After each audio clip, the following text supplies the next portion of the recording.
Grace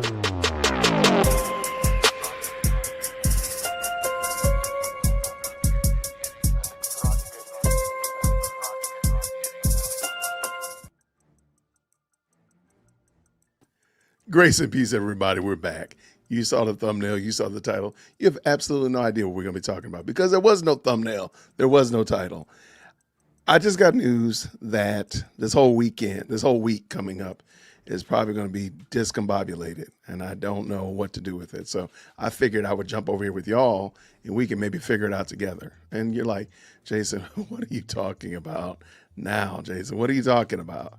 If you are not over there in that in this flaming hot dumpster fire, also known as Twitter, you may or may not have seen this. So let me bring it in. Shout out to everybody who's jumped into the best live chat on the internet. They're already up in here already.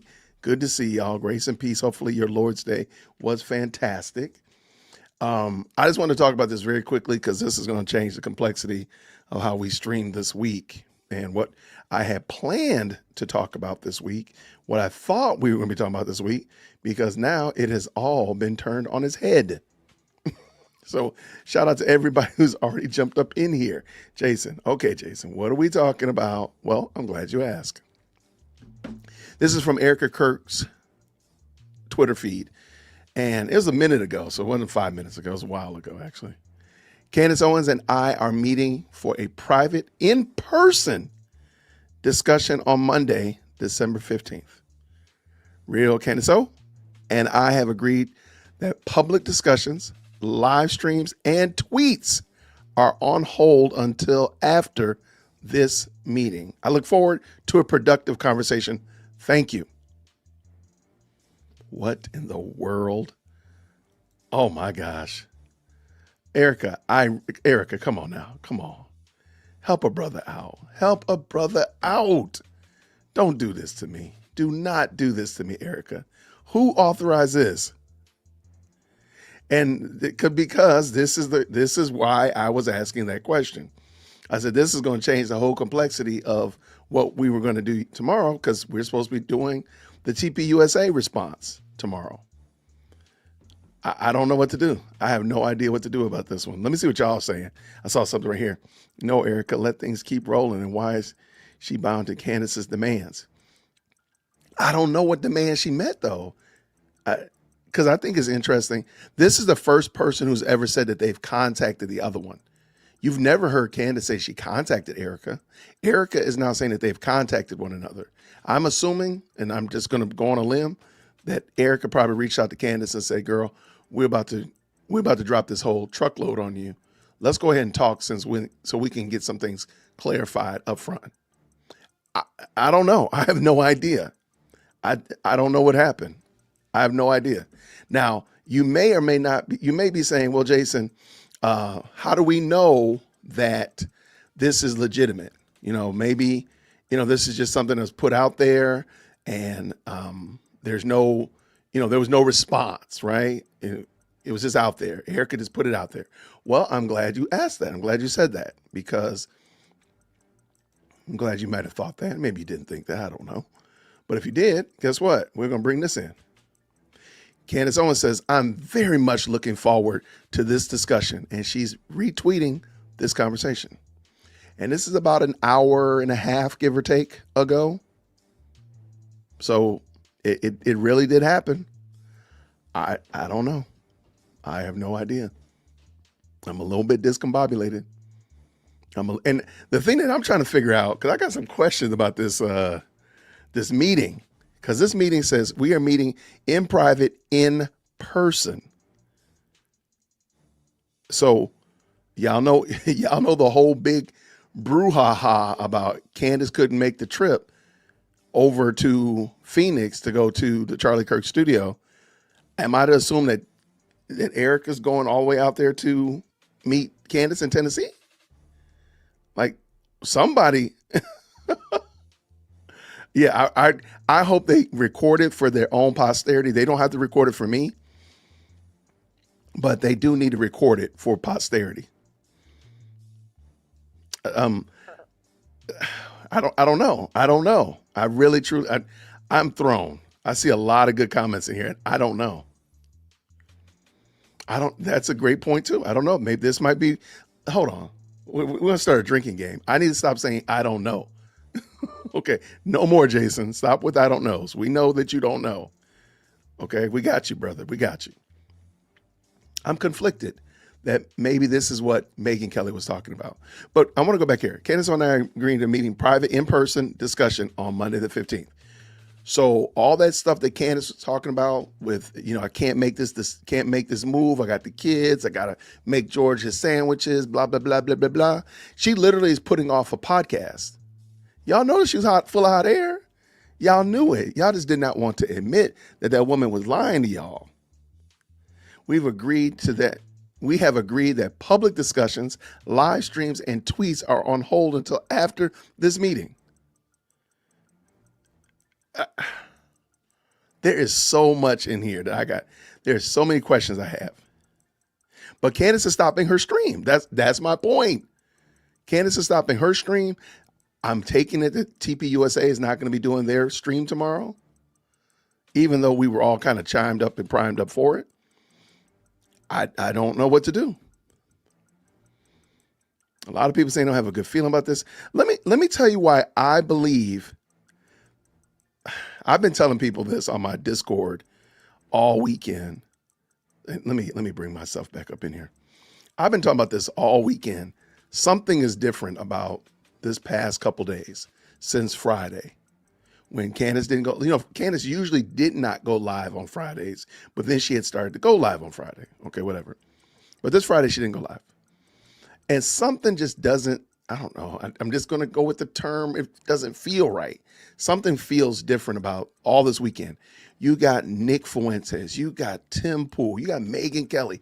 You've had all these people. Matt Walsh. Matt Walsh? For crying out loud. Coming out. I mean, so many people. Steven Crowder dropping that. There's so many people. Now they're starting to look at Blexing. And they're really digging into the weeds. This weekend has been bad for her. This weekend has been bad for Candace's brand. So maybe in the midst of it being bad, she reached out to Ericka and said, hey, can we have a conversation? Maybe in the midst of it being bad, Ericka said, let's go ahead and put the nail in the coffin proverbially, and let's really dig our feet into this by reaching out and telling her, hey, we're going to have a conversation. One or the other, both of them makes perfect sense to me. This is wild work, y'all. This is wild work. TPUSA's stream is supposed to be tomorrow. That's how we got here. That's how we got here. Like, well, wait, what's going on? I want to record it because I'm nosy. Look, as long as they have a copy of it and nobody can pull up any shenanigans, I'm fine with it. I don't ever have to see it as long as everybody knows that there's copies of it. That's fine. See, I don't know about that. I don't. Like, let's say, for example, okay, this is such an interesting phenomenon. Okay, let me pull this in because I think this is really one of, this is super gross on Candace. Let me pull this in. Okay, look, this email right here, this her quote unquote list of verified lies. This is hold on. This starts with number 8. Let me bring up the other one. Sorry. Let me start with the first one. What if they're able to clarify and she talks to Ericka, she talks to, and say, let me pull in that first one. Hold on. Let me bring the first one in. I think this is it. I think hopefully it is. If not, we'll just stick with it. Okay, cool. Okay, here we go right here. So they sit down and Candace goes over these and said, these are the verified lies that y'all told. This is the feds, Jason. This one says feds, dude. I'm a fire editor, Jason. Producer Jason's going to get fired because he is definitely not on this game. If the dude put his glasses on, he'd probably be okay. Okay, we're going to try again. There we go. So these are, if Candace and Ericka sit down and go over these things right here, where she says Mike McCoy was covered in blood, and she says, okay, fine. He was wrong when he said it. We'll eat that. Rob McCoy said it, and he was wrong when he said it. Okay. It's not a lie. He's just misinformed. Okay. And then he gets it clarified. And Candace can't do anything more because they've got it in recording now. So next, Mike McCoy called his father first. He's like, you know what? You're right. He called me. Here's my call log. You can see on my phone log that he called me at this time. And it was a 3-second phone call. And he called his dad after that. It was so fast, his dad thought that he was the first one to be called. You're right. What is that a lie or is that just a misunderstanding? And what if they knock down, what if Ericka knocks down every last one of these quote unquote TPUSA verified lies and Candace can no longer go around here saying that these are lies? And if she does, they got proof that she already acquiesced to it.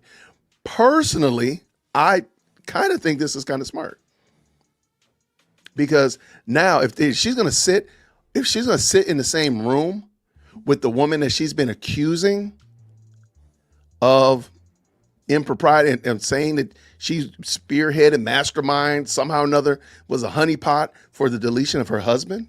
And now she's got to sit here and answer these questions. And she asks these questions and they get them answered and they're on recording. And now Candace knows they're on recording. So anytime she moves again and says, well, Mike McCoy said he was covered in blood. Well, ma'am, we already answered that. We've already answered that. I'm not 100% certain this is a bad idea. I'm not 100% certain it's a bad idea. I do think it's very funny. It does show. And like I said before, I've been saying this all weekend. Something is different about this weekend and how people have been coming. They've been on Candace's bumper since Thursday. I think that this is going to be.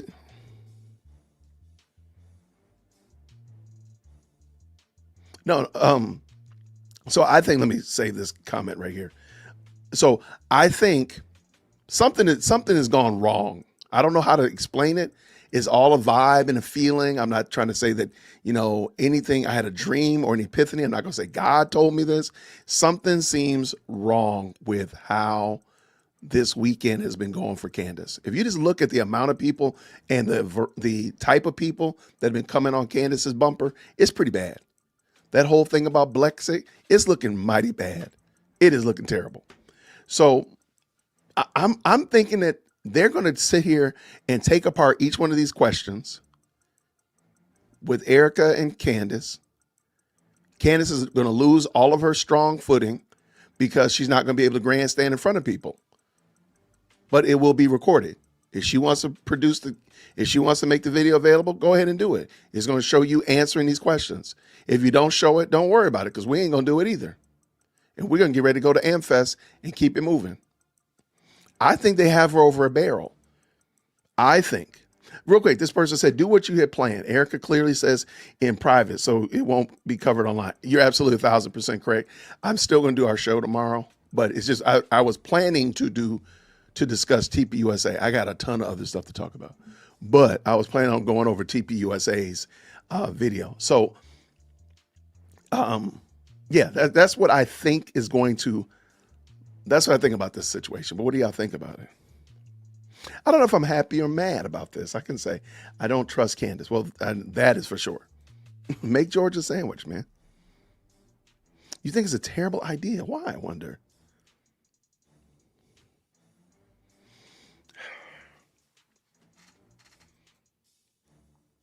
I can totally get your point.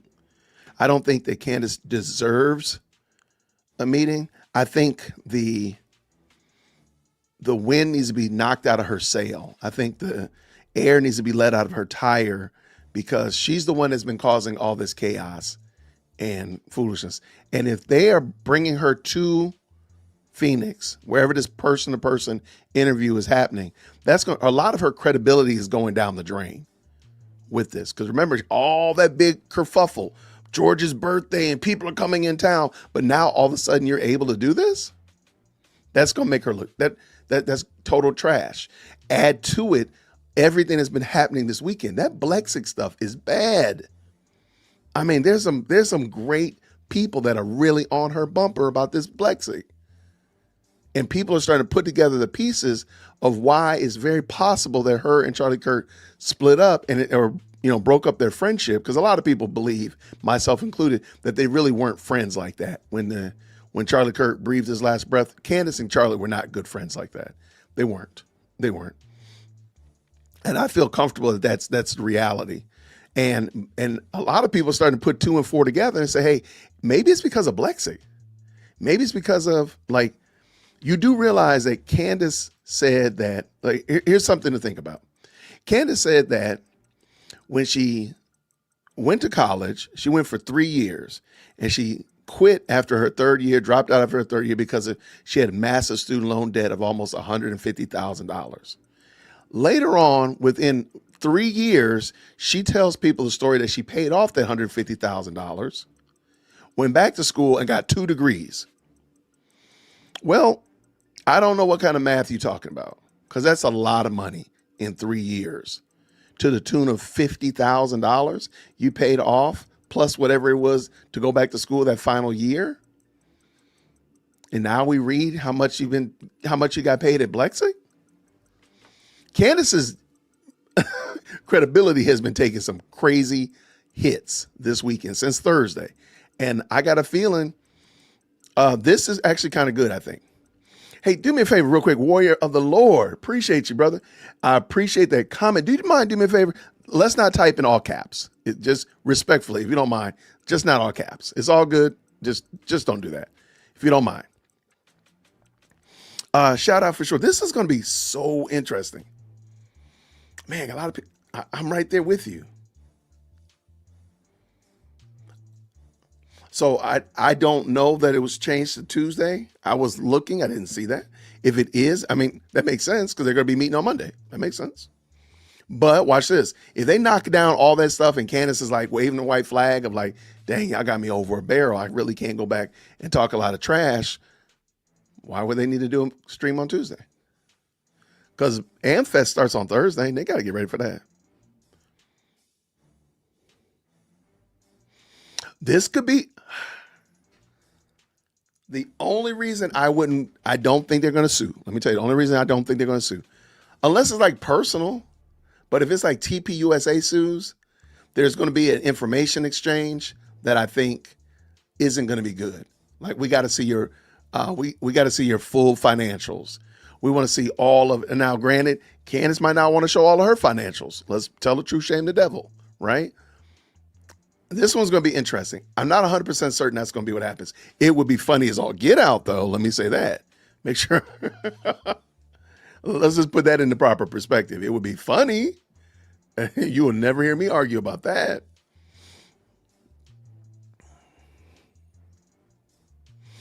The thing is, and that could happen. That could totally 100% happen. It says, I think this will be a warning. Stop or they will expose everything. I think she's I think TPUSA is in a much better position than people think they are. In a much better position than people think they are. Because TPUSA has something that a lot of people are not factoring in, is that a lot of people don't know what Candace Owens is talking about. She really, as much as we think she's like, oh my gosh, she's tearing TPUSA apart, a lot of people do not know what this is going on. And I keep putting the challenge out there. If you go to go to your church, if you are a Christian and you went to church today, just if you could, I'm not saying you should, but just, let's be honest. If you just did like a mental search of your church population, a lot of your church congregation really doesn't know what's going on. A lot of them, way more than you realize.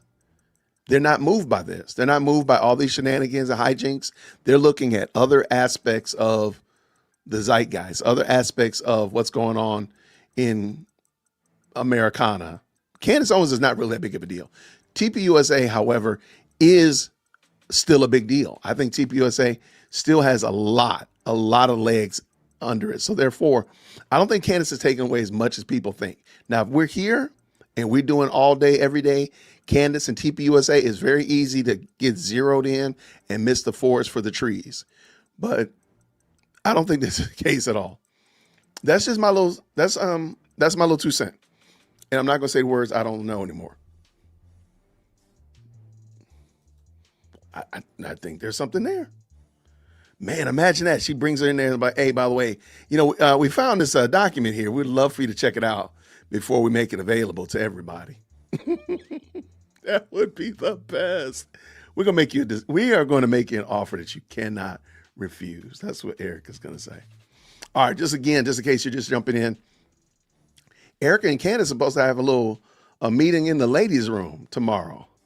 That would be so funny if I could have played that song. Man, that'd have been hilarious. Yeah, I'm right there with you, but maybe that's part of the power play is to get her in there and like, okay, now say what you said about my husband in my face. Shit, yeah. Candace be having crash outs on Twitter a lot. I don't think people realize how much she be crashing out. Right, there you go. I thought Candace had people coming over because George had something important going on. I thought. I mean, make it make sense. That's what she said. They did scrub Blexic. Well, they changed the name of it. They scrubbed Candace from it, which is very interesting. Because I was just surprised her name had been on there that long. They just changed it last week. I was surprised it had been there that long. So anyway, if you just knew, Ericka Kirk posted on the Twitter that she and Candace are going to have a private in-person discussion on Monday. Now, can in-person be online? I don't think so. I'm old enough to remember when in-person meant, like you actually were near the person, in the person's presence. So on Monday the 15th, Real Candace and I have agreed that public discussions, live streams and tweets are on hold until after this meeting. I look forward to a productive conversation. Thank you. I'm sorry. This is a grown woman speaking over here. And Ericka handled this, man. This is exactly what needs to go on. Who said their meeting? Ericka said their meeting.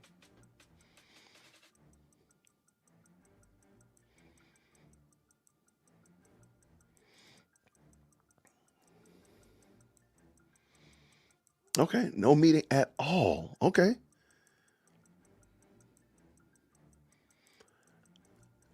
See, my perception, my thought, and I think these are some excellent questions, y'all.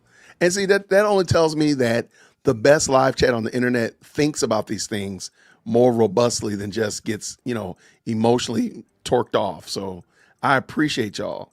I think why Ericka is giving Candace the time of day, as I said before, I think it is to, instead of, for example, like let's make this, let's rewind in the theaters of our minds, okay?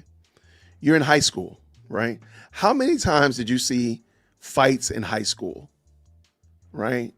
When I was in high school, they weren't as common as they are now, but fights happen maybe once every 2 weeks, right? In school fights. And most of the time, those fights were ginned up because of the people around, not necessarily the combatants. Lil Johnny and Lil Ray Ray, they don't like each other, but it's the people around them that kept egging it on, kept turning it up more and more, getting it more raucous. That's the only reason the hands started getting thrown. Okay. So my thought process is Ericka Kirk is smart by saying, let's just meet in private. We're going to get all of this stuff out. We're going to figure this out woman to woman. I wish I could bring that song up in here. Woman to woman. She's going to bring this conversation together. We're going to talk about this stuff right here. We're going to get some things clarified. And then you can go do whatever you're going to do. But we've quashed it between me and you, woman to woman. I think that's smart. Because what's going to only happen is there's going to be Team Ericka, there's going to be Team Candace, and they're going to be egging it on. And then all we doing is watching back and forth drama, bad soap opera. But this way, they get whatever the issues are. Because again, Candace feels like she has some valid questions. Let me pull these questions back in. What if they knock down these dumb questions? These ignorant, quote unquote, verified lies that you put out here on the internet, Candace. And Ericka and Candace knocked these down. And it's on camera. They record it. So they have for their record that Candace now knows that Rob McCoy spoke too soon when he said his son was covered in blood. I don't even know how that's a lie. Like what does that lie mean? But it's just some overspeak. Same thing with Mike McCoy called his father first. Does that really matter? Does that really matter? Why does that really matter? And they clarify. They get it knocked down. And Ericka clarifies, answers all those questions. Candace got to eat that crow, whether it's roasted, barbecued, fricasseed, or sauteed. She eats that crow, and now she doesn't have that leg to stand on anymore. Because I think really when the smoke clears, a lot of people want Candace to shut up. That's really what people want. Now, sure, watching her get shut up on camera is fine. Watching her get shut up in the marketplace, okay, fine. But really, we just want her to shut up and stop with this dumb stuff, what she's doing. And I think this is it.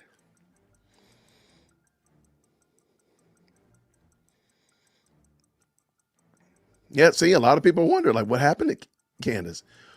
I'm wondering if something happened. I feel like something happened this weekend. I don't know what it is. I just said I don't know. I'm unclear on what actually happened.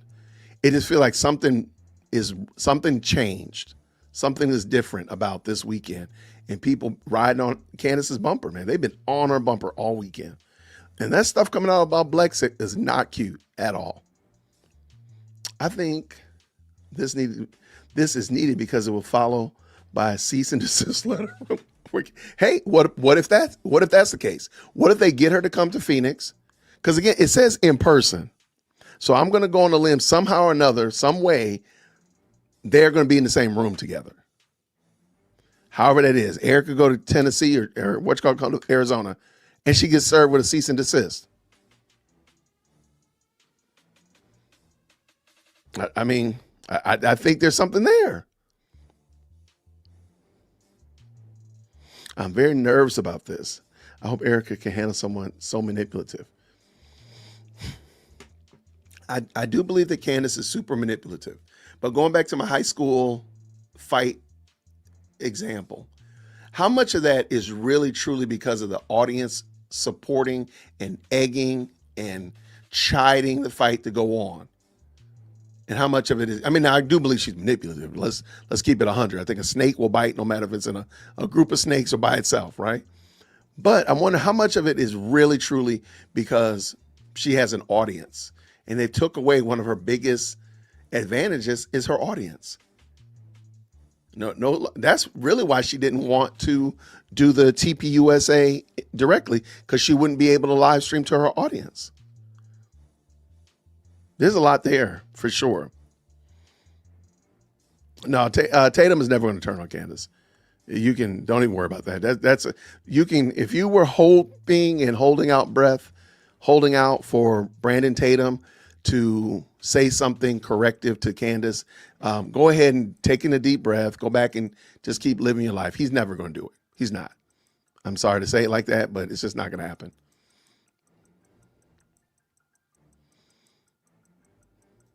Yeah, I think Ericka is godly and kind, but she's no fool. Absolutely. I don't think she's going to get taken, mollywopped or something. But I do think they're going to come out of that. And of course, Candace is going to come out of there and attempt to position it no matter whatever happens. The crow that she eats, the barbecued crow, the fricasseed, sauteed, marinated crow that she eats, she's going to still try to present it in a way that makes her look good. That's whatever.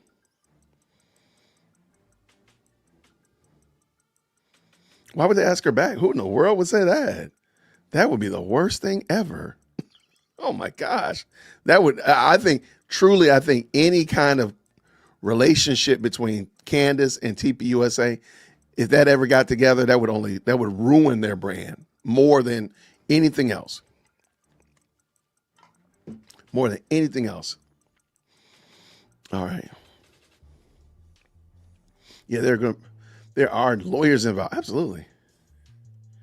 So we will be praying tomorrow. Matter of fact, let me go ahead and say that real quick. So we are praying tomorrow. If you feel inclined to fast or just pray in general, pray for TPUSA. Let me get my little prayer.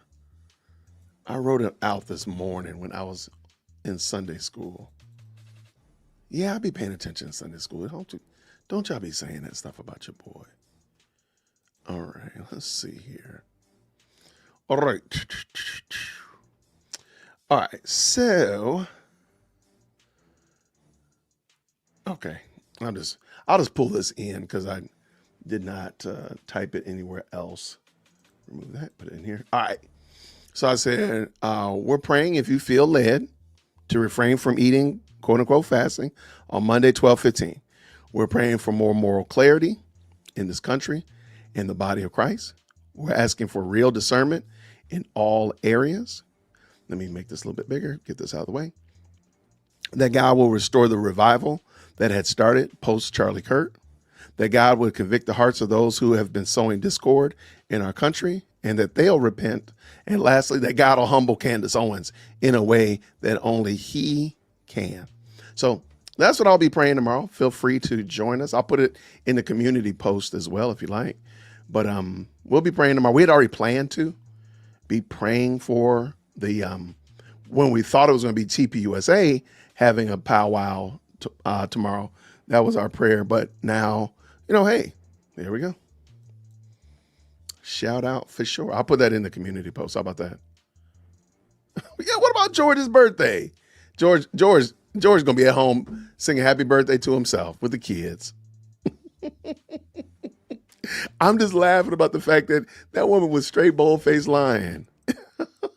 And now all that stuff to the wind, right? Oh, wait, George who? Make a sandwich for who? Now she can run.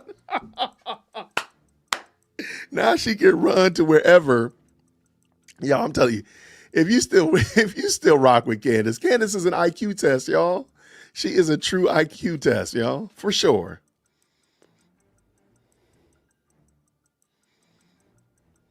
All right.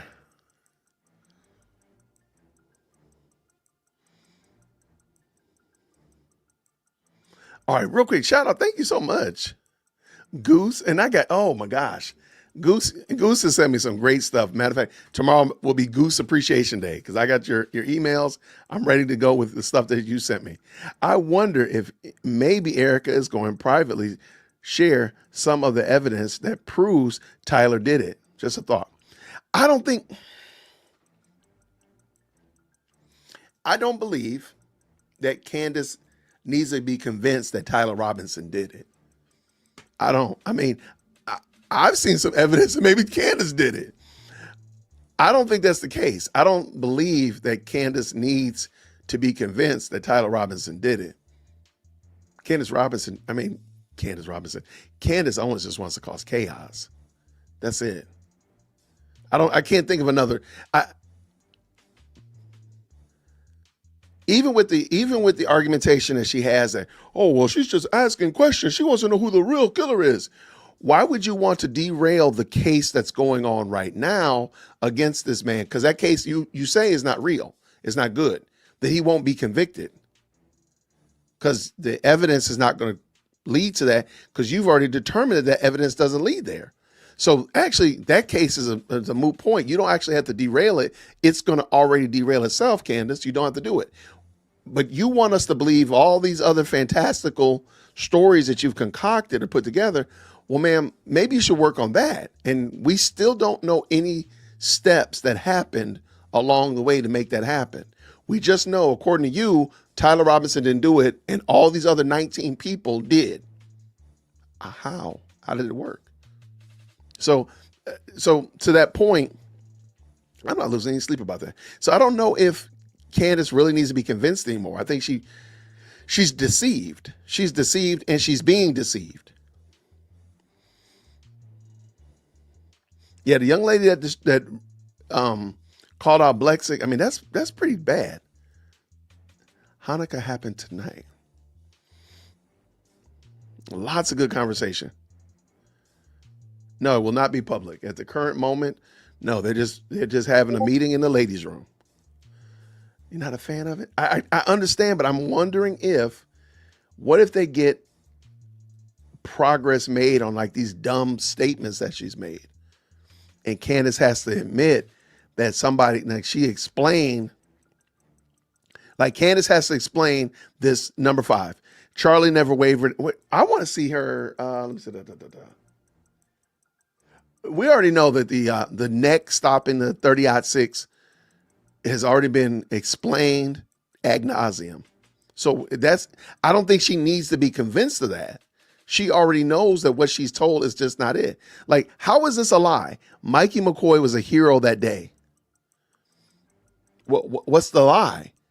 Like, what does that mean? Like, why would that be a lie? Isn't that an opinion? If somebody was a hero or demonstrated heroism, isn't that my perception of that person? Like, why is that a lie? But back to the number 4 with the bullet. She knows that this is not true. She knows that. She knows it is very, very possible that exactly what that doctor told Andrew Colvett is exactly how it happened. She knows that. So she doesn't need to be convinced more. She's deceived and she's being deceived. But if she gets laid out in front of her and they record it, and now she knows that they know that she's been told the truth, and she keeps going back saying foolishness.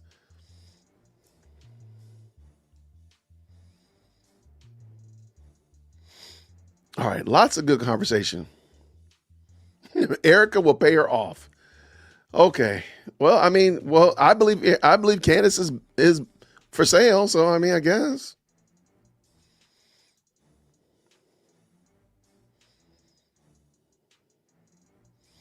What's going on, Realtor? I appreciate you asking that question. Let's bring Realtor up to speed. All right, so if you're just jumping into the best live chat on the internet, Ericka has determined that she and Candace are going to have a meeting in the ladies' room tomorrow. It's going to be in person discussion on Monday, December 15th. That's the day that TPUSA was supposed to be doing their answering questions. This is interesting now. They've agreed to meet. They've agreed that public discussions, live streams, and tweets are going to be put on hold until after the meeting. I look forward to a productive conversation. Thank you. And please remember also, this is going to be in person. I just think it's adorable, man. How did you get in person when Candace was supposed to be, they got family coming in and George has got people coming from overseas and blah, blah, blah. And now she's like, George who? George who? I don't know who George is. Now you might be saying, well, Jason, I just jumped into the best live chat on the internet. I already hit the like button. I did all that stuff.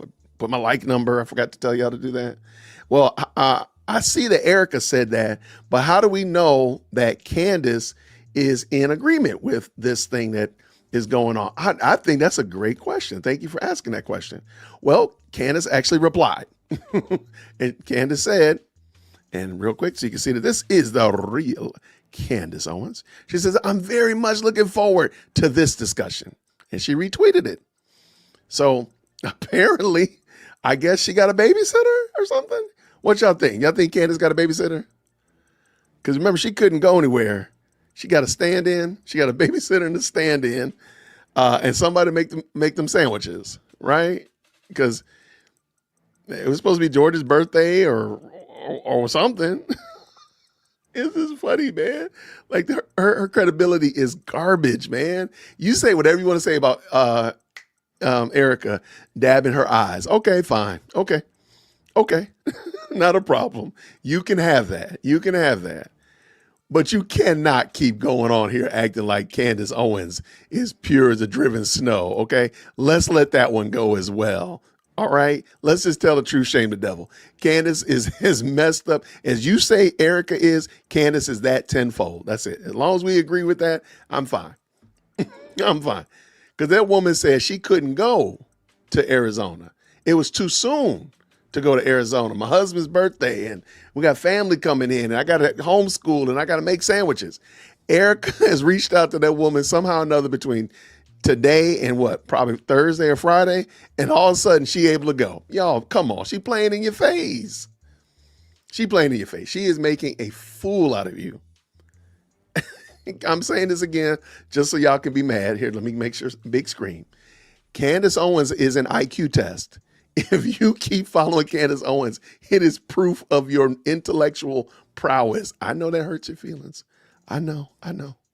If you're a Cantifa member, come on up here to the front of the church. Come on up here. We always save room for Cantifa members in the front of the church.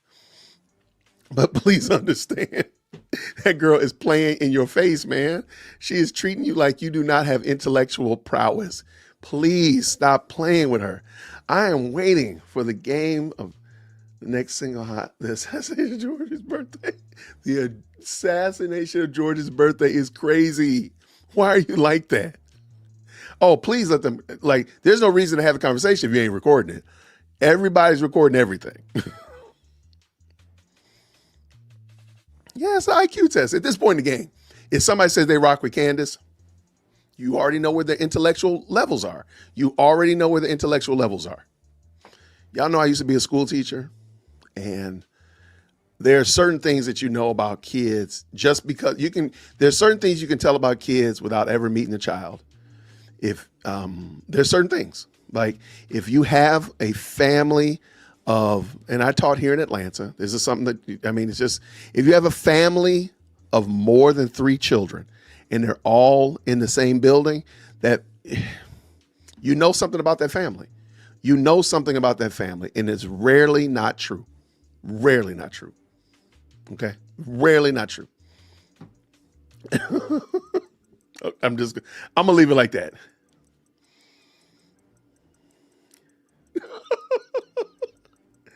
Okay. This is a great point. Candace never said those things.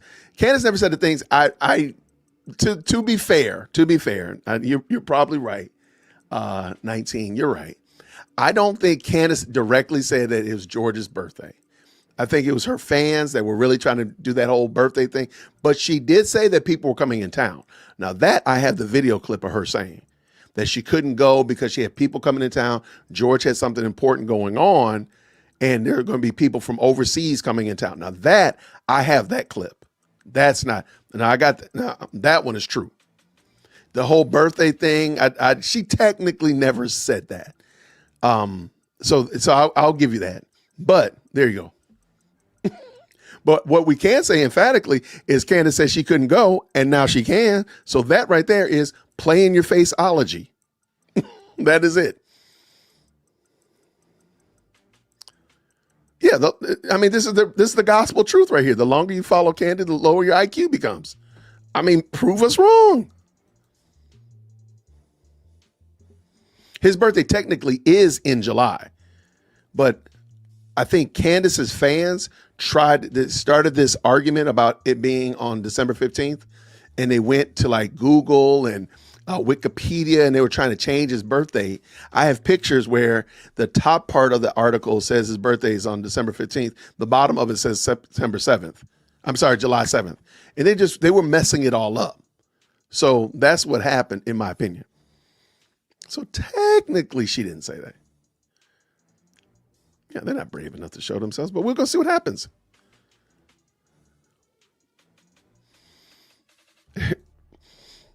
She was looking for content. That's why she wanted to stream it. Now she's stuck in a barrel because they're not streaming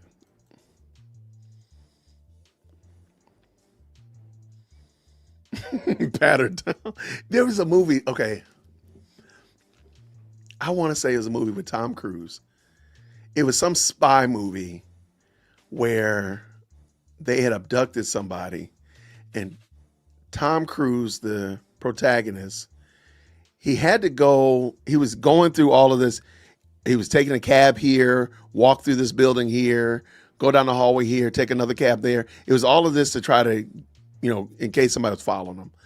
And there's a part where he had a tracer on him, a microphone, so the FBI or whomever could hear him.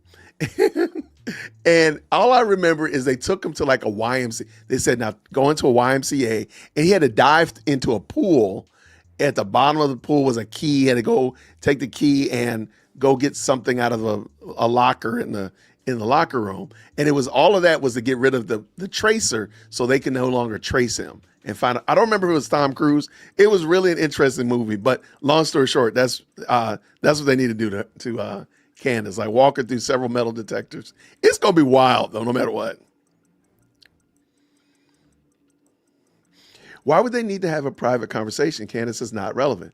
I don't think she's relevant either, but what if they go ahead and answer those questions and get rid of them? And again, like I gave the example of two kids fighting in high school. A lot of the time, if you just put two kids together, they got issues with one another, they're not going to fight each other. Overall, generally speaking, it's because of the crowd around them. It's because of their friends egg them on. It's because people prod them and call them names and say, oh, you chump, you're weak, you're a beta, whatever like that. That's the only reason hands get thrown a lot of the time. Very rarely do people want to fight one another just because. It's because of the people around them. Candace needs those people around her to give her that virtual courage, in my opinion. Yes, I saw the Callie Fontana video. It was very good. Fontana.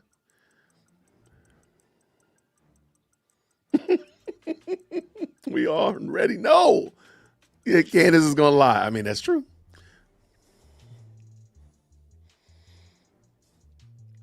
I think this is a great point as well. She's going to look her in the face and say, I need you to stop. So let's go ahead and talk about what it is that your problems are. But when we leave from here, you have to stop. I think that's real. I think that's a very real point. And let's also keep in mind, Candace is going to have an avalanche of a problem. That doggone Macron case is not going away. They're supposed to settle, determine, the judge is going to come back on the dismissal on January 7th. They're not going to throw that case out. That case is going to stay alive. So all of this that she's doing now, and she's going to start losing momentum and losing speed. Trust me, because y'all do realize, and you may have forgotten, Candace allegedly has an international hit out on her, and nothing has come of that whatsoever. Like, how long are you going to keep letting her play in your face, y'all?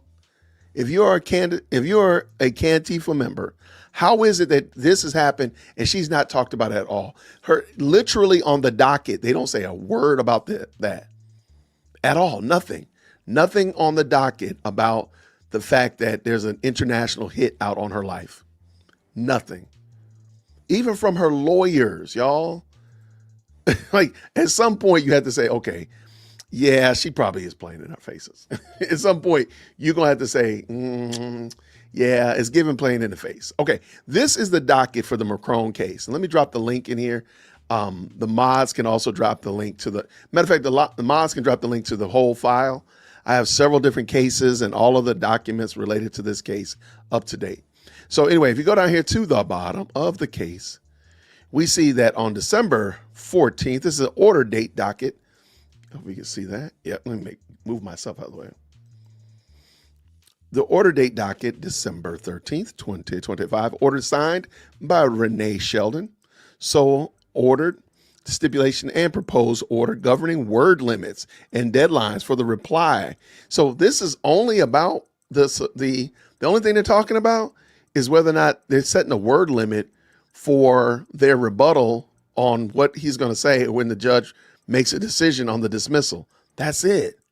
Nothing about international spies, nothing about baguettes or Egyptian planes or Mormon bees or Ninja Turtles, nothing like that. It's a lie. She lied to y'all. She lied to you. Based upon information and belief, there's no reason to believe that there was ever an international hit on her. Never. And don't be surprised when the Macrons add to that doggone lawsuit, because they still have time to do an amended complaint still, because Candace doubled, tripled down and said they put a hit out on her. That's crazy work, man. You're accusing these people. At one point, it was a civil case. Now you're saying that they're criminals now.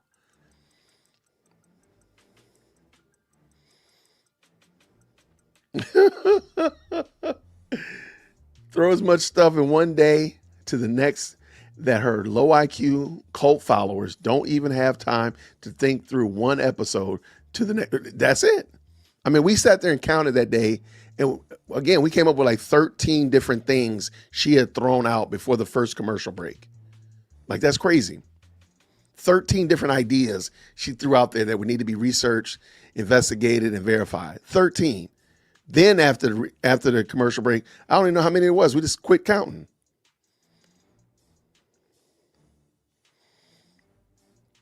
This thing is so funny. Let God be true and every Candace grifter be a liar. I like it. I mean, that would be on her if she doesn't show up. I mean, she can't say that. She literally said, "I'm looking forward to the conversation." Wait, where'd it go? What did I do with it? Jason, y'all stretch your hands toward J-Win. What am I doing here? Oh, I used it. I opened up the window. Man, she said she's looking forward to it. So Candace, look, she be playing in people's faces. So I wouldn't be surprised. There's going to be no surprise. Thank you so much. I did. All right. I was not going to talk about this one today, but somebody just reminded me of it. So now I am going to talk about it. There's a young lawyer on this old YouTube streets, and he did a masterclass in explaining defamation. And I want you to pay attention and shout out. Let me bring it in real quick, and I'll drop the link in the chat as well. I want you to pay attention to this because this will probably be part of if TPUSA or individuals at TPUSA file lawsuits against Candace. This will probably be part of it as well. Because think about it, like they might have Candace coming out there to Phoenix, and she getting hit with lawsuits, not just with TPUSA, but the individuals that she defamed. You heard what she said about Tyler Boyer. You heard what she said about Josh Hammer. I mean, she said some pretty egregious things about Blake Neff and his family. What if the McCoys come out and they be like, you know what? The stuff you said was so out of pocket. Yeah, you're going to be served. That would be kind of crazy work. So real quick, this is a lawyer. His name is Nicholas. I thought this was an excellent video. Lots of you all sent this to me. I watched it as well. So I definitely want to bring it up for y'all and give you a chance to check out what he's going to say about defamation. He's out of California. And I'm going to leave the link. Let me hear real quick. Grab that. Because I said I'm going to do it. Let me do it now. Here. And let me make sure I like the brother's work. And y'all make sure you go by and tell him thank you for this. Because this is X. I was going to do it tomorrow, but might as well do it today. And let me drop this in the chat for y'all. And then green hearts in the chat when you can hear. A California attorney. Candace Owens is now implying that people close to Charlie Kirk, including his widow Ericka Kirk and other conservative figures, were somehow tied to his assassination. If those implications are false, could that be defamation per se? Here's the big picture.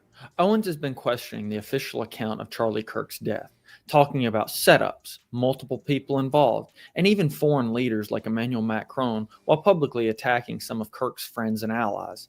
Fact checkers and commentators say she's fanning the idea that people around Kirk, including Ericka, are not telling the truth about what happened. To be precise, some detailed fact checks argue that Owens has not so far literally said Ericka Kirk helped murder Charlie, but that she has created a cloud of suspicion around Ericka and others by highlighting rumors, private messages, and supposed financial timelines. Legally, that distinction between a clear and direct accusation and a pattern of suggestive insinuation matters a lot in a defamation case. Under U.S. law, accusing someone of a serious crime, like involvement in a murder or assassinated plot, is a classic example of defamation per se, if the statement is false and presented as fact. In those cases, the law often presumes damages to the person's reputation, because being branded a criminal is so obviously harmful that you don't need a spreadsheet of lost deals to prove it. Even with defamation per se, the plaintiff still has to show the basics, which are a false statement of fact about them, published to others, without privilege, with at least some negligence, and for public figures, with actual malice. Ericka Kirk and most of the people Owens is talking about are public figures, so the standard isn't just that she was sloppy, it's whether she knew or seriously doubted what she was implying. Defendants in these cases often argue, I never said she did it, I was just asking questions. Well, courts look past the magic words and ask what a reasonable listener would take away. If the overall thrust of the broadcast is that a real person likely helped set up an assassination, a jury can find that to be a factual assertion, not a protected opinion or open-ended question. We're already seeing signs that this has crossed a line for some people. At least one conservative commentator has publicly said he's considering suing Owens for her insinuations that he had advanced knowledge of Kirk's murder. That's a reminder that even inside the same political camp, accusing someone of being tied to an assassination is not just drama, it's potential litigation. If Ericka Kirk or another target sued, the complaint would likely string together clips, posts, and episodes to show a pattern, naming them, suggesting involvement in a setup, and encouraging the audience to see them as complicit in Charlie's death. The argument would be, she didn't need to use the words, "you pulled the trigger." She told millions of people I was part of the murder plot, and that's reputationally lethal. For content creators and commentators, the lesson is simple. Criticize ideas and organizations all you want, but be very careful about implying that named individuals participated in crimes that you cannot prove. Do you think Owens crossed the line into defamation, or is this just protected commentary? Like this video, drop your take in the comments, and subscribe for more legal breakdowns of the wildest stories on the internet. Thank you very much. All right, what y'all think, people? What y'all think, party people? Give me your thoughts. I think he's on. I think he's on to something. That's why I said, please make sure you go by there and tell him thank you for that, because I think he's on to. I think he's on the target, over the target, as they like to say. I think he's on to it. He also talked about the Macron case, and I just thought, again, the dude has his thumb on the pulse. So I want to bring this one in. That one was actually a new one. So this one is the one I looked at was actually the older one. So shout out. Type 100 if you agree. Oh, okay. I'll take that one. Put 100 in the chat if you agree or feel that Candace overstepped the line. What do you think? Let's see what y'all got. Okay, just a little bit of. All right, what we got here? We got some ones popping up in here. There we go. I want to hear this one right here, though. Shout out to y'all. Thank you so much. I want this person to explain, what has TPUSA lied about many times? I would love to know. GI, I'd love. Matter of fact, I'm gonna do something I have not done, and this is only for you, GI. I'm gonna drop the link in the chat. I would love for you to come on. I do ask that your camera be on, that you use no profanity, and that you stay on topic. I'm gonna drop the link in here for you. GICIR19. I would like to know, what has TPUSA lied about? I just want to doing a little bit different today. I would love for you to come on, just hop on real quick and tell me what it is that they lied about many times. You said many times. So it's not just one lie, not just one off. It is many times lie. So I would like for you, if you don't mind, just to hop on up in here very quickly. And then I just want to hear how it goes. One by one, they all need to start filing lawsuits against Candace. Okay. Sorry about that. I thought that was my person. That was my person. Yeah, I dropped the link for you. So you just click on the link, open up your camera, and there you go. You can come on and we can chop it up. I just want to hear from you particularly. I just want to hear, what is it that TPUSA lied about many times, multiple times, more times than one? Kind of like a little kid with their hand in the cookie jar, just lying. I want to know what they're lying about. I just want to see. If you could, please, just go and click on that link and let's chop it up. Now, let it be known, let it be said that Jay Witt is trying his best to be fair to Cantifa members and those persons that disagree with me. I'm trying to be fair, trying to turn over a new leaf. So I'm even trying to give this person an opportunity. There we go. I'm going to make sure I save it so I can bring it back up later on. Thank you so much for the two. Y'all want to bet one of Candace's children gets it? No, man, she said she looking forward to it, man. No way. Nah, she gonna be there. She going. Candace is on her way already there. She already there.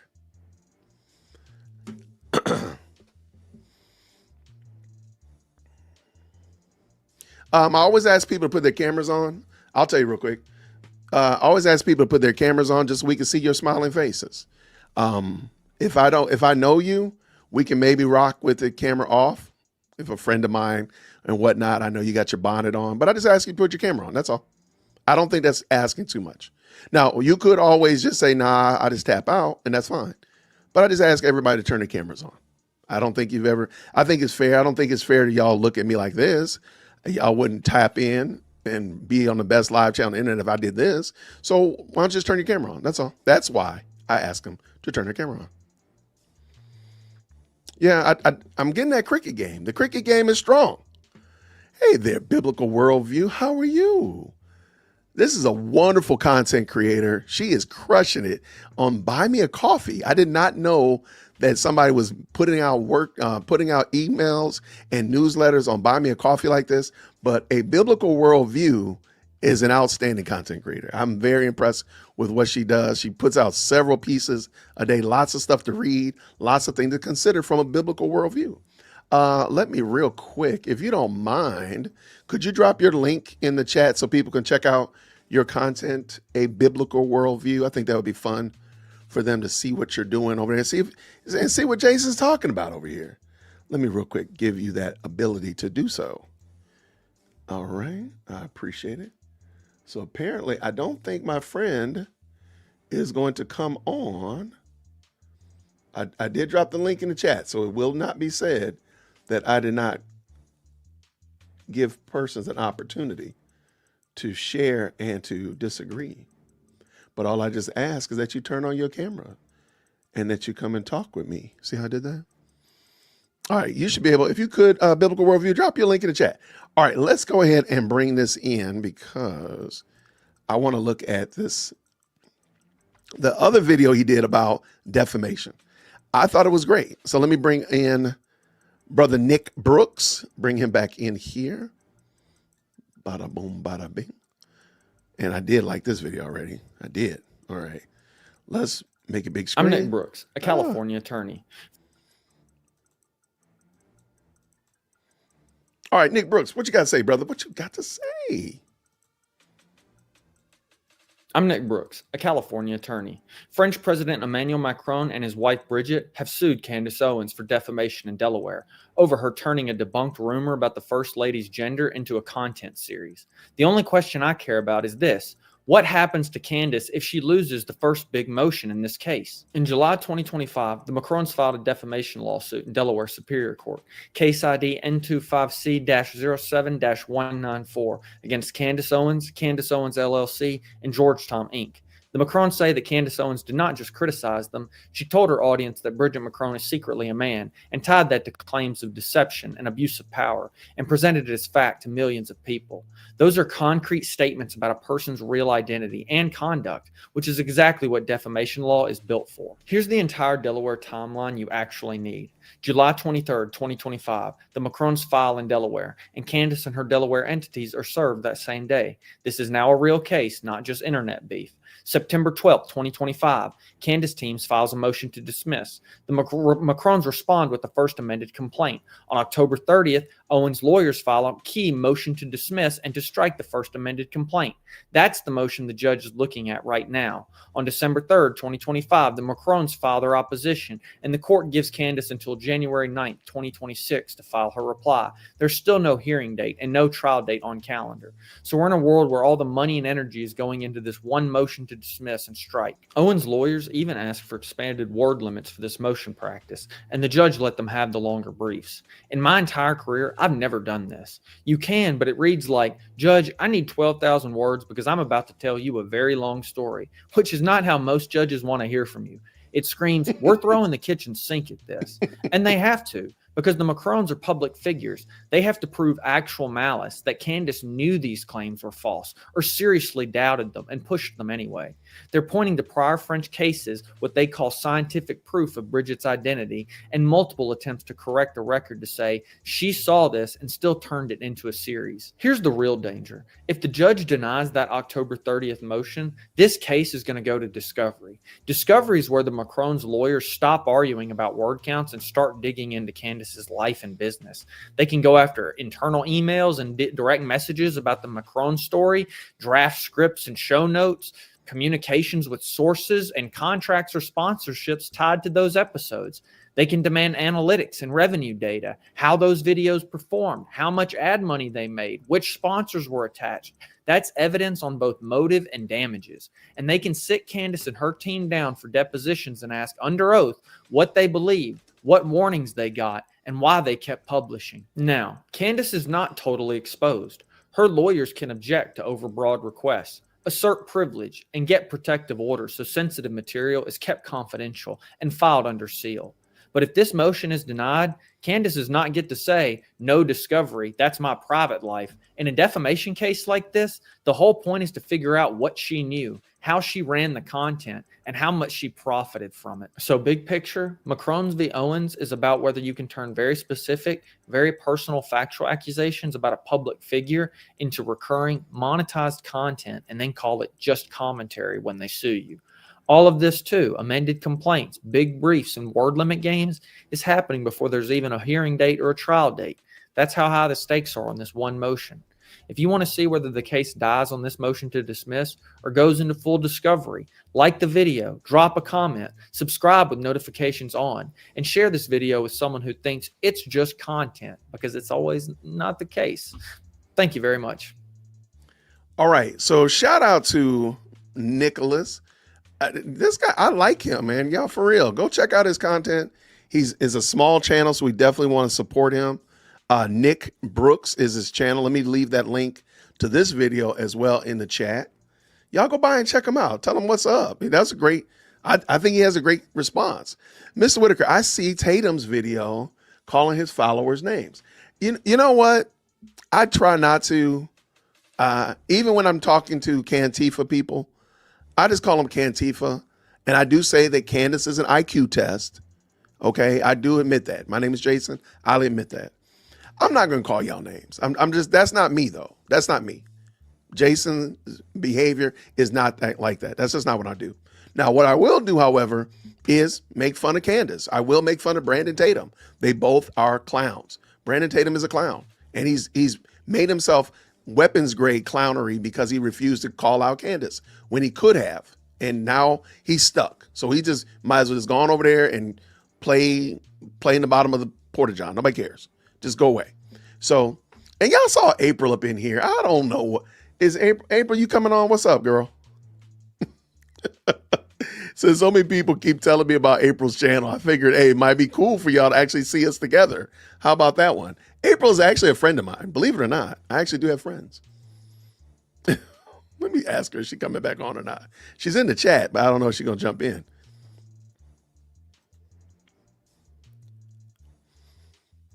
Let me see.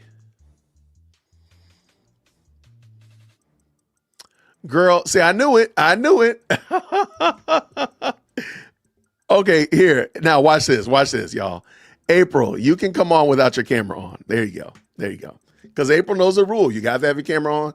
I know she's not going to use any profanity. I know she's going to stay on topic. So if you want to, April, I know you already got your bonnet on and your slides and your pajamas. You can come on in without your camera on, because I know her, as I told y'all before. I know April, so therefore I'm good with her coming on without her camera. Now our other friend, now I haven't seen you come on. Now I've dropped the link, and you chose to you ignore the link. Now let's not do that. Now April's real. Like, look, we're not gonna do no April glazing up in here, okay? We're not doing no April fan clubbing up in here. But hey, by the way, thank y'all so much. I appreciate you for these very kind supers. Thanks for the great work you do. Thank you so much, Holly, for the 5. I appreciate you. And what do we say here, good friend, with the 5? She's going to get a flat. You say Candace going to get a flat on the way to the airport? Just like the vehicle that transported the accused assassin, but nobody uses the word except she did twice in that post. Well played. Well played. I see what you did there. Thank you for the very kind 5. Oh, goodness. Here's MT getting in trouble again. I think Ericka is weak for this. Really? She allowed herself to be bullied. This won't clear up the conspiracies and allows the new ones for Candy to lie. Really? Okay. Now, you might stay around. You might be like, I think if my guest comes on, you might be like my guest. I think my guest is like that. Shout out to Yellow Screams with the 5. The walls are closing in. Candace went from gangster Candace, any day, anytime, to make me a sandwich Candace after the date was set. I like how you see that. I love how you see that. She went from gangster Candace to I got to make a sandwich and I got to homeschool. I got to homeschool these kids. These kids. I got to homeschool these babies. She did do that. That is hilarious. What is MT said this? I say she's weak because Candace is doing the same thing she did with Daily Wire. Agreed silence where Daily Wire was smeared for years until yesterday, years later. Yeah. All right, here we go. What's going on, friend? Hold on one second. What's going on, friend? How are you? Okay, I hear you in two different places. Hold on a second. Okay, I figured it out. You got me? I did. Why you ain't call me? I'm sorry. I put it in the group. I'm sorry. I didn't see it till after. You don't be answering my calls. You be sending me the voicemail. That's not true. You be leaving me on red. Y'all type in the chat, leave him on red. She be leaving me on red. Be so busy.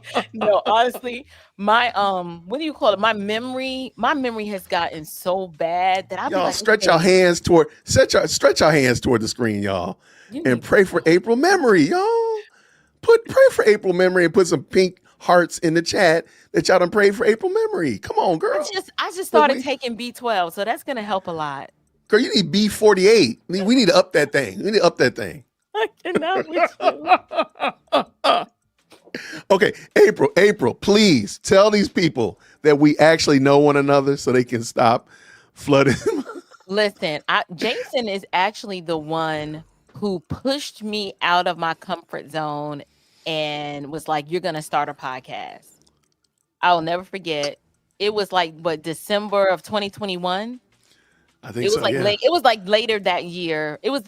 Put it like this. It was fourth quarter, December 2021.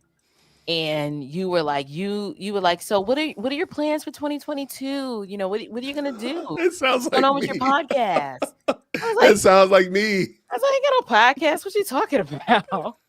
So no, yeah. I started out as a Stand of the Truth, and then we morphed into Unshakable with April. But you were the catalyst.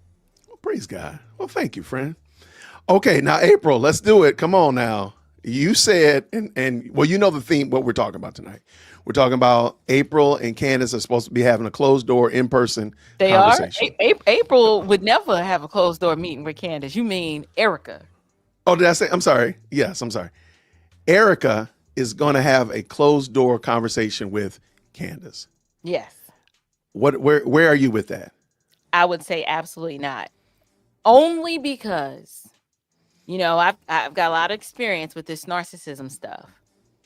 And I just don't. The best way to deal with a narcissist, like if I was Ericka, you have to go no contact, disconnect, and they have to be starved. And it would have to be some serious, what is the word I'm looking for? Moderation. Someone would need to be there. It would need to be on camera, recorded audio with the video backup. Mm-hmm. Because you can't trust them. They don't keep their word. They'll move the goalposts. You know how it is. Well, I'll stop. You know, my husband and Ericka can make me stop. Then it's, no, she could just make me stop lying. But since I'm not lying, I don't have to stop. I got you. So do you not see, well, okay, let me tell you what I'm seeing. They get her to come out to Arizona because they say in person. So clearly she's able to go to Arizona when she couldn't go to sit down with Neff and Andrew and others. That already is a ding against her credibility, but let's continue. They get there and they go through all of those questions that, you know, she brought up these dumb questions, you know, these alleged lies that she says that are put out there. And let's say Ericka goes down the list with them and they answer them. It won't be on camera, recorded. You can have a copy, Candace. We got a copy. No problem. And they just go down and knock them all down. If she goes out there and continues to tell that story, we have evidence now that you know that that's not true. That's now the grounds for defamation. Hmm. I mean, listen, I've been praying about this whole situation. I'm actually praying tomorrow, fasting tomorrow for this whole situation. I'm praying that Ericka has received wise counsel and is doing this because she believes, because she's here, adhering to wise counsel, that she's going to be able to get some sort of resolution from this. I personally would not do it, Okay. but that's just me. Okay. All right. Let me add another voice to it. Shout out to Tamara Neely. Now that's my girl. I don't think you know that we're friends. Wait. Oh, y'all are friends? For real? We are. Now, Tamara, now again, y'all violating my rule. I just sat there and told everybody you got to have your camera on, no profanity, you got to stay on topic. And both of my female guests come up in here with their bonnets and pajamas on. Because that's what I'm going to tell the story. I'm going to tell the story that you got your bonnet on. That's why your camera's not on. So there we go. I do. Well, I know you do. Well, it is 8:30 here, so it's about that time. It's about bonnet time. It's about bonnets and pajama time. Shout out, if the mods could please make sure that Tamara Neely's link is in the chat. And y'all can put April's in the chat too, even though April she be leaving me on red. So we just going to keep it on moving. All right. Tamara, what do you think about this whole thing with Candace, Ericka, closed door, powwow? What's your thoughts? I have mixed thoughts right now just because I know that the Bible talks about how if you have a problem with your brother, then you go to your brother. And then if that doesn't work, then you take another person with you. And if that doesn't work, you go to, I think, the pastors of the church. And so it's like the elders. So it's like, I don't know, is this, I don't know what to think, because I also agree with the other side that says that Candace is not trustworthy and this shouldn't be a private conversation. So I think I'm a little bit conflicted right now. I would contextualize what Tamara is saying. She's talking about Matthew 18. Here's the problem. It says a brother. Candace is not a brother. She's proven herself to be a regenerate reprobate. So therefore, the standard of Matthew 18 does not apply. Because if your brother sins against you, hey, Tamara, you and I, my sister in the Lord, you stole $5 out my purse. What? Tamara's like, oh, you know what? I did. I needed to pay my rent that day, and the sin demon jumped up in me. I don't know what I was thinking. I repent. Hey, we're good. It goes no further. But like I seen her steal, and she's like, I did no such thing. Right. And you're like, you stole that money from me. So I don't, Matthew 18 doesn't apply in this Candace situation. It just doesn't. Let me also just add a little bit more complexity to it. It's actually in a church. So now I don't know how to, it is kind of different because we are in this internet virtual marketplace. But, April and I live in Atlanta together. Let's just say we went to the same church. Then this would apply to us because we're in the same church. But like, am I going to go all the way across Atlanta to go raise Cain with April's pastor about this?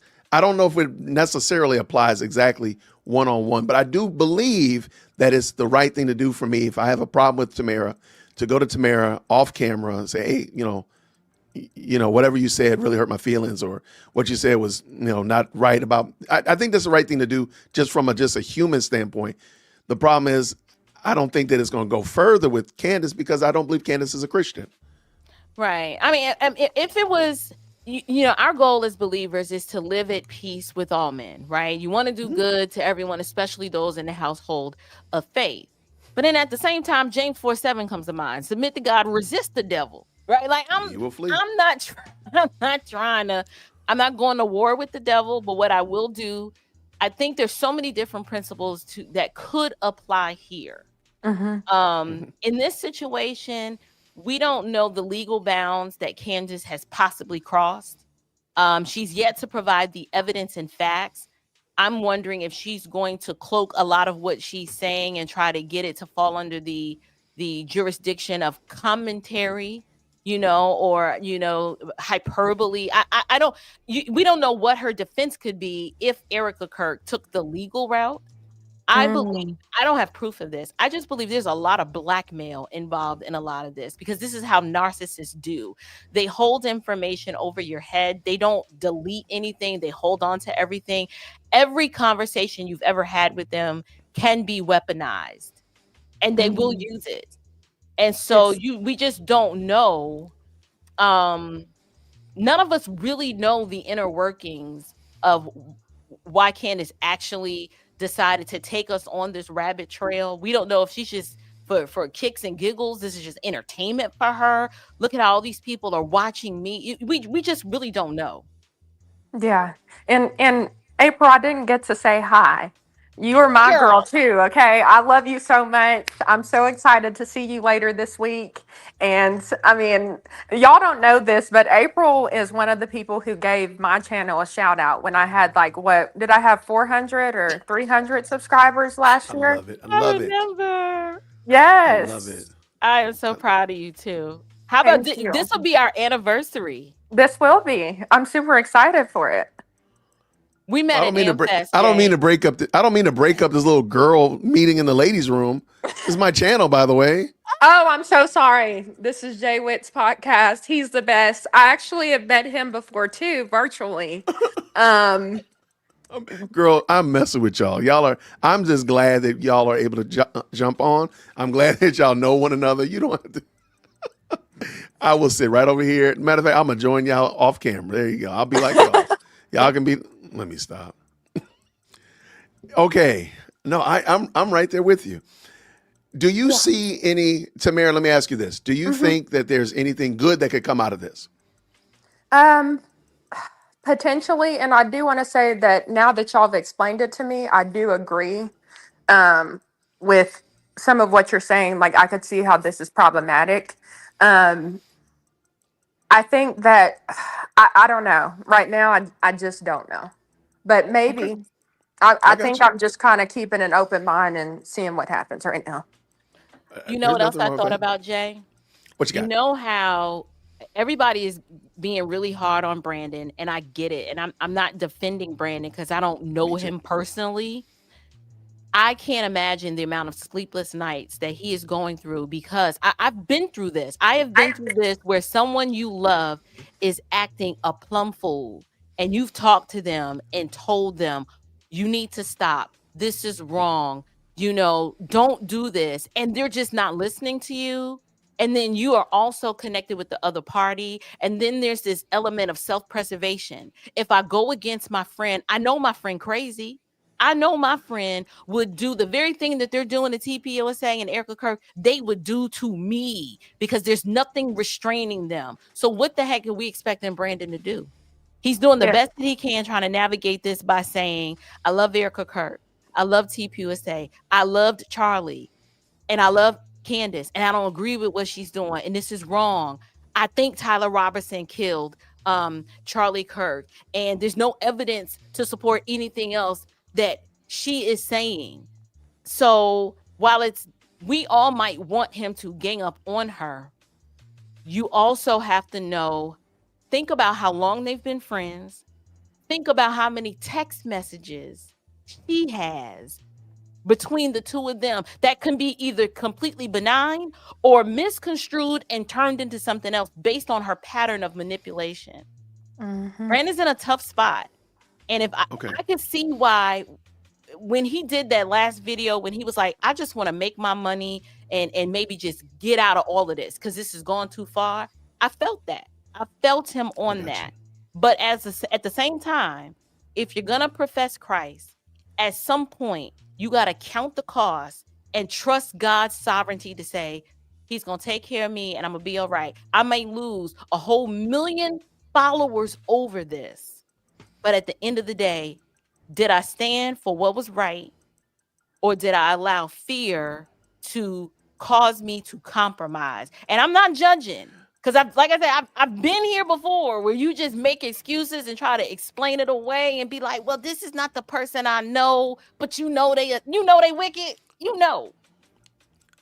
I got you. Can I jump in? It's your Yeah. show. And okay, I disagree with you 100%. And I'm gonna That's tell you a fine. story. I love I'm gonna you. tell you a story. I have a friend. Y'all know I love my alma mater. I love Morehouse, and I tell you all, I love Morehouse because of the men that I went to school with and the sisters I went across school with across the street at Spelman. Many people don't know this, but April is my adjunct Spelman sister as well. And I have a brother who married a young lady that I knew from Spelman, and they were married for a long time. And he called me, letting me know that they were getting a divorce. And he called me and three other brothers. So we were all on the phone on a group conversation. And he told us a story. And he was in gross, unrepentant sin. There was no other way around it. He was wrong as two left shoes. And it broke my heart because the other brothers on the phone, they were not willing to say it. And I just had to say it. Bruh, you wrong. Right. Does your pastor know what you're talking about? That you chasing after this other tail? That you going out of town on business trips and you doing this? Like, no, you're wrong. And from that day, it's been better than 3 years. We don't talk anymore. Yeah. Now, most of you all know, look, I tell you all the time, I love Morehouse way more than Morehouse loves me. And I love my brothers. It hurts my heart that he is not considered one of my brothers. And he's my Morehouse brother, yes. But we don't rock like we used to. But I was willing to say the hard truth, like, bro, you're wrong. And I knew that he was going to cut me off for saying it because everybody else was like, oh, it's okay, man. You can move in with me and I'll send you some money for you all and all this stuff like that. I'm like hell, bro. You need to take your butt back home and repent to your girl. I was the only one said it. The only one. To this day, they're divorced and he out there wilding out, doing whatever the heck he's doing.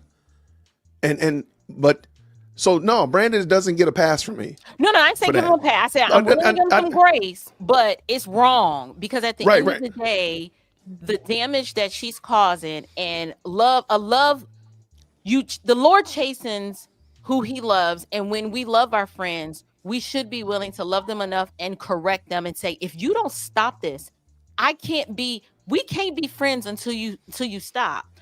But you also got to understand, everybody doesn't appeal to that objective standard of truth. They don't go to the word of God and say, how should I be navigating through this? They try to, within their own strength and leaning on their own understanding, to try to figure out what they should be doing.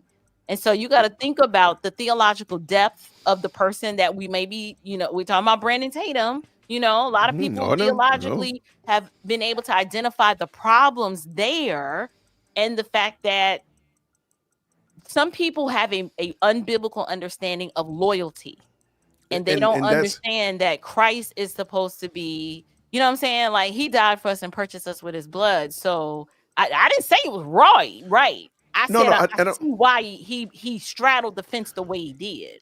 No, and that's all I'm saying. I'm not saying that Brandon Tatum. What I am saying, however, is recognizing the you already know what the damage. Let me go back to my story about my friend and his wife. I already know the damage that was going to happen. Nobody is confused about the damage that a husband stepping out on his wife, leaving his wife and three kids is going to do. Nobody's confused. Like, oh, I did not think that was going to cause that. I didn't know. No, you know it. You're already well aware of it. So I'm not going to pretend like it's going to be all sunshine and rainbows and everything's going to be fine. And I feel like Brandon is aware. I watched those videos. I watched the video that you're referring to. He dances around the fact that Candace is the one that's causing those problems. I agree. And for you to say that you love Ericka, you love Turning Point, you're giving money to Turning Point, and your friend is on the same note saying everybody should pull the plug and stop supporting Turning Point. It's a wicked, evil, demonic organization. I'm telling you, that man compartmentalized it in his mind and felt that, well, I'm raising money for Ericka and the kids in Charlie's absence, and I'm doing all these things to let them know I love them. And then in the next breath, would not say anything publicly against his friend, because in his mind, this is my friend, this is my family, and we don't do that to family. And then there's the other side is, but what the scripture commands you to do. Right, So because we got what he did on the left, what he did on the right, and what he was just supposed to do. You know what I'm saying? No, I got you. And the problem is, and even with that whole family discussion, and we've talked about this offline, April and Tamara, you're welcome to jump in as well. Yeah, One yeah, of the definitely. problems with black folk, and I'm just going to here, let me big screen it so I can make sure people can clip it. One of the problems with black community, our community, is we're quick to say, well, this person is a part of family. We don't XYZ. We don't call out this person because of their family. That's the problem. That's why we have so many people that are damaged in the black community, because we won't say what Uncle Ray Ray did to those kids was wrong. Yeah. What Auntie Nisi did was dirty, and that was wrong. And we should have called the police. We protect We should wickedness. have. We don't call it out. And I don't think that just because I say, well, we family. I believe that my Morehouse brothers are as equally family as those two women that are upstairs doing laundry right now. I agree. Correct. Mine was just So it wasn't a that's all I'm saying. justification. It was an explanation, No, I only got you. because I know, for us on the outside looking in, saying what he should do. Well, we know what he should do, but we Right, got to right. be able to explain why is he doing it this way. I'll give him some grace, but if I had a chance to sit down and talk with him, I'd be like, you know what you got to do, right? You know what you got to do. You've tried to compartmentalize this, but at the end of the day, you know what you got to do.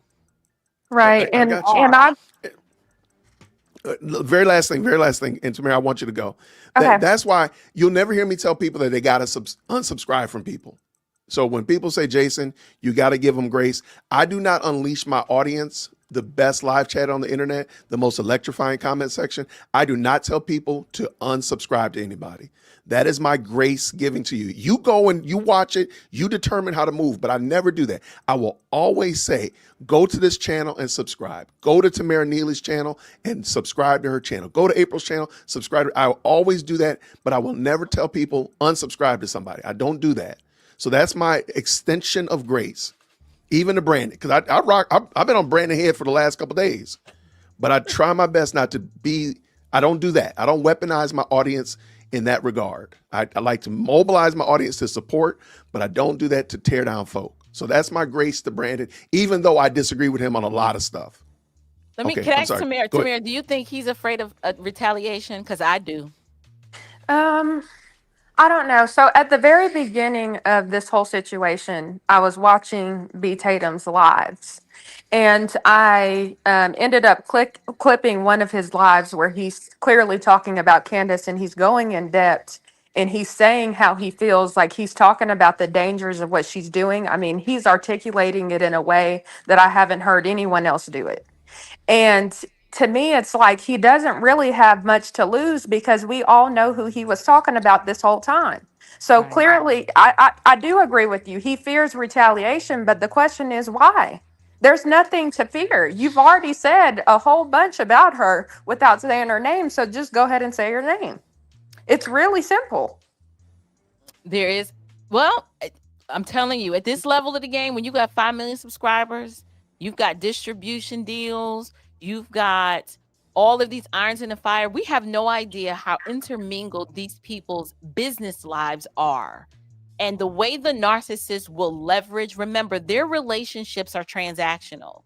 So Brandon's the empath that, like, this my ace boom coon, this my home girl from way back when. And she's like, yeah, okay, I got your way back when. You don't know how way back I really got you. Mm-hmm. You know, so it really makes a person reluctant to be brave and just stand on truth, because they're always wondering, when are they gonna do it to me? It's true. And then also, I hadn't really thought about that before this. Like, I didn't think about the fact that they do have a past. And this past goes back at least 10 years. So imagine the dirt that they have on each other potentially.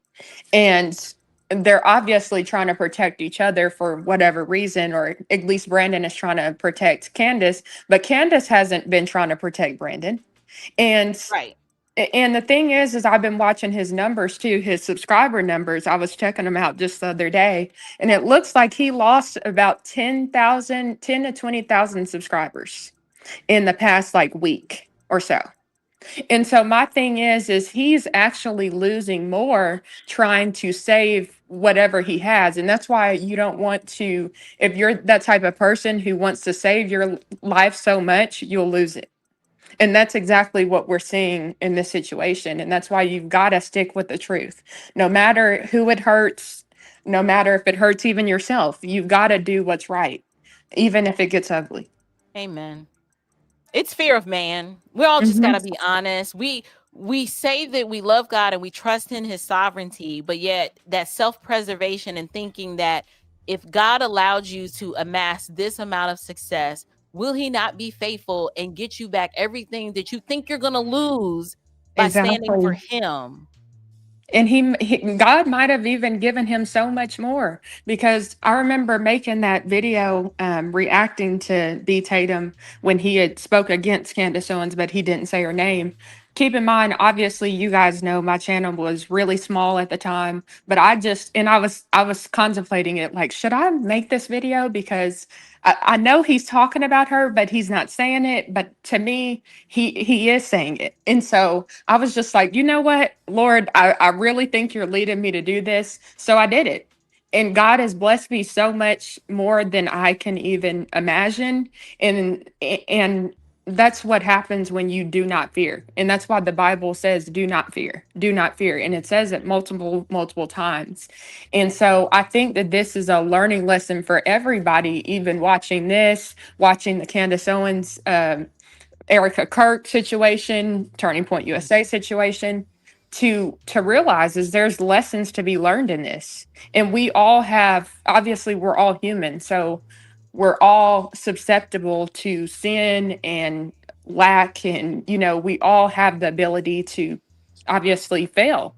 And so I think this is a learning lesson for everybody to do what's right, live for Christ, don't be afraid, and to have faith that God will bless you. One thing that somebody told me, and it has stuck with me to this day, they said, dude, never make decisions out of fear, scarcity, or lack, because those are usually the wrong Right. decisions. Right. Okay. And so I hope that changes somebody else's life the way it changed mine. I love it. I love it. I All love it right. So too. we fixing problems up here in the world. We solving world Yeah, I, problems I up in saw here. one of your And your comments. Someone said that the Cantifa, I guess mafia or whatever you call them, Cantifa. came Yeah. after Brandon. And my question is, since everyone likes to ask questions, when have we seen Candace take up for Brandon and say, Exactly. "You leave my brother alone. You leave him out of this"? She says she said nothing Yeah. because the narcissist is transactional. It's you. They demand undying loyalty, but they are not loyal, Mm-hmm. and And that, they'll So rationalize in their mind why they had to hurt you. They're the yep. ones that pee on you and be like, I had to pee on you because, like, they have an explanation for why. I'm gonna need a better analogy, April. I'm gonna put you in timeout. Oh, I'm I'm gonna need a better sorry. analogy. But Okay. like, watch this. Notice that Candace went hard in the paint for Megan Kelly. Remember that? She would call Megan Kelly, y'all, they're attacking Megan, Megan. They're attacking Megan. She says nothing about Brandon, but Brandon keeps losing. I'm looking at his social Exactly. blade right now. I So know. why do you not? Why are you not defending, calling out? But she'll call out, of course, Megan, Tucker Carlson, and doggone Ian Carroll and the Village Crazy Woman on Twitter. Mhm. That's it. And you never hear anybody else. You almost think like, well, does anybody else rock with you? And again, Brandon Tatum's sacrificing his whole platform. I'm looking at his numbers. He's sacrificing his platform for you. He is. And the thing is I noticed that when Brandon Tatum made his video the other day about the situation, the one that April was referring to just earlier, in that video, he said he is tired of basically sticking up for everybody else and nobody's being there for him. He said he's tired of having everyone else's back and nobody's having his back. And I was like, wow. I mean, I felt sad for him. Like it really was hard to watch him say these things, because he's obviously got a big platform, and I'm very new. I've got a far ways to go in this industry, and I just try my best to learn from other people's mistakes and learn from other people's successes. And it really broke my heart. And my thing is I'm like, Brandon needs to realize that Candace doesn't have his back and she is not his friend. That's just the reality of the situation. A Well, friend wait, does not do that. well, wait, Facts. well, wait. Candace says that she's Charlie's friend. Let that sink in for a minute, okay? Let that sink in. What she's doing, and she's doing it. This is like the guy that the man that beats his wife. Like, I'm doing this because I love you. Mm-hmm. I know my Well, who fist needs is going in your eye bone, but I love you. Like, that's crazy work. exactly who needs an enemy if you have a friend like Candace Owens? So if I saw my alleged friend acting this way, I would have to say, you know what? Friend, let me talk to you privately or publicly, but I got to let you know you are not my friend anymore. And You I would can't just be. have to distance myself from that person because what that person's doing is evil. What that person is doing is wrong. And so it's like, I think it goes back to what April was saying earlier. Obviously, there's more to this story. There's some For things that sure. we don't know about that friendship. And maybe that's why Brandon Tatum is holding back. But the thing is the truth is what sets you free. And There you go. money, chasing money and the things of this world are not going to get you what you really want because really what people are searching for is Jesus. And who is the Ain't no truth? He question. is. He's the truth. Exactly. I saw And someone made a comment that I wanted to engage with because it was really good. It's moving so daggone fast. I I can't got even it. I got it find on it. slow speed now. I can't put it on turtle now. We can't put it on Ninja Turtle speed. I Right. will though if I Somebody need says to. also important to ask God to remove people from your life that bring no value to your life. Not everyone can go where God is taking you. I wanted to engage with that because that's what it's going to come down to. A lot of times with the empath, the empathetic person, the narcissist has such a stronghold on you that you believe that if I walk away from this person, that the damage that I'm going to sustain is going to be so great that it's really because you're fearing man and you're not trusting in God. Let me tell you Facts. guys, there are a lot of people who don't think that the damage that Kansas is causing is really that serious. Let me explain to you. I'm not going to share names, but I had a politician in a whole nother state reach out to me because he has lost half of his campaign staff over this Candace Owens foolishness. Many of his campaign staffers were members of local TPUSA chapters. And Wow. because of Candace, the mind virus infected them.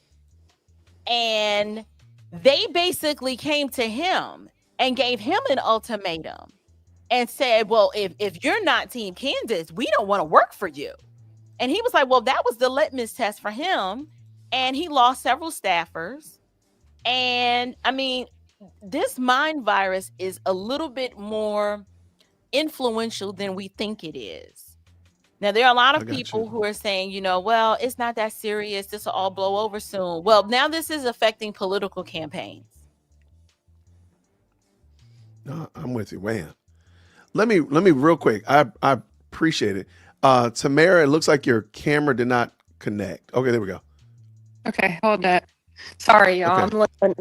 I'm not camera Okay. ready tonight. So Okay, my no phone problem. No died. problem. I apologize. Um, it's perfectly okay. And let me also just add, just for the chat, if you don't mind, I appreciate the chat has been electric. I appreciate that. And I do want to go over some of these supers. If you don't mind, on your keyboards, got your keyboard situation right there. Next to the letter A, there's a button that says caps lock. Can you please turn that off and make sure that you're not typing in all caps? Because it just doesn't go well.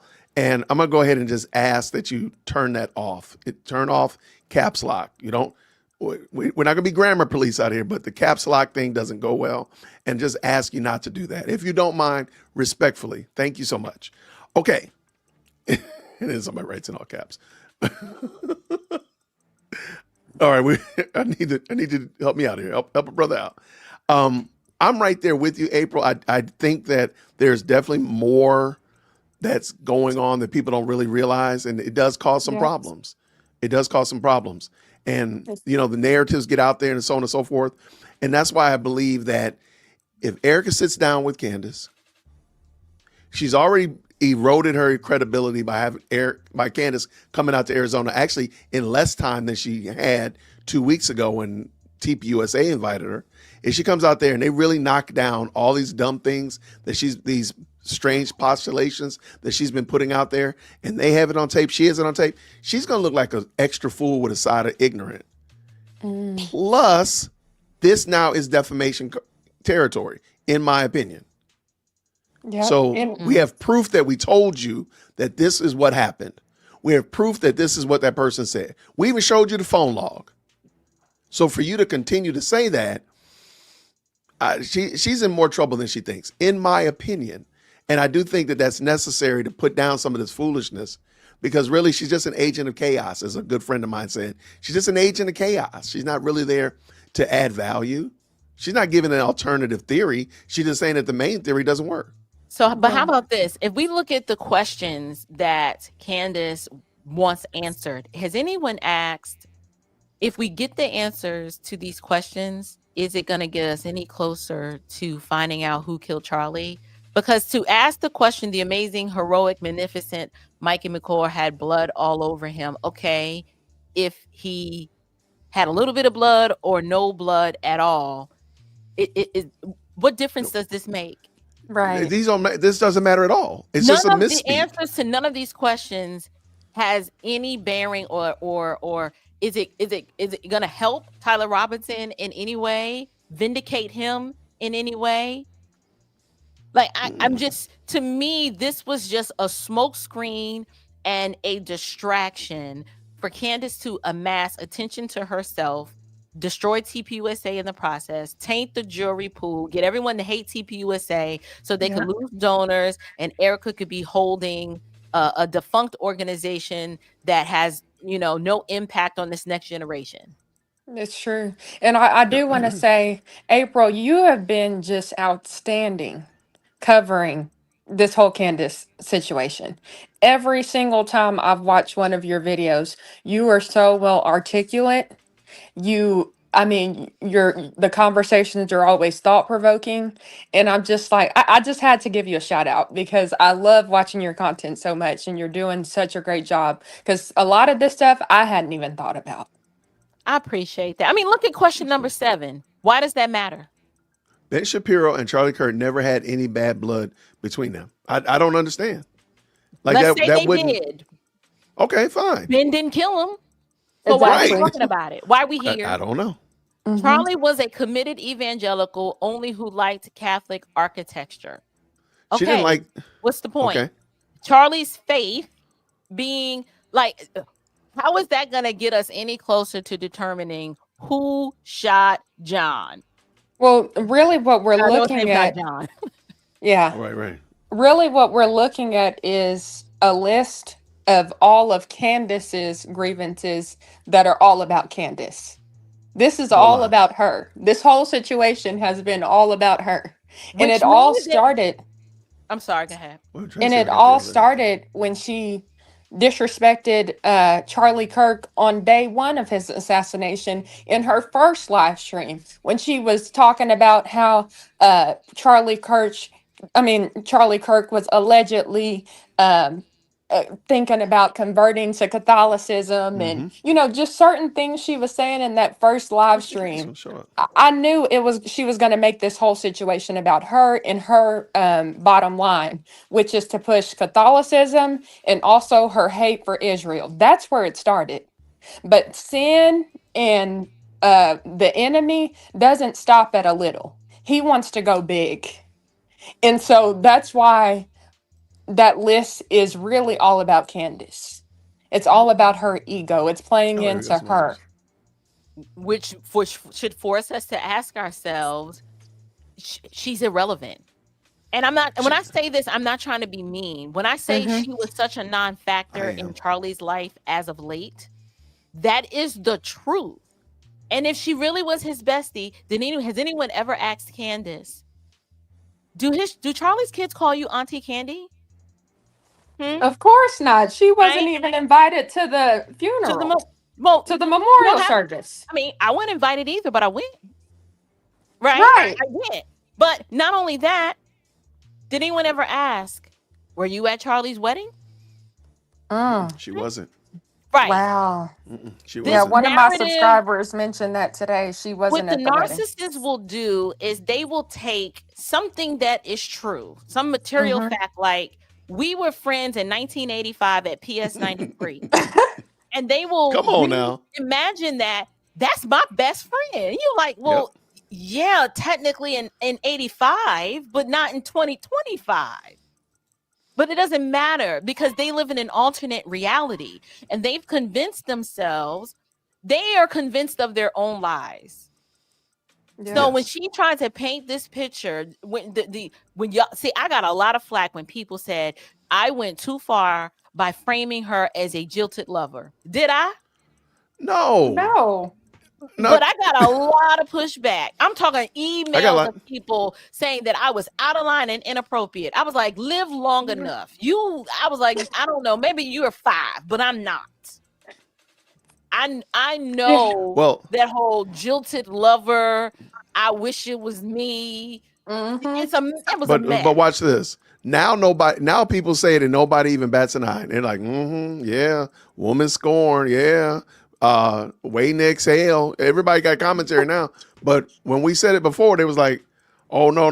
Now all of a sudden everybody's like, yeah, you're right. Just give enough time. That's all it takes. Just give enough time.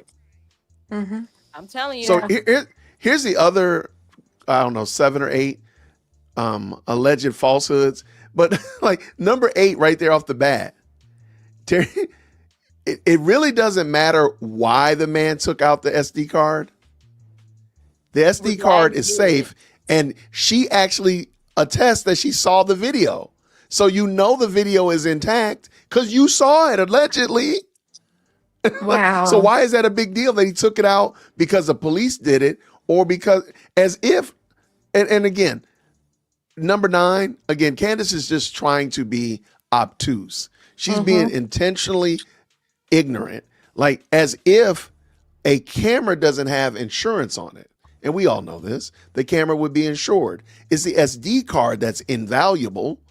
Right. That's inside of it. So take the SD card and make sure it's safe. And the rest of the AV team will still pack up the doggone cameras.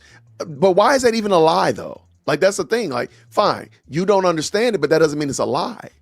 This Right. reminds me of atheists who try to disprove the Bible by running to the Gospels and saying, "Well, you've got these four Gospels, and each of them have contradictions or variations in it." When it's like You're just I'm being. not gonna say You're you trying. doing You're, that. no, you're trying to be. You're like number 10. Like number 10. This one is adorable. Charlie establishing a Doge was not unusual. You do realize they did an audit every year, but they didn't do a Doge into. But Doge is a new concept. Exactly. Like, and you know that. So why are you even making this a quote unquote lie? It's not a lie. It's a new Exactly. concept. It's to lead Exactly. you to. It's to lead you to a narrative and a conclusion. She's leading her audience to a conclusion and getting them to measure on minor things that are irrelevant and have no bearing on the depth or breadth of this case. That was the point. The point was to sow discord and mistrust and distrust. TPUSA was the largest, most influential grassroots conservative organization on the planet. If one Project Ponytail or Ratchetane can instill doubt, siphon money, get people to not support it, I'm convinced, I can't prove it, my opinion, there are some really bad actors. Y'all keep thinking that I'm just obsessed with communism and Marxism as if there are not these evil forces that are trying to subvert America from within. All they need is a youthful idiot who doesn't have any sort of, I mean, they'll pimp themselves out to the highest bidder. The Yep. As she's narcissist, doing. remember, is motivated by money, power, and status. If they can get one or all three of those, listen, they'll throw their own mama under the bus. If the God of this world would promise them that, they would jump on it in a heartbeat. And Satan knows exactly what our carnal hearts want, and he'll hand it just like he tried to offer it to Jesus. Hey, all you got to do is hurl yourself down from this mountain. Just come on, worship me. Jesus, like, I made this mountain. Get thee behind Right. me. Let me also point out, and I just want to point out these questions right here. Number 13. Inexplicable events. Egyptian planes tracking Charlie and Ericka. First of all, I'm just going to say it. I know this is going to hurt people's feelings. The idea of the Egyptian planes is retarded. I don't like using that word. I do. But it's retarded. So the idea that them not addressing it is kind of like you not addressing your child who says that there's a fly monster that's in their closet. You just like, baby, that's silly. No, daddy, there's a fly monster in my closet. No, that's silly. I have a child who's terrified of ladybugs. I don't know why, but there's a season in our house when there's ladybugs that just get in our house. They're all over the place. And she loses her mind about ladybugs. She knows that nobody's going to run around with her except her. She will literally run laps around my house about ladybugs. I'm like, well, baby, while you're running, please drop these dishes off in the sink because you're silly. I'm not going to do anything about it. I'm not. Same thing with these Egyptian planes. I didn't understand. Did she ever arrive to a point or a conclusion? Or what was the assertion? The Egyptian planes were tracking. How does she know they were tracking Charlie and Ericka? This is not a coincidence, not even a coincidence, but at any given time, there's a plane somewhere that's tracking me too. Because where I'm going, it happens to be going to the same place. I don't know. And nor does, but see, this is the dumb thing. This is how you know that Candace is just, again, Candace is an IQ test. And I apologize. All the Cantifa people, please get up here close to the front of the church. Because I want to make sure that you have support when I hurt your feelings. Let me tell you this real quick. Candace is making a fool out of you. If you're running around saying that a plane, a Gulfstream is tracking another plane and just following it around just following it around, you're an idiot. I know that hurts. I know. That's a lot of fuel to be wasted. That's a lot of fuel. You don't even, I want you to look up how expensive it is to run a plane. And then just put in your mind that this plane is just zoop, zoop, zoop, following around. You're going here, I'm going there. You're going for no reason. And mind you, let me also point out, Candace said that these people have been doing this for years. So that means that the intent to delete Charlie Kirk has been in the process for years. That just process that for a second. When I say that Candace is an IQ test, you can go ahead and tap out of the test. Just get out of it. At the back of the church, we have a receptacle. You can drop your Cantifa membership card in there and join the normal people and make fun of this because it's dumb. That's exactly what it is. My name is Jason, dearwokec@gmail.com. Does it concern you guys that there are people who, for the most part, are pretty credible that are actually giving credence to this foolishness and saying, well, she's just asking questions. Well, what's wrong with that? Let me ask you a pushback question. Does it concern you that the vast majority of Cantifa members are not Christian? Are not U.S. citizens, are not even, does that not bother you? Does that not cause you a little bit like, wait, hold on. Why would a non-Christian even care about TPUSA? Right. To this degree that they're like, oh, she's just asking questions. Why are you even concerned? Why do you care? You don't even care about the Christ that TPUSA was and Charlie Kirk was attempting to point people to. Why are Right. you concerned about it? Oh, she's just asking questions, but you're concerned about the answers? Why are you not worried about the answer? They've never been interested in justice before or You ain't truth. been Mhm. interested in it. Now all of a sudden you're worried about it. Yeah. Interesting. Is it okay? Here's my last one, because I was going to call you about this one, April. So now I'm going to pick a fight now. Does it not interest you at all that nobody who's arguing for Candace ever makes a biblical argument for why they support Candace? Well, that's your red flag right there. That why does that not, like, I can make a biblical argument for why I support TPUSA from the Bible, from the scriptures. I know you can. I feel comfortable you can too, Tamara. But nobody who ever is rocking with Candace can say book, chapter, and verse in context why you rock with Candace. You never do that. You're always giving me these feels and vibes, my gut feelings, and my twisted left toenail, but never something from the book. Convince me from scripture that Candace is right, and I'll go ahead and I'll rock with y'all. I'll delete all my Candace videos. Well, they would have to know the scriptures to be able to do that, but That's why I don't. brought up the original point before. They don't even know the book. Mm-hmm. They don't know. They're the gonna tell me. manual. They're gonna tell me the 11th commandment is thou shalt ask questions. Be thou curious. First Confusions chapter 1, verse 9. Exactly. What do y'all think about Jason Whitlock's take? I was thinking Don't get me about. started. He's I was thinking about he's a reacting. disgrace to Jason's and Wits. I don't know what he got a lock on his brain. Catch me outside. DearWokesy@gmail.com. I got nothing for Jason Whitlock.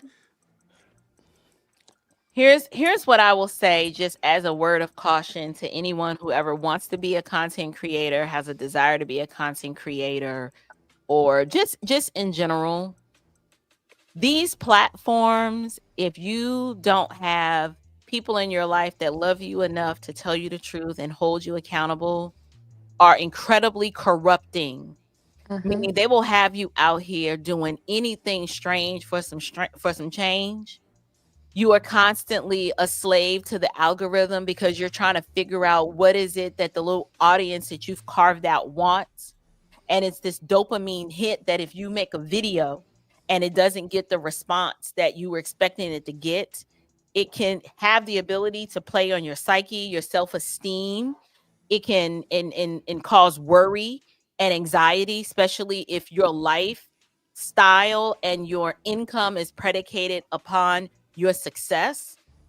So I just want to tell anyone, if you can't do this platform and maintain your integrity and learn to say no and learn to take a break, learn to get some rest, and learn to be willing to stand alone even as when it's not popular, these platforms can corrupt you. That's I've true. seen it happen with my own eyes. People that they do Absolutely. the strangest things, and you're like, why would this person say this? I know this person knows better. It just speaks to the depravity of our heart and the sinfulness of sin that causes us never say what you won't do, because you might find yourself What you won't down. do. I mean, you find yourself down bad. And so, I'm learning how to navigate this space with a whole lot of maturity and grace. And if it wasn't for my husband and the restraint of the Holy Spirit, I have no idea how reckless and wicked I'd be right now. Yep. And I agree with that. I agree 1000%. Let me also just point out, because I'm not finished with Jason Whitlock. Jason Whitlock is what I call a tourist. And what I mean by tourist is tourists just kind of, they go to a place and they just look around and they see and they feel like they're mastered. And with Dunning-Kruger effect, like, oh, I know so much about this place because I've been to the tourist traps. You've not been anywhere else in the area, just a tourist. And Jason Whitlock, I'm sorry, I don't know if he's enamored with Candace's look or he doesn't. I don't know. I have no idea. But he is a tourist as it relates to his support for Candace, because he doesn't understand what she's doing is not just asking questions, but rather making assumptions, making assertions dressed in drag of questions, but actually making accusations against people, and he doesn't realize that. And I do think that Jason Whitlock is problematic in that regard. Now, if somebody said I need to give grace to Brandon, I will give grace to Brandon. None for Jason, because Jason is loud and wrong, and just he won't. He is loud and wrong. Don't be loud and wrong. You can be loud and whisper. I mean, wrong and whisper, but don't be loud and wrong. Just don't do that. And that's what he does. And so that's why I don't have any respect for Jason Whitlock. And then also, I'm just offended because his name, man. People think I'm him, man. And that's offensive, man. I've had people come at me telling me I'm a hypocrite because of Jason Whitlock. I said, no, ma'am. No, sir. That's not me. Okay, I'm done. Yeah, I think, I was disappointed with Jason's take because I've watched him in the past and I've agreed with some of his other content. Especially when it came to what is that case? Carmelo Anthony and Austin Metcalf. I think he was really on point there. But yeah, I thought about making a video about it, but I also had to check my heart in the moment because I was so angry watching him say what he was saying. I was like, seriously? Okay, Jason. And then I saw him on X going after April, and I was like, okay, you're See, 2 seconds away. You're two and that's seconds that's away. the other thing. Like, don't again. That's fine. If you rock with Candace and you just keep it to yourself, and if anybody asks you, you say, "Yeah, I rock with Candace." You know what? That's different than you putting on your Captain Save a Fool outfit with your underoos on the outside, and then you get loud in on Twitter. No, Jason Whitlock, you're gonna have to catch these.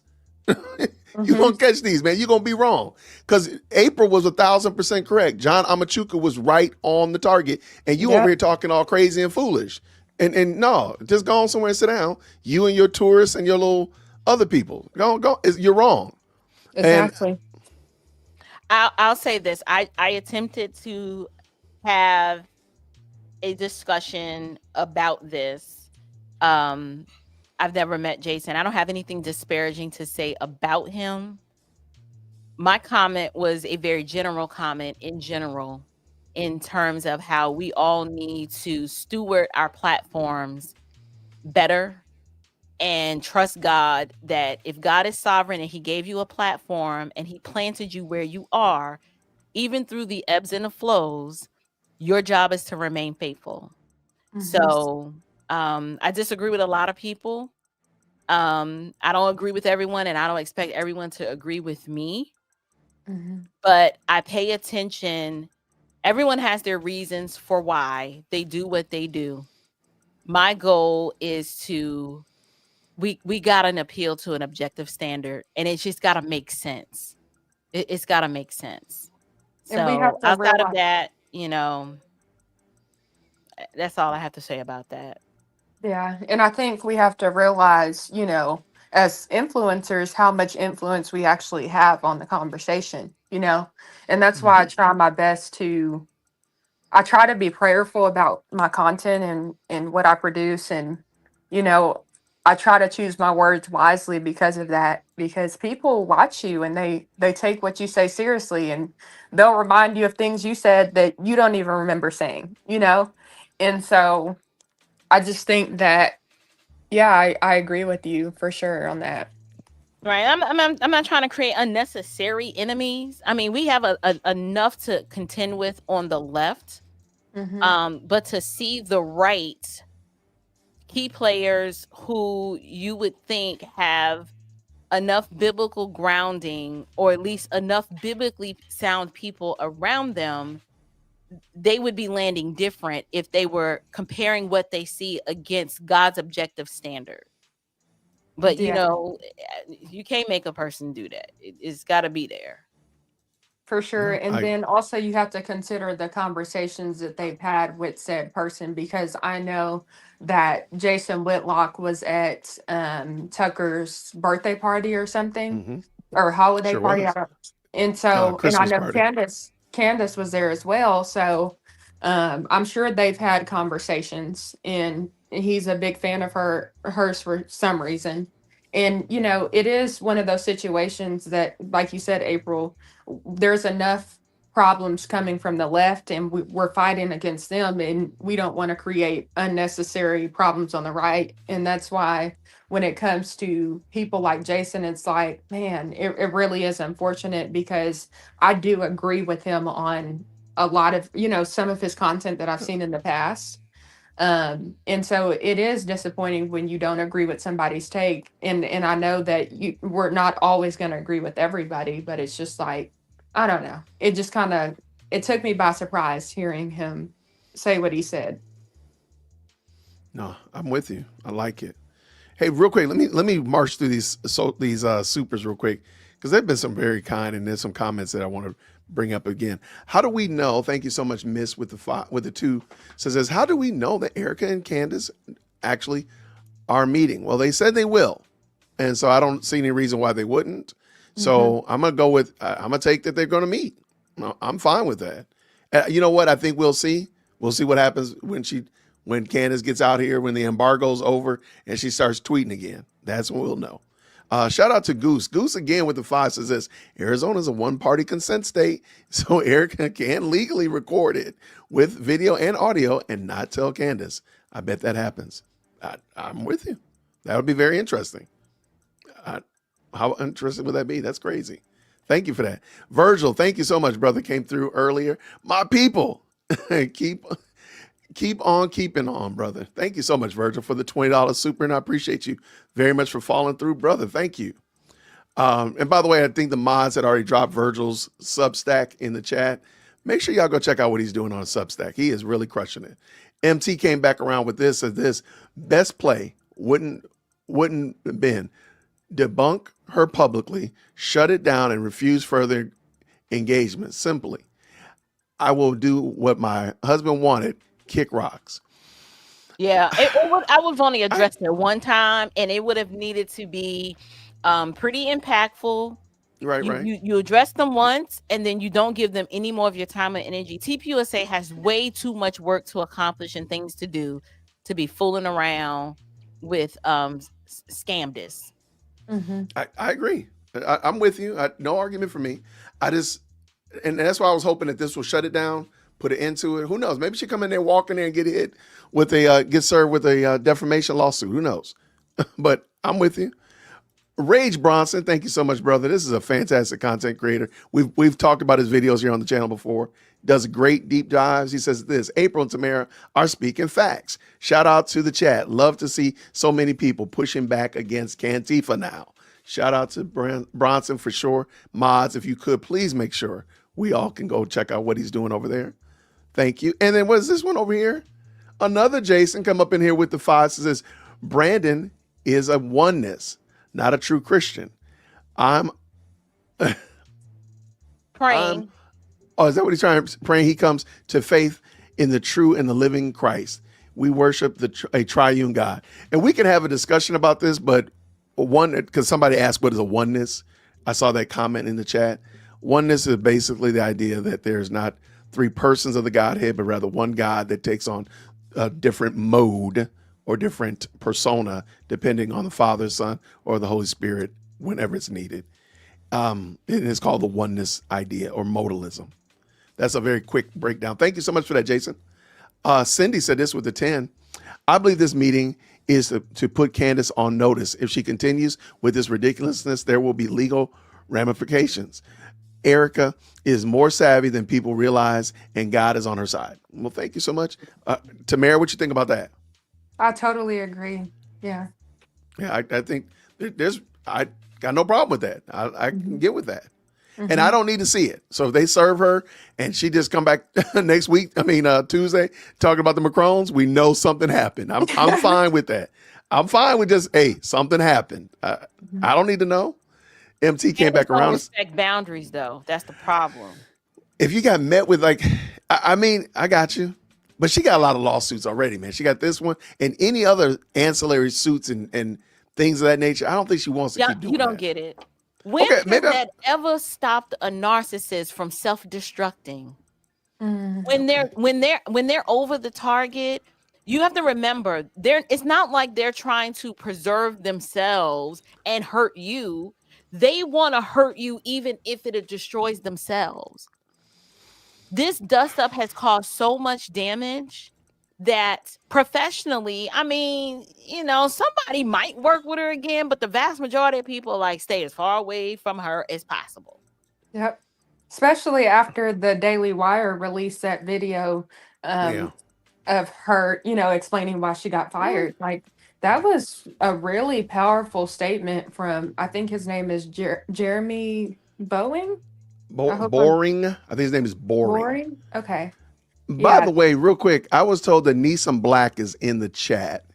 And I apologize if you are in the chat, brother Neeson. Here, I'm gonna drop. I wanted to talk to you anyway, so I'm gonna drop this link in the chat for Neeson Black only. You gotta have your camera on, brother. Don't be coming up in here because I need to talk about that great beard. So let's go. If you're in the chat, come on, follow on through. Real quick, let me finish these up real quick. MT said this again. And how is it a lie when Ben didn't know Charlie was bad mouthing him 500 years ago? And yep, Charlie is a weapon to those Israel Jew obsessed folk. I don't even understand that. Like it's silliness. And I'm sorry, some of those things, thank you, MT. Some of those things are just, they're just silly claims. Again, like we don't know Moses' shoe size, so therefore we got to throw out the 10 commandments. Like that's just dumb. Be quiet. We don't know.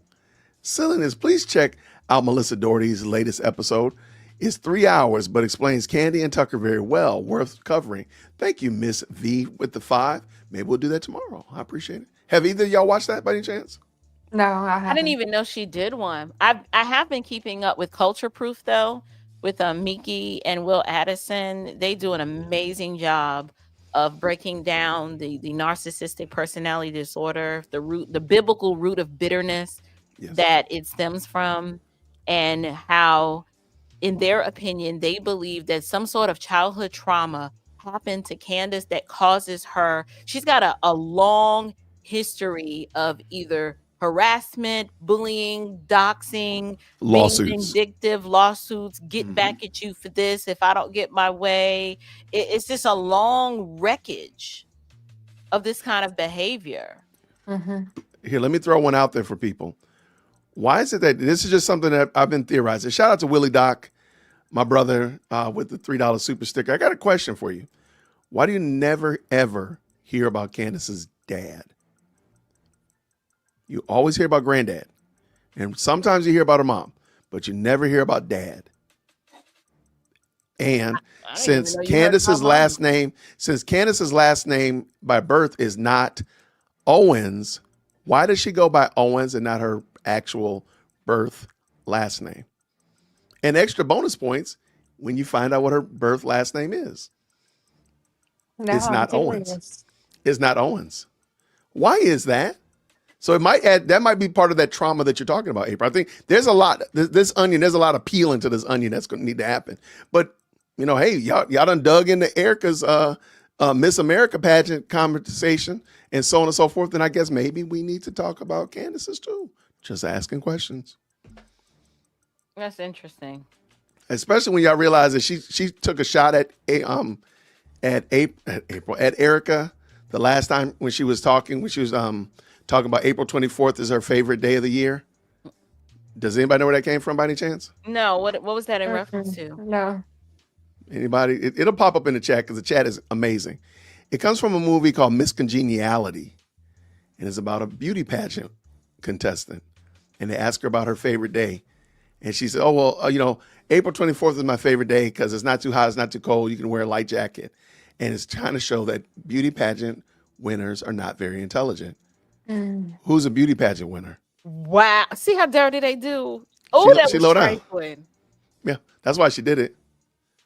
And the chat comments, if you go back and watch her Thursday show, the chat talks about it, but Candace is the first one to bring it up. Real quick, let's finish this. Missy said this with the 5. Jason Whitlock might want to sit this one out, trying to call out Pastor John when he used to wear Stephen A. Smith out. I mean, really? Shout out. And then, of course, Bronson said this. If Candace comes back Tuesday talking about the Macrons, her audience is going to eat her alive. Well, the thing, she has nowhere else to go. And she has compromised her credibility so much. And the conspiratorial cartel that she has effectively birthed, they don't want anything else. Their appetite is primed for that. So if she tries to actually cover legitimate news and things going on in the world, people gonna tune her right on out, and those views gonna flatline just like they were before Just she like they started were. this foolishness. Yeah. And then MT with this, they'll say Candy was forced into silence. Then we can say that she got paid off. She got the 7,000. She got the phone call. Whatever. This is craziness, man.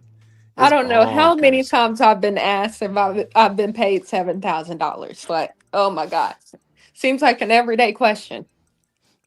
Well, I say, well, and I asked them, how much did you get paid to make this dumb comment? They're like, what's the going rate for dumb comments today? I don't know what the market rate is. Because you do understand, and all you do is you just say, you do understand that you're bearing false witness, right? By making that claim. So you're because you don't have any evidence.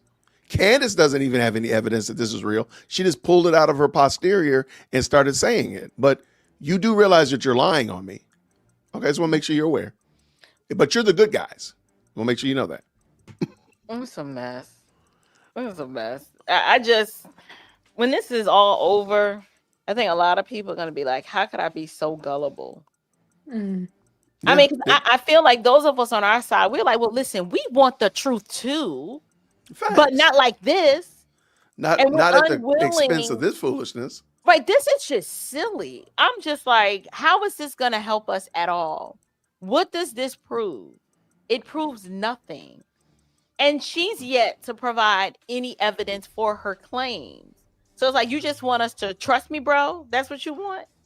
And even that, if I'll tell the Cantifa people, if you can give me something tangible that I can read, that I can listen to, that I can watch, and come to the same conclusion that Candace came to, the evidence that she gave you, then I'll consider it.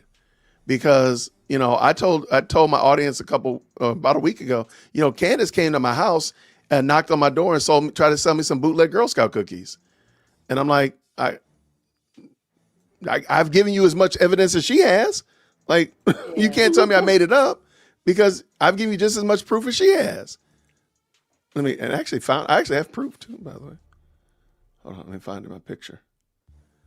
I actually have it. Keep talking. Dang it, where is it? Oh, that picture. I remember when you, a couple of weeks ago. Oh, I did. I sent it to you. Yeah, I did send it to you. That picture's Very insane. funny. Very, very funny. Where is it?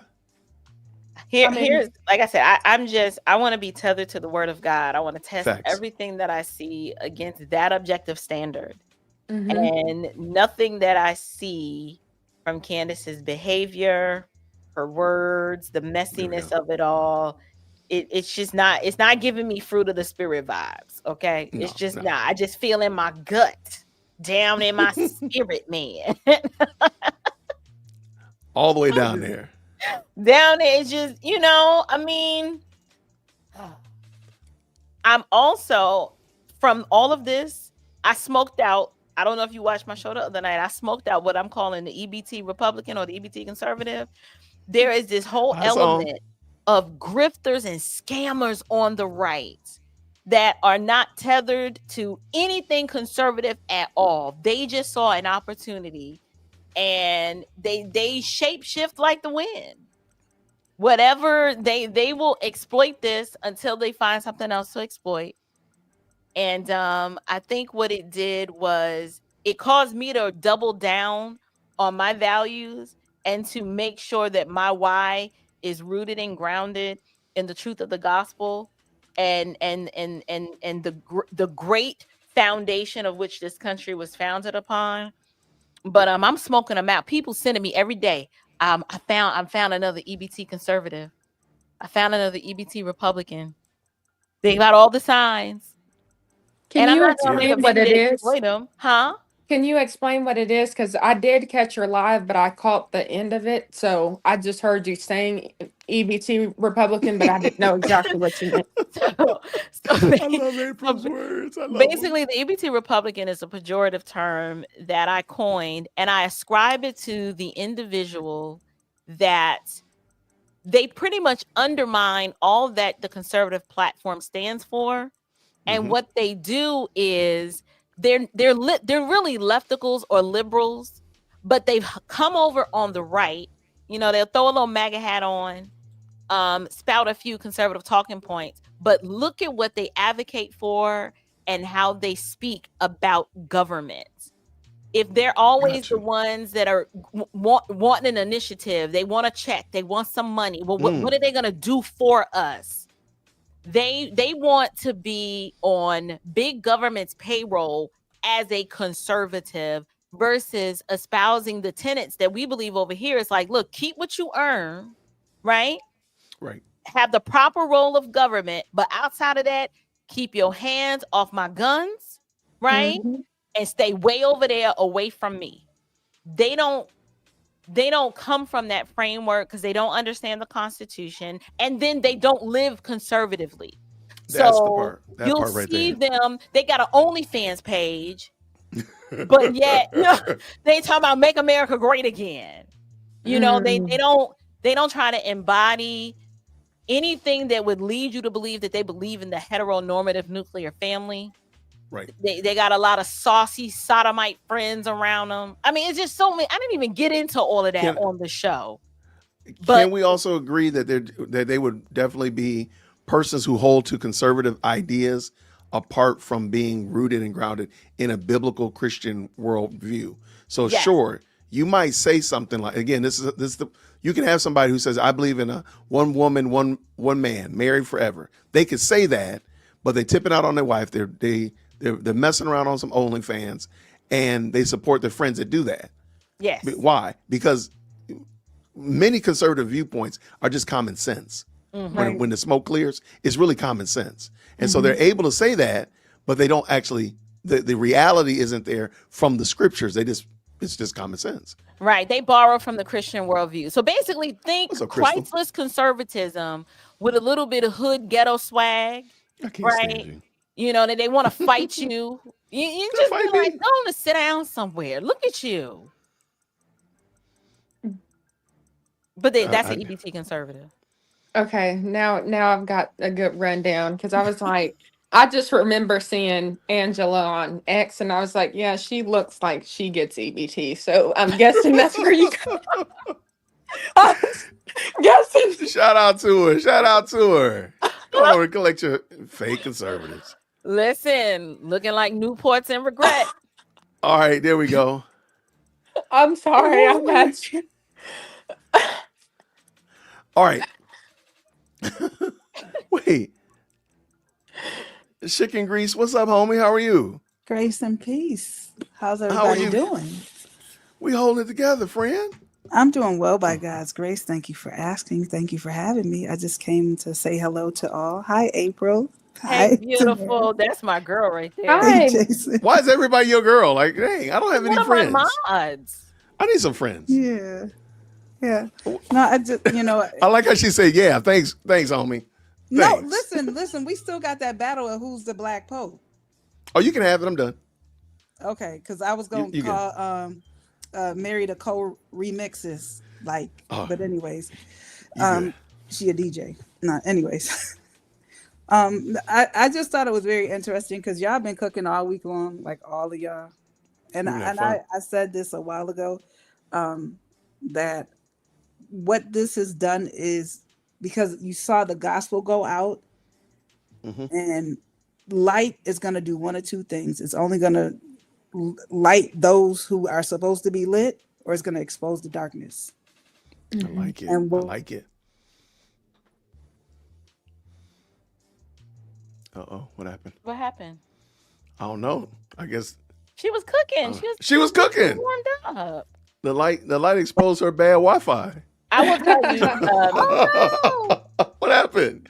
Hold on, let me drop her out and bring it. Oh, Keisha there we go. King is in here. Hi. Can you hear me? That's my other girl. What is this? What's going on, man? Keisha, listen. Everybody's Where Keisha here. at? This Is is this the next generation of cannot be heard. female conservatives that are trying to change the culture. Oh, We she got to is get rid of the saying. EBT Republican. Keisha, if you want to talk about EBT Republicans, Come on up in here. What you I got? love Keisha King. I ain't gonna tell her that Shout out out to loud. Keisha. Okay. Well, I guess. Hey. Chicken grease. Do you have a YouTube channel? No, I do not. I'm a vagabond. I go from channel to channel. Um, but But I long she love it. story she is short, very prolific in Islamic Muslim apologetics. So if y'all have a question about how to evangelize the Muslim community or how to, counteract them, she's like one of your go-to resources. Okay, we're gonna have to connect. Please email me if you can. okay. We'll do. April, I don't. If you have her email, can you text me that? Um, Yes. and I'm Do sorry, wait. I don't know what's going. Actually, we had a It's just storm. the Tamara Neely Show at gmail.com. Okay. Okay. Mm-hmm. So, but we had a storm up here, so everything has been a little wonky. So that's probably it. But Is that just the excuse you're gonna use? I'm serious. Either that or we got gens in my Wi-Fi, and I'm not gonna say that. But Oh see, no. But anyways, it's just the gospel is exposing a lot of these fake people that say they're Christian.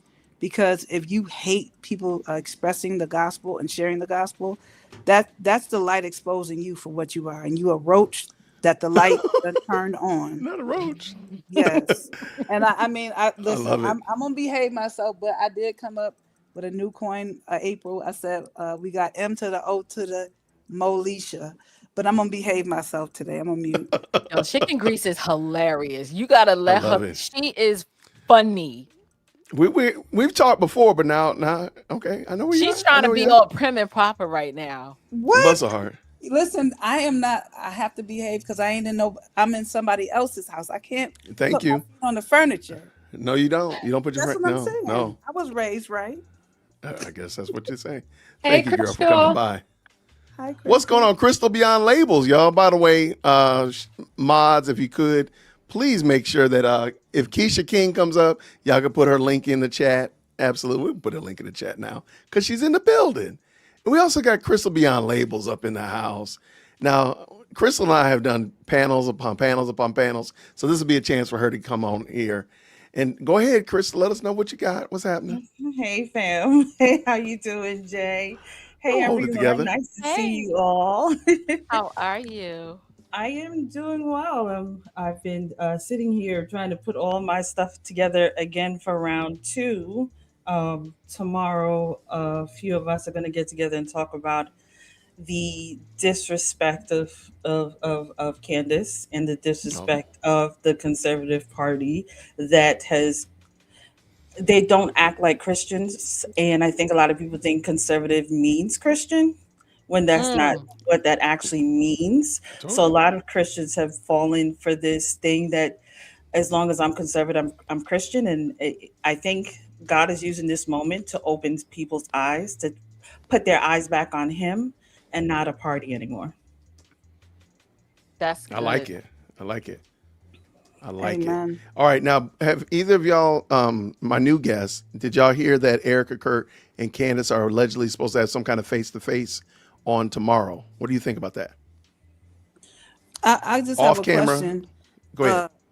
I know Erica Kirk is going to show up, but which face was for Candace? Because she got two of them. She only got two. You only saying two? I said she got I about mean, four. I'm not talking about personalities. I'm Oh, talking good about point. faces. Yep. I think this is a Haman moment. I honestly think this is a Haman Esther moment happening right now. And um I'm a bunch of us. I saw in April, I saw you had to pray for her and fast and pray. I spread I'm that praying for amongst her. my friends, and we are all fasting and praying for Erica in this moment because this is definitely the gallows have been built, and I think Candace thought that she was going to put Erica and TPUSA on those gallows, but God is going to turn it all the way around and Yep. educate Candace real quick on when you decide to use the gift that I've given you and use it for ill will. I'm going to bring you down to your knees so that you Amen. can see who God really is. Mm, Come on. wow. I like it. Amen. All right, I'm gonna I be the only really, one with the camera on because nobody else wants the camera on, but it's all good. I'm Yeah. sorry, Jay Y'all Witt. better be Listen, glad. Jay Witt. Y'all know my rule. Y'all know my rule. Go ahead. I'm listening. Okay. I'm sorry. Listen, I gotta wrap my I got a hair. do-rag on. I can't be Right? doing that. Thank you. I have my head wrap on. I just came back from the Nutcracker. My hair is all wrapped up, you know. Did you go down to the Fox? I went to the one at Cumberland. Oh, Cops. okay. Mm-hmm.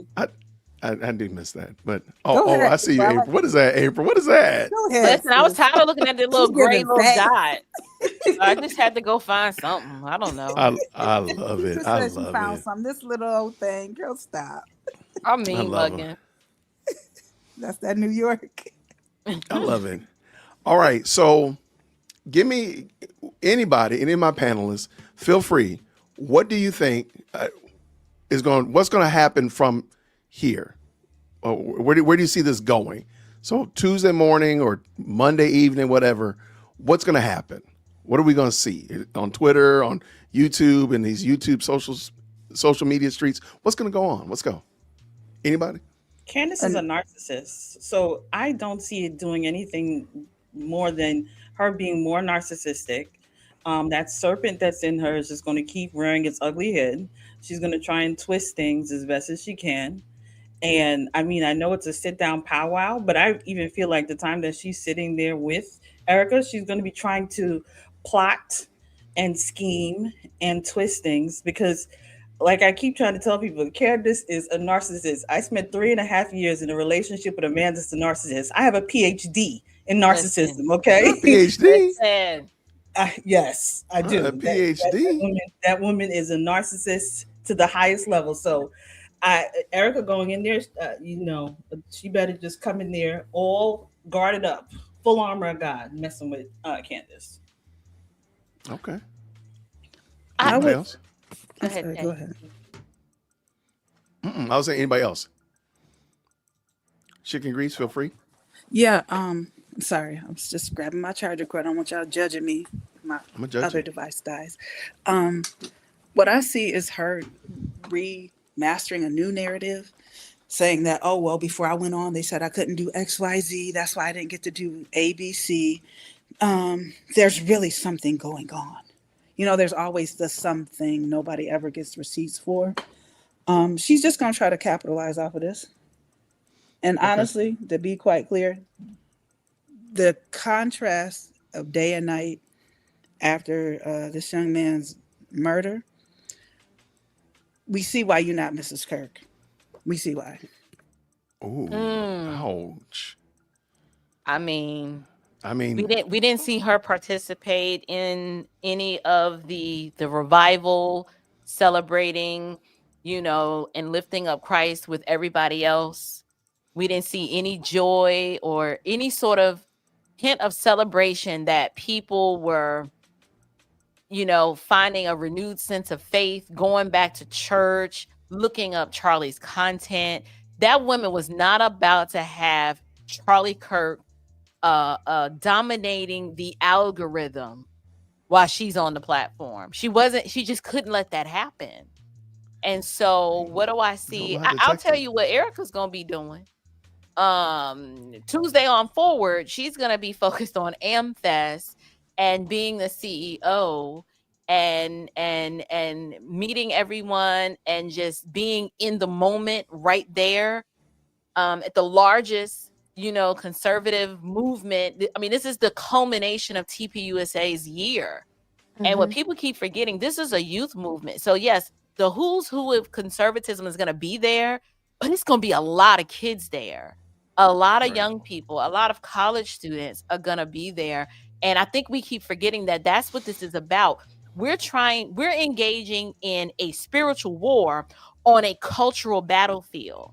And Charlie was very good in engaging on the front line of that war, leading with the gospel, but he took it to the culture. And so we're at this crossroads now, like, okay, well, now what do we do? This is an opportunity for Christians in their own individual context to be doing what Charlie did, which is engage the culture, dismantle the lies with the truth. That's it. I know that's what Ericka's going to be doing. Now, Satan and his minions and the conspiracy cabal And then rambling reprobate Candace, I don't know what she's gonna be doing. Let me throw this out there then. I did throw the link out for Rage Bronson to jump in as well. I need a guy up in here. All right. Do you think TPUSA needs to trim the tent, the big tent that Charlie was able to build? Do you think they need to start trimming that?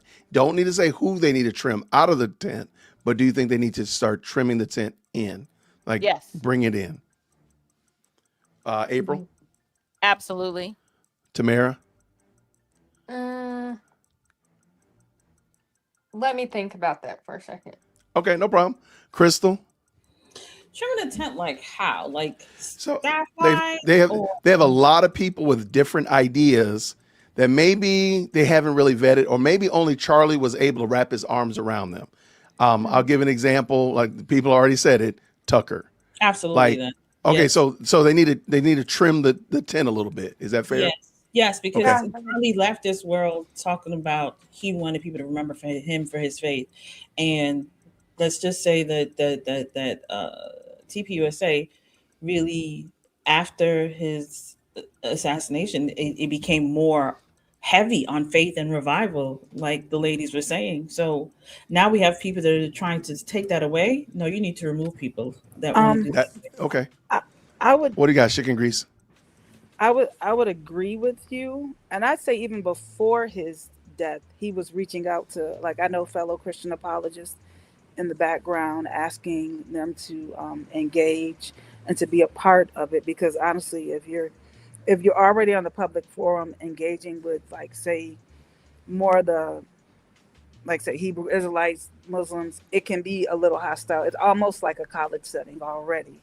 Just a religious perspective of it and being able to bring them to the foot of the cross with the gospel. So even before he died, like literally, and he had reached out to a brother that was in our circle. So it's not something that he was not already doing. Fact. It just never got a chance to do it. So if somebody is counterproductive, ultimately, if that's his goal, is funneling people to the gospel, and you're not a part of that, and you just want to be engaged in conspiracy theory after conspiracy theory because it suits your wallet, then you already not even on board as to what, I mean, God's going to bless the work of your hands if if you're faithful. But yeah, Tucker, and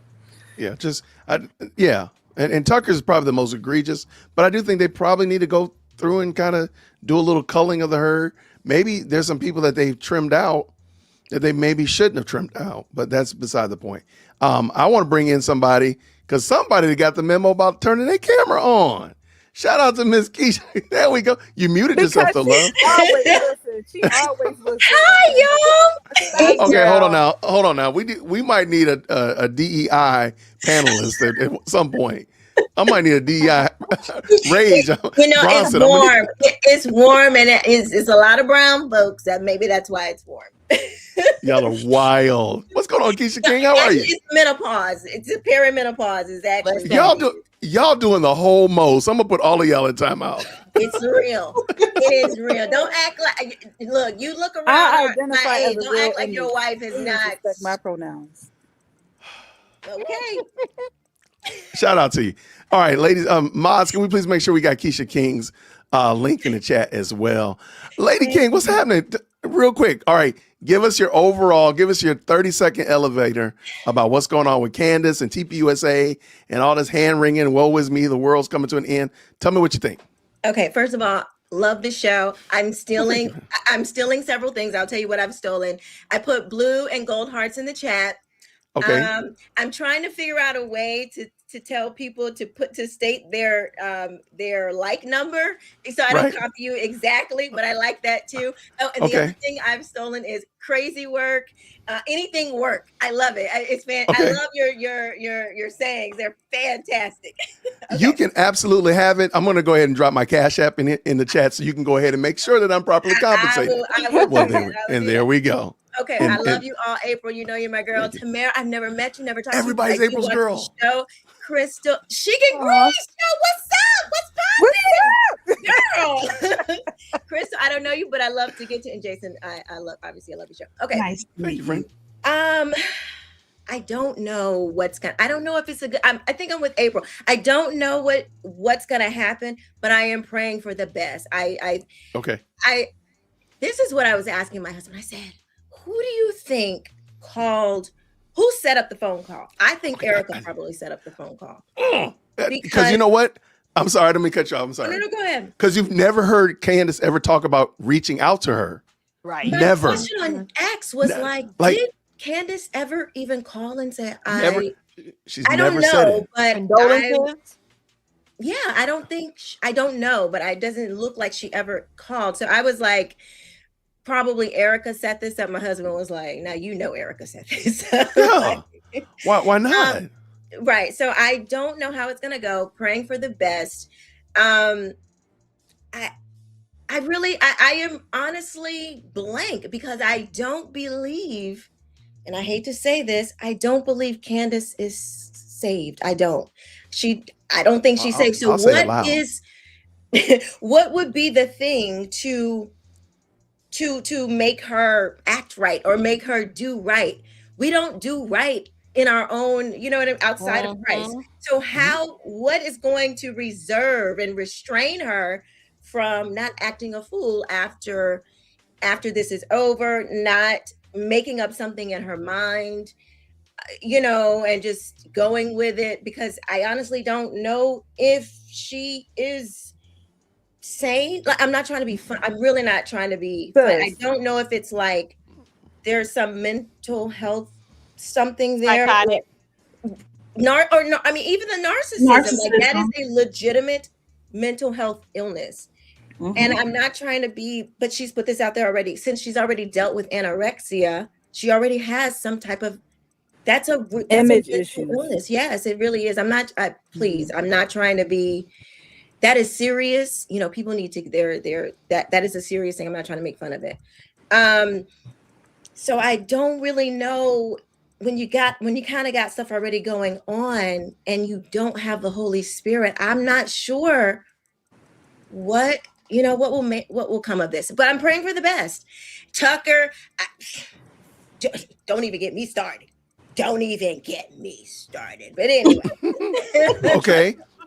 All right, because we had a long conversation about it earlier. And matter of fact, the ladies on the bottom, Keisha, Crystal, and Chicken Grease, were not here for it. So let me just go ahead and throw that out there real quick.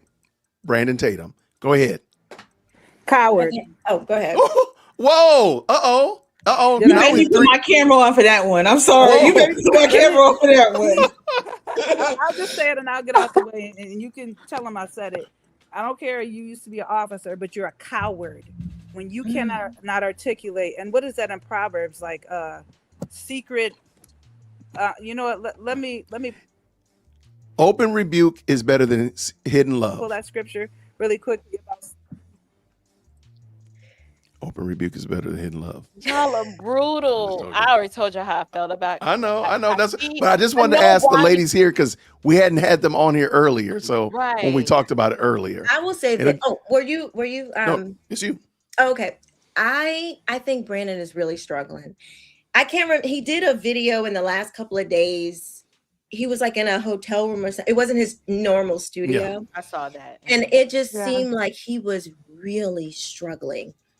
And I think he's really torn. I don't think this is easy for him. I think he's really trying to do the right thing, but then because I don't know, but it seemed like he is really torn with what to do, how to handle it. And sometimes you have situations like that, but the Bible does say that,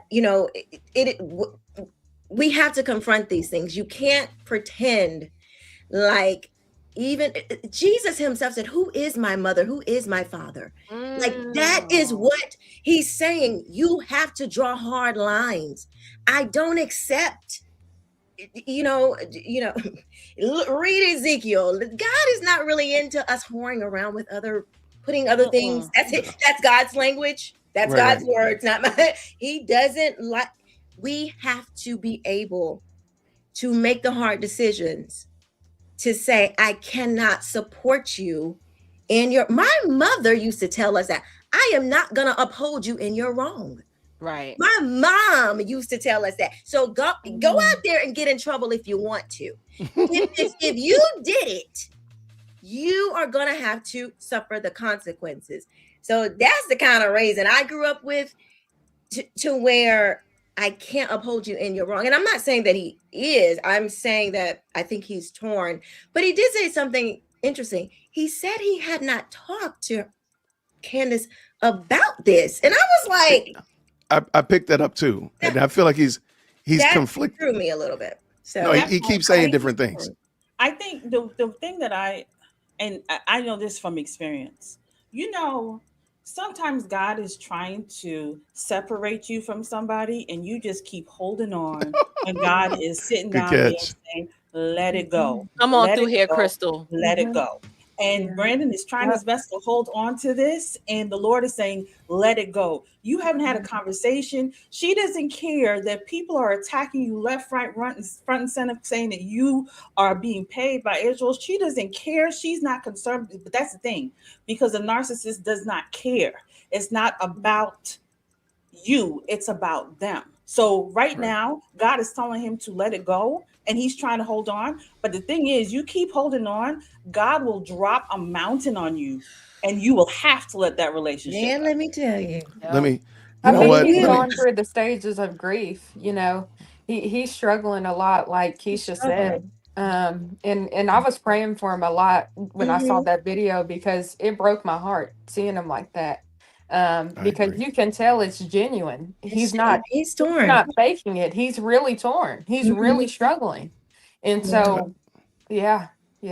So no, I agree with y'all. I do want to lighten up the conversation just slightly. I do want to mention, I put out the bat signal for some testosterone to be added to this mix. So let's go ahead and shout out Rage Bronson jumping up in here. Oh snap! Now we're legitimate. Now we're legit. What's going on, brother? How are you? Good. How you doing, man? Quite well. You're out of focus. The audience needs to see you, man, so everybody can see. There you go. I don't know what happened. There we go. We got you in frame now. All right. Absolutely. All right, Rage Bronson, shout out to you, man. Great content creator as well. If the mods can please make sure, I think they already did it. I'll stop talking. They already beat me to it. All right, well, you jumping in, man. We are late night here. We got, I appreciate you having your camera on, by the way. Real quick. What is your thoughts? Yeah, it was. Yeah, it was. Yeah, I'm petty at 11:30.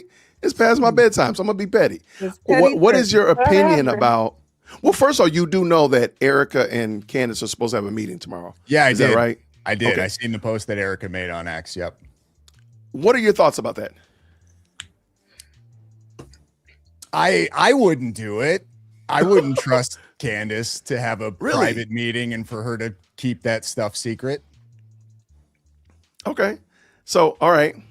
Why do you think she's doing it then? Why do I think Ericka's doing it? That is correct. Because they're good people. Okay. I like him. Hey, Bronson. He's right, though. She in good faith. She's operating in good faith. They're acting in good faith. Yes, correct. They're acting in good faith, and they're dealing with people who are not acting in good faith. Yeah, Okay. it is. So I was wondering, like, do you think that Ericka is like gonna show her? Okay, first of all, let me tell y'all what I said to my husband. Like, we came from seeing like all the lights driving through the neighborhood. It was beautiful. Oh yeah, for sure. And so I saw the tweet and I was like, oh my God, honey, oh my gosh. And I said, wait, maybe she's calling her, like before you got saved and you needed to like lay hands on somebody. Never did that a day in my life. Never. I was I don't do that. Maybe she calls her so she can look her eye to eye and lay some good old fashioned hand. Like I said, Candace might get on the camera on Tuesday with like some bumps and bruises. No, I said, I'm kidding. Ericka would never. She would never. Me, on the other hand, like this is why you need the Holy Ghost. Because I don't trust myself. If I I'm being so serious. If I were Ericka, I wouldn't trust myself the moment I saw her walk through the door, not to dive just straight lose it. Like I don't trust myself. I wouldn't do it because I'm not that. I don't have it.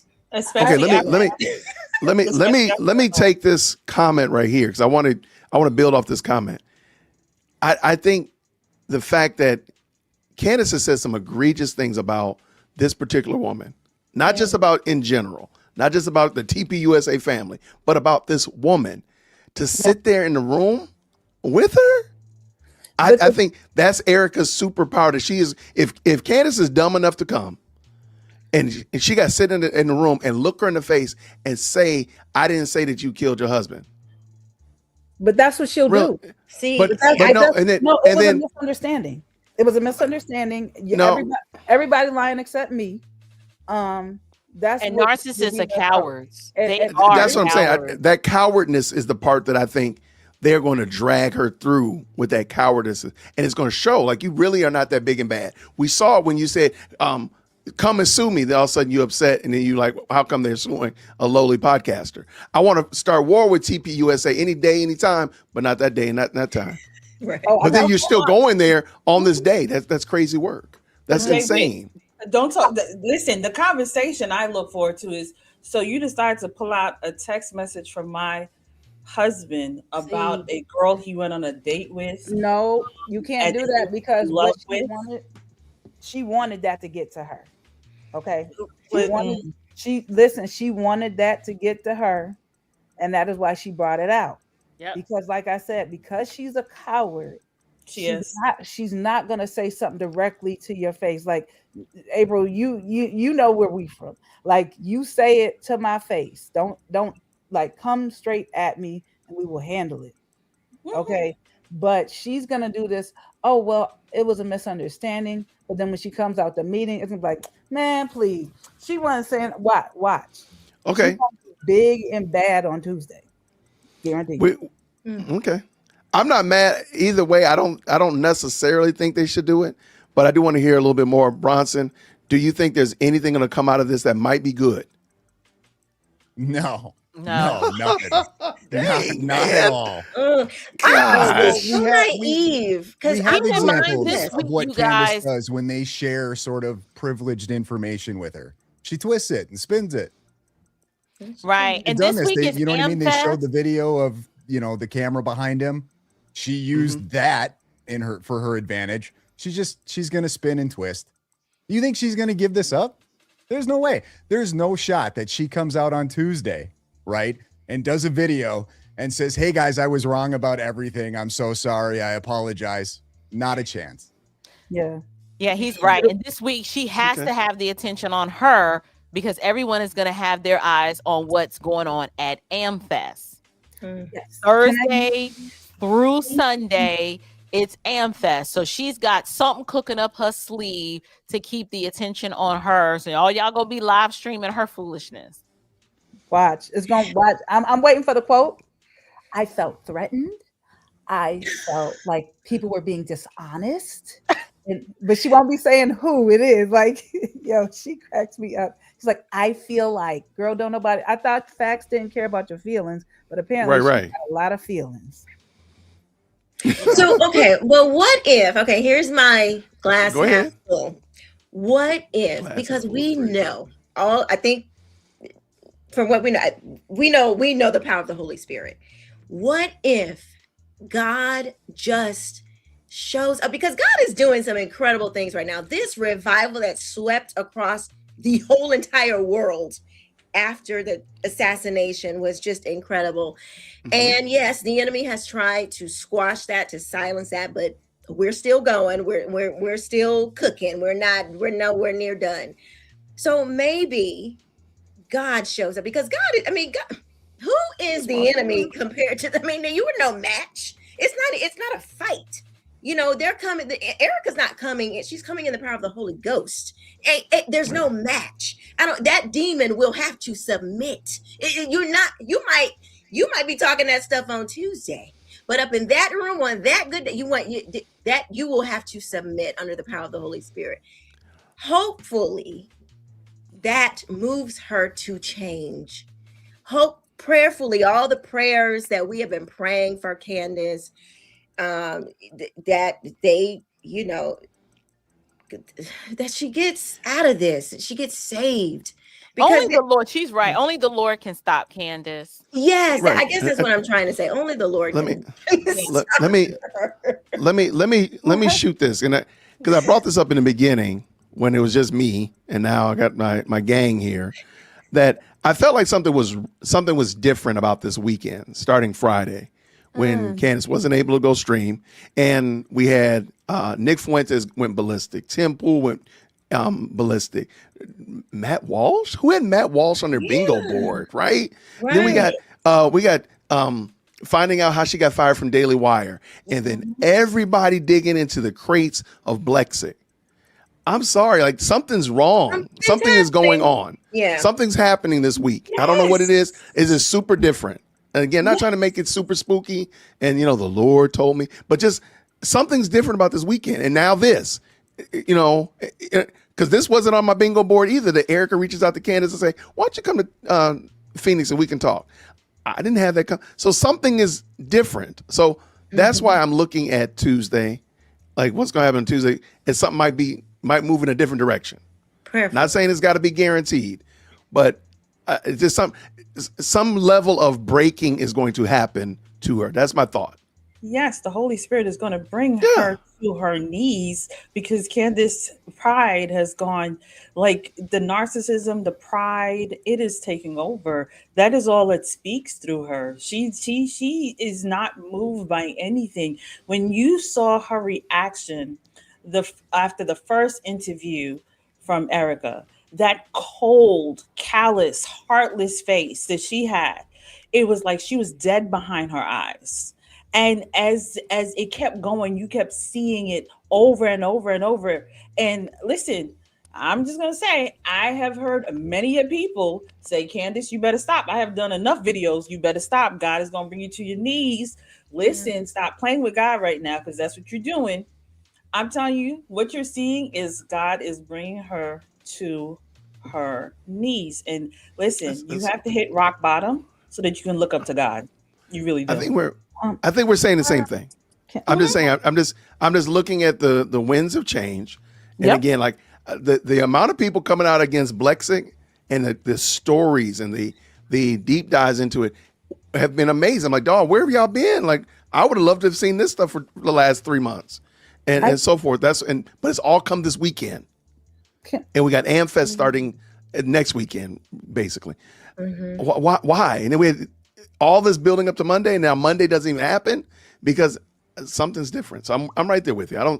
We are not in disagreement at all. Somebody wants to know if Bronson is married. You know, I'm all about the heteronormative nuclear family. So can we just get the answer to that? Yes. Sorry, he's off the market. Darn. Who is asking this question? Look, this is not. Look, we are not. Wanted to know. We are not turning this into a late night dating show. This is not going to be. This is not what this is going to be. Y'all are wild. Y'all are wild in the chat. It's wild in the chat. The best live chat is crazy. Okay, Bronson, because I don't think you were here when we asked the question either. So this is directly to you. Feel free to jump in. What are your thoughts about Officer Tatum? What is there something I missed, or is it just the previous thing where he sort of came out and is standing by Candace? I think, I don't know if I would say he's standing by her as much as he's really, as the lady said, he's really conflicted because he realizes that she's, but I don't think he's necessarily standing by her. I think I've got a different perspective here with that. So Tatum has come out and said that he basically views Candace as a sister, right? Correct. And the reason that he's not going to go like full charge on Candace is because 15, 20 years down the road, this is all just going to be in the past. And he's not going to affect that relationship with her. Correct? Fair. I think I got that right. I feel like that's fair. So I think loyalty is admirable, regardless of the situation. Okay. So I'm not going to hold too much against Tatum for being loyal to somebody that he considers family. I got you. What about Megyn Kelly though? Because that's what kind of like Megyn Kelly is saying with Tucker. She's like, he's a friend. He's a friend. I can't say anything about, not. It is different because Brandon Megyn Kelly. Wow. It's completely different. Oh, Whoa. Wait, Sorry. I just okay. Wow. Can I just Most of those people, they just seem so fake anyway. Like it's all just they've got to do what's right for business and yuck. Whoever got the largest platform, they gonna cape for them. Whoever's winning at the moment, they gonna cape for that person. Yeah.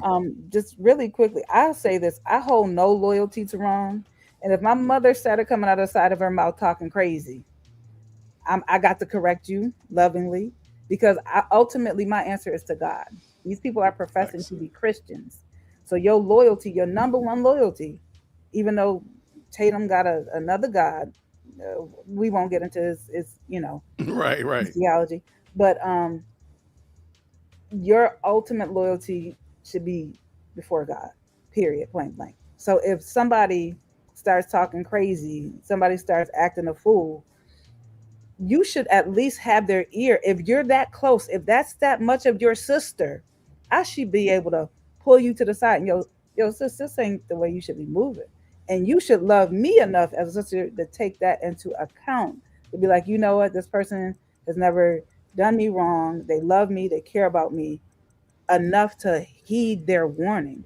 And I mean, ultimately, with her meeting really quickly, Ericka Kirk, I think, one or two things we see in scripture happening when people are confronted with the move of God, whether it be in the presence of Jesus or in the presence of the disciples who were filled with the Holy Spirit. You have people that accepted the message or people who hardened their heart. And I think she's going to be a person that hardens her heart because that's just, again, the money's too good for her. And the attention is great. Can I just say that the one thing I've learned from these people across the board is none of them understand the definition of what friendship means. That's what I have gathered from this, because across the board, Candace says Charlie was my best friend, my best friend, my best friend, but you're actively trying to burn everything that he had down, his legacy. You haven't reached out to his wife, but that was your best friend. Usually your best friend, you reach out because I care about my friend. Let me care about his wife. Then you have Tatum said, I haven't had a conversation with Candace. She is spiraling out of control. She is saying all kinds of stuff. And you haven't had a conversation with someone who you call your sister. Me, I would have snatched my sister aside. Girl, have you lost your mind? Let's have a conversation. That's a fair point. He should have been in Nashville. That should be should be a code red type of scenario where, hey, we need to go ahead and we need to meet. We need to talk. And again, because I can't say, hey, Bronson is over here wilding out. He's doing all this stuff, and I only call him and ask him about the Celsius drink that he's drinking. Hey man, I like that blue mic cover that you got, man. Where'd you get that from, man? Is that Amazon? None of those things matter. Right? He's out here wilding out. But all I'm talking about, Bronson's my brother, man. Hey man, I was thinking about giving me a gray cap like that. Do you mind telling me where I got it from? That doesn't matter, Jason. What matters is Bronson is wilding out. And let's just say, you can't say you didn't know he's wilding out because he's literally he's everywhere wilding out. You can't turn on Twitter. You can't go on YouTube. You probably can't even go on MySpace and not see that this dude is wilding out right now, right? BC, but all I'm going to talk to him about has a point though. She said sometime when it's our closest friend, we have a hard time. It's going so fast. I done lost it. It is. Yeah, I'm sorry. I see. Realizing that they could be vile. Right, because you what you do with the empath does is they compartmentalize their relationship with you, and it's different than how everybody else sees you. And it's not that they don't see that you're not vile to everyone else. They rationalize in their mind, but she's never been that way to me. And it's the naivete of the fact it's like, but she would do it to you too. Just wait till the opportunity presents itself. Right. Yeah. I never really I used to be in the music industry, and so like media, when they say friends, like I don't believe that you really truly have friends. And I know this sounds crazy in the media or entertainment industry because it's so competitive. It's so it's so cutthroat. So I am not surprised with Candace, Tucker, and Megan in particular, because they are media. This is their life. They've been doing media for a very long, even before Candace was, into the political thing on the right. She was still a blogger. Candace is a writer. That's why she's very good with her words. The girl's mouth will make you want to knock. The girl got wow. Okay, and that media, that world is not a world where you make friends, because look at how the moment Charlie was assassinated, everything just switched, and it was like, okay, who's gonna get this audience? Who is about to get this? Who's gonna get this audience? Who's gonna get this spot? You are thinking about your business. You're not thinking about, oh, my friendship. We had dinner, at Mar-a-Lago a month ago. I guarantee you, Megyn Kelly, she just launched. She's expanding her network. Homegirl is thinking about audience. Tucker, network. They have investors that they have to satisfy. Like, at the end of the day, they thinking about their own selves. There's that whole, like, we're friends. I don't really even. How do you maintain friendships? Like, how do you maintain? Just like Crystal said, it's like, you're showing us a bad way to be friends because none of you are actually acting like your friends, because at the end of the day, you're really not friends like that. Not the Brandon Candace thing, but certainly Megan, Candace, Tucker. I just don't think that they're friends in the way that we would consider that. I'm with get with that. Go ahead. And you know why? It hit me when I saw Benny Johnson come out after Candace claimed that the French legionnaires put a hit out on her life, and he all of a sudden was like, well, I mean, maybe. I was like, what? You look at this. Where you come from? Where you come from all of a sudden now? Exactly. Now she might have a point. I was like, okay, I see you. And I like wherever, especially, I just did a video on this. I haven't edited it yet though, but while Joe Biden was in office, everybody was, oh, we need our own media, alternative media. We can't have the mainstream media. They're just lying. They just making up stuff. Now we have a media, but it doesn't have there's no editors. There's no guardrails. There's no structure. It's just a wild, wild west.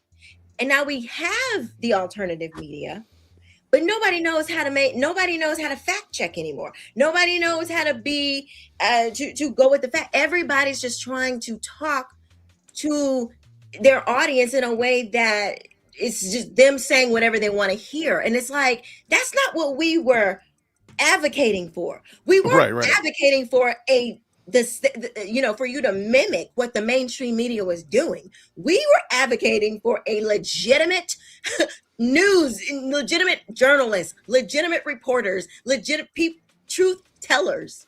Mm-hmm. And with this new alternative media, there is this, want to be authentic, and you want to feel like, okay, not only are you giving me news, but that we're on the same page morally. And if I can't see that you can give me truth, news, and we be on the same page morally, I don't want that. That was the problem. I want to listen to people that are going to give me the facts and have moral clarity. I don't want somebody who's confused if a man is a woman. Just like I don't want nobody who's confused if it's Israel or Islam. That's the problem. Like, if you can't, these are easy tests. Okay, we're not talking about rocket science here. Okay, these are easy rocket science. These are easy things to identify, right and wrong. They can't do it. So I'm just like, this is not what we signed up for. 100%. I support everything that you just said, because that's literally how I look. Listen, I don't trust. I trust everybody as far as I can throw them at this point, because one day. How far are you throwing them? I'm throwing them like right here in front of me. That's how because you can't believe them. Exactly what April said about how Benny jumped up. And listen, I used to listen to Benny, but then he jumped up and he's like, yeah, maybe Candace, and the French. I was like, are you serious? Are we being serious now? And then Megan jumped up and was like, listen, no one gets the evidence during a trial. This is a criminal. You now know that you didn't want to say that this entire time that everybody. Now you have moments of clarity, right? Like this is when you have this moment that you want to come out, like, and we're supposed to trust you. You complain. Everybody complains about all the other. You are behaving just like liberal media. Let's just be real. You're behaving like CNN and the rest of them. Like I'm just not in the mood for any of y'all. I don't trust you. They'll come out and start calling against Candace when it looks like it might be safe to do so. Exactly. Yeah, and I'm gonna be right here saying like, why were y'all not asked? I want that 920 building email. Y'all know that. Y'all know it. I want that 920 email. I want that email in my hand so I can read it. That's what I want. But even more than that, like, why in the world have y'all not been asking for this from the beginning? She's giving you no evidence that there is an actual assassin hit on her life. There's no evidence at all. And people get in there mad in their feelings, but wouldn't that be kind of a big deal? Like, and she even hinted that the quote unquote hitman was in her town. But you want to talk about no. Apparently lived in her town, moved into her town, into Nashville. Wait. Yeah. She was a Dollywood. No, that Dollywood too, but no, just was it Wednesday? But again, like, so that's the most important thing. But you are over here highlighting Tim Pool crashing out. You over here talking about everything else under the sun. But the assassin allegedly got the high table done unleashed a marker on you. And John Wick is walking down, Main Street looking for you. He's going to catch you up at the Dunkin' Donuts or run up on you in aisle 7 at Publix. You don't talk anything about that. And I just read the docket. Your lawyers don't even talk about it. Look at Lead Attorney. Hi, friend. I miss him. Lead Attorney's in the chat. No, he's not. Lead, get up in here. Lead Attorney. I'm dropping. Welcome. Lead, jump up in here. Lead Attorney made me great. I was just watching you earlier. Lead does make content creators great, for sure. What? Where's Lead? I don't see. So Candace said that the French and Israel people were in Nashville. Yep. In Nashville. But she is so in fear of her life, for the life of her husband and her 4 young children, that she doesn't do any research, doesn't put any information out there so people can say, hey, this is what we know and why I know that the French assassins in the maroon are coming to get me. I'm so sick of people believing this woman. I'm so sick of it. Like, I really need a mental check, and everybody that says they agree with her. That's what I say. It's an IQ test. It's an IQ test at this point. For real. Candace is an IQ test. No evidence. I didn't know that. No, I'm at the point where I'm like, if you're over there, please stay away from me because you're not well. Yeah. Just stay way over there until the coast is clear. So like at this point in the game, I'm just saying, like, look, Candace is an IQ test, and we're gonna hold on real quick. Didn't even pull it in. There we go. There you go. There you go. That's your IQ test. There you go. I told y'all, Candace came to my house and tried to sell me some bootleg Girl Scout cookies. And there they are right there. That's my proof. That's my evidence. Not the little animal in the back with the phone with the guy. Man. There you go, man. She tried to sell me some bootleg Girl Scout cookies. Now, can you tell me? Her own face on her shirt. And the thing is, I have now shown you more evidence that Candace has came to my house to try to sell me bootleg Girl Scout cookies than Candace has shown you that there's anybody trying to kill her. I've shown you more evidence. I'm more trustworthy with this picture than she is with anything that she said. Jay, did she file that report yet? That police report that she sure did not. She sure most certainly did not. As sure as my name is Jason Terrence Whitaker. But guess what? We got another. Hi. Bronson, can we get some guys up in? Lead. Come on and get up in here, man. There's entirely too many chicks up in here. Can you Hi, guys hear KJ. me? Hello. Hey, KJ. Hello. Hi, How's KJ. everybody doing? Hi. I All was right. just about to sign off, and I was like, oh, I've never seen your live like this before. And you me either. Shout out to the most electrifying live chat on the planet. KG, how are you doing? I am doing well. I just finished my live on the Christian Conservative, and we were talking about this too. I saw you guys talking about Candace. I was like, let me pop one in here. Okay, and I well, follow all of you guys: Keisha, April Chapman, Jay Witt. I love all of you guys. Okay, well, I'm gonna ask you the same question everybody's gotten. How do you feel about Ericka and Candace meeting tomorrow? I don't. Where do you land with it? I don't really. Like it. I don't, and I'll tell you why. Because, firstly, does Ericka believe that Candace is coming from it, that all of this content she is creating, she is really trying to get to the truth? This is what I'm confused about, because I don't. And so to me, I feel like now Candace is their meeting, and Candace's reasoning for meeting is not genuine. I believe Ericka's is, but I'm not sure that Candace's inspiration for meeting is genuine, because I don't believe that she's really trying to get to the truth behind what has happened to Charlie Kirk. So I don't. Okay. I'm worried about it. I am. Okay, I'm optimistic, but I understand everybody's hesitance. I understand we're riding with our foot on the brake a little bit. We're not ready to celebrate. I got that. I'm fine with that. I'm optimistic, and I kind of laid out my optimism and such of that nature.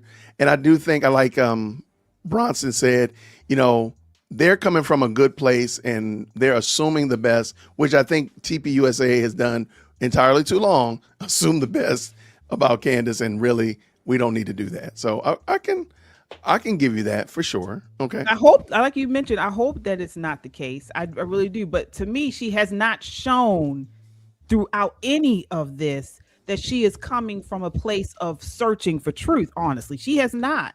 She's too smart to be pushing out these conspiracy theories and things that she has been putting out. So what is then it draws me to wonder, well, then what is she really trying to do? She's trying to make money. And this is another way to me if she's trying to make money. Well, another way she makes money is she sells bootleg Girl Scout cookies, goes door to door.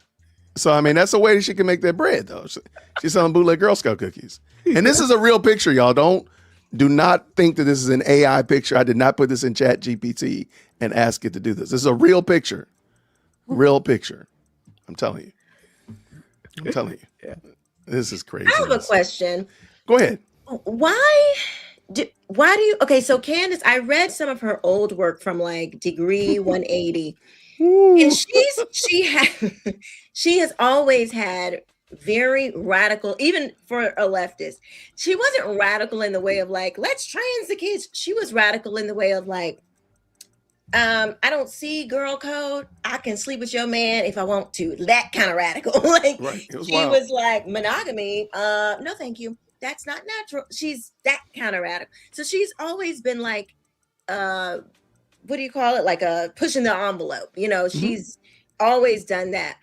And now things are so different online, where the more outrageous you are, the more clicks you get and all that kind of stuff. So is this simply a money-making scheme? And if it is, what kind of person can burn, like be with, you're with Turning Point, you're with PragerU, Daily, you burn all these bridges. What kind of person? It's like we're stuck to believe either you are just wicked and evil, or you can't, there is no part of you, in my opinion, and y'all correct me if I'm wrong. How can you be a friend, a good friend? I just love Charlie and I'm all of this. There's no evidence of goodness, I guess is what my point is. Mm-hmm. Like from 2015 to like, where is the evidence of this is a good, this is a good person? Like, where are we supposed to draw that from? You know what I'm saying? Like I'm trying to, I guess, muster up some place of saying, okay, I can point to something and say, like, see, like there's something there. I just don't see it. But we see people that know her. They're like, we love Candace. Candace, I mean, people that have worked with her, they're like, oh, I love her. I am just like, what am I missing? Is it something behind the scenes? Where is this? Oh, she's so warm and she's so loving. I don't see that in Candace. And I guess I'm just like, I don't know her that well. You know, I've always just kind of been like, just kind of like, I'm not sure.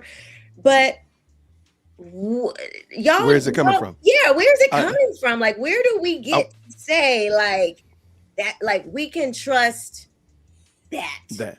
I want to hear Tamara on it, but I have an answer to, and then of course KJ as well. Tamara, you want to jump in? Well, on what exactly? There was so much said there. So sorry. I guess I'm just trying to say she's been, from 2015, for what we can read, she's just been not a nice girl, not a nice woman. But there are people behind the scenes that say, oh, she's so nice and she's so warm and she's so loving. And we have this meeting coming up. I guess I'm just like, where do we point to say like there is some hope there? Like, what can we point to? I mean, and I have hope. I don't know why I have the hope. I'm like, oh, I'm hoping for the best. But I'm just like, what can we point to actually that says, okay, maybe she does have a genuine friendship. Maybe she does really care. I haven't seen anything that we can point to say that. And I guess I'm just asking, have you all seen anything we can point to say like, yeah, there's, something there? Well, I remember back in, I think it was 2023 or 2022 when my friend Kimberly Klasick her whole social media platform was destroyed because of Candace. Yeah. Right. And that was the moment. I mean, before that, I was kind of like, Candace had said some things that I didn't agree with, but I had respect for Candace. But when she did that Kimberly Klasick live video, that was the moment I was like, wow, okay, Candace is not who I thought she was. If I had if I thought she had any good intentions, I do not now, But as far as where is the hope? Well, the hope is in Jesus Christ, and so the Holy Spirit can work in any situation. And where sin abounds, grace abounds that much more, And so I think that this is where we're just going to have to pray and give it to God. We don't know what God is doing. Just like Jason was talking about earlier, something's happening. Okay, something's happening. And obviously we know it's happening. When Matt Walsh had spoke out, I was like, I felt something coming from that.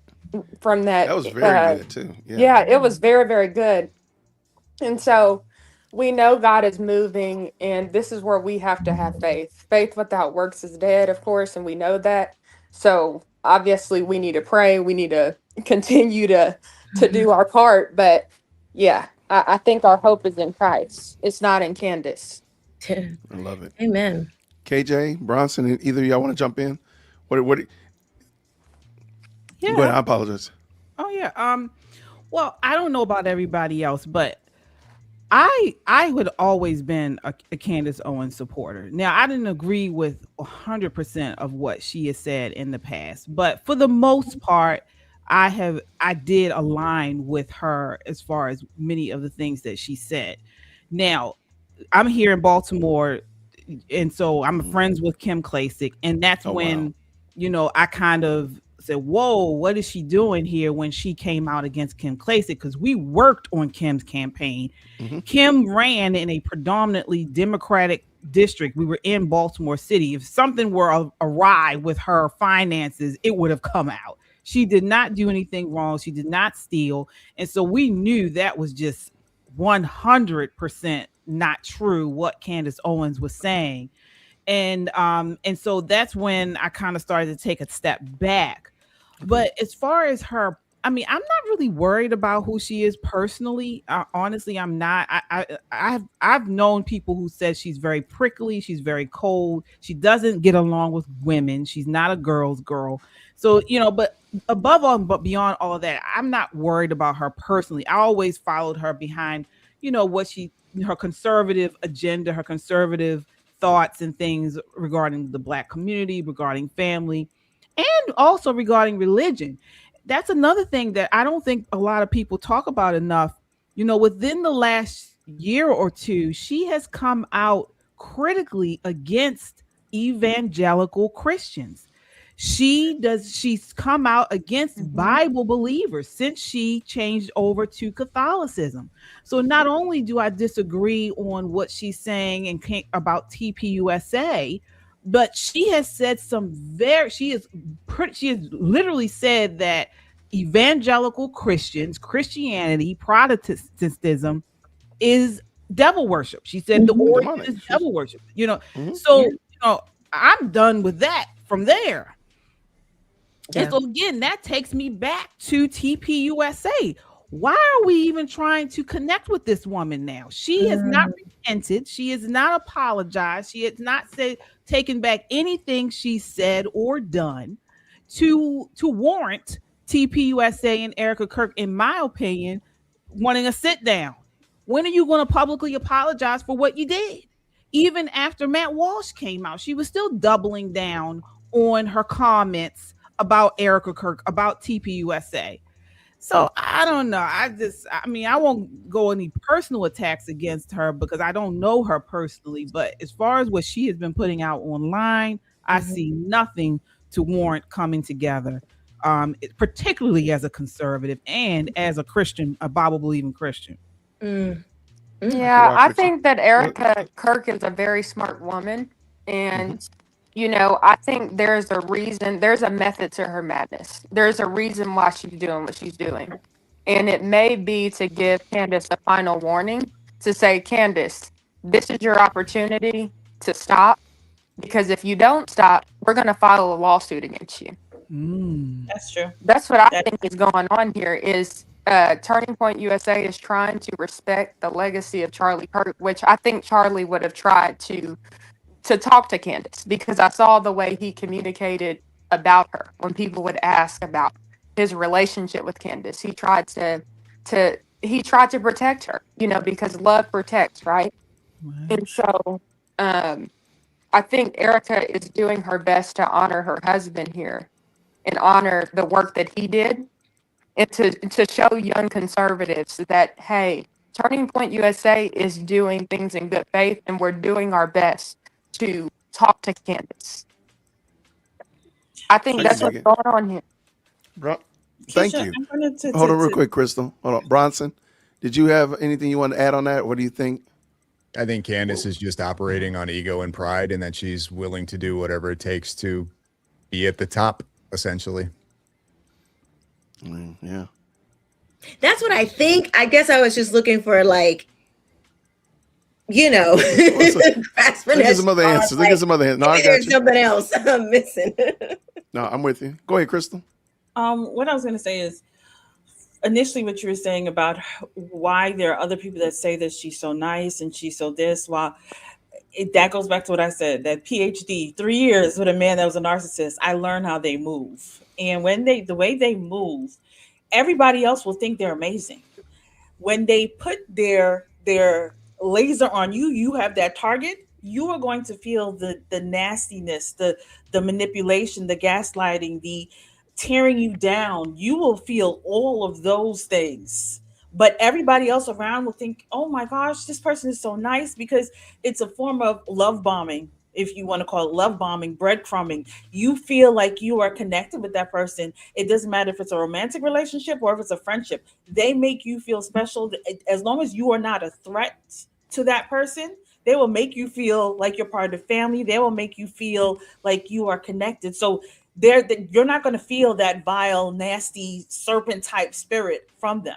It's when they turn on you, or when they have no use for you anymore, or they feel like they want you out of their life. That's when you're going to feel that ugliness. And I'm telling you, I learned that very, very well, That's how they move. And when they move like that, it's only God that can like shift their mind. It's only God can break that spirit of narcissism out of them. And that's why I said it's only by the move of God that Candace will shift, because that really is a spirit of narcissism that is running all through her. And that is why you see some people saying how much they love her. And then there's some people, and I'm talking about within her inner circle. I'm not talking about the fans and the Owensology. I'm not talking about them. I'm talking about the people. Cantifa. You're not talking about Cantifa? Not talking about Cantifa, not those who attend Owensology Church, not them. I'm talking about the people that are super close to her. They say they love her because she hasn't flipped on them. But the minute they do, they will see really quick how she shifts. And like I said, it's only God can break that narcissistic spirit. So I just want you to know that is what it is. That's that narcissism, that love bombing, that breadcrumbing, all of that. That's what it is. That makes a lot of sense. I don't know much about like the narcissist person, or I mean, I've heard it obviously, and I know kind of like a little bit, but I don't really know. But that is very enlightening. I love it. I love it. Good people. You know what I also love? My bed. I'm going to bed. Y'all, this is great. I literally just jumped on. I wanted to talk about the Ericka Kurt tweet that went out and Candace's response to it. And then the wheels on the bus started wobbling. Next thing you know, the wheels on the bus fell off. And now we are here 3.5 hours later. Wow. We got Bronson, we got Keisha, we had Tamara in the building. April came through, KJ, as well as Crystal Beyond Labels. We had Hold on, wait a minute. What? I missed it. What was your take on what's going to happen on Monday? Who, mine, Jason? Yeah. Okay, this is what I'm hoping. Okay, this is what I think is going to happen. TPUSA is going to have Candace come in. It's going to be her and Ericka are going to have a dialogue and a discussion. It will be recorded. It will be filmed. They will have evidence and artifacts to what we've had this conversation about. And we said we went, and I believe they're going to knock down a lot of that foolishness, those quote unquote lies that she's put out there saying the TPUSA verified lies. Remember that? Did you see that? Oh yeah, Bronson. Okay, they're gonna knock those down. They're gonna just go down them. Like this doesn't matter. So what? He said the dad said his son was covered in blood. So what? He said he called his dad first, but he really called Ericka first. So what? And they're gonna just knock all those down on record and as such like that. And then when they walk out the door, they're gonna say, "Oh, by the way, you have been served. And if you come back and say anything contrary to what we've already discussed, we now have evidence and proof that you know what you're saying is false. So if you come back and say, TPUSA couldn't fly drones, blah, blah, blah. And well, we already talked about that. So now you will be defaming us. And now you've been served. That's what I believe is going to happen. Because like I said before, this weekend has just been super off for Candace. Candace, I knew it was going to be bad. I just had no idea it was going to be this bad. And so it's just something's just different about it. And I think this will be the capstone of it. Them serving her in public. I mean, in person. I don't have to see it. I think we'll all know it when she comes back on camera.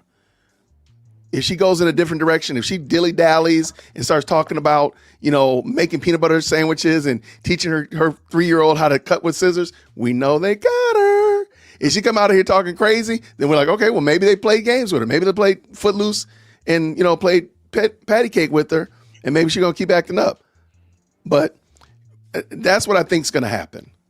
And I do think that there is a level of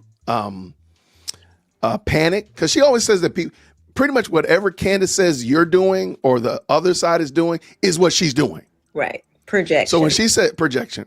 So when she says they're panicking, it's fair to say you just look at her and say, you're panicking. They're scrambling and scraping, you're scrambling and scraping. It's very easy. Because that Macron case isn't going to go away. Those people are coming for her paycheck. Them people are going to mess her whole night up. I mean, forget what's going on with TPUSA. The Macrons are coming for everything. They're going to take them. They're going to take it all. I'm sorry. There's no way. The Macrons are going to win that case. And it's going to be a mess. And she knows it. And so she's just trying her best to create as much froth and chaos as possible, because in a moment, the lights are going to go off because Macron's going to hit her with that. That case is going to, it's a wrap. Can they go after her husband's wealth too? Because he has funded her podcast. He is being sued as well. His business is being sued as well. They could Alex Jones them. They could Alex Jones them. I don't know if they will, but hey, Alex Jones said less. When Alex Jones comes on and said, I've said less than what Candace Owens said, and he got sued for $1 billion, Candace, you must give it, in the words of In Vogue, give it up, turn it loose. How much money is she being sued for? They haven't issued it yet. I thought it was going to be 50 million. Right. Yes. All of it. Well, she's already feeling it with that, because it's not even about the outcome. It's the journey. The journey has to be funded. When you think about the fact that they are going to want to see all of the information about her podcast. We were watching this young attorney in California, and he just outlined all that they're going to want to discover. That right there made me want to quit. I wanted to wave the white flag. I was like, I'm gonna wave the hold on. I'm gonna wave the maroon flag. I'm just waving it for her. Oh no, like not I quit. maroon. I quit. Like, just throw in the towel. Quit. When he said everything they're gonna want to see, they're gonna want to see how much, they're gonna want to see the analytics for each show and how much you brought in for each show. And who was responsible and how did you research it? I quit. Here, I'm just gonna turn off my camera. Goodbye. I quit. I give up. They're gonna try. Even if they don't win the case, they're gonna waste so much of her time. Yeah, it's gonna be a mess.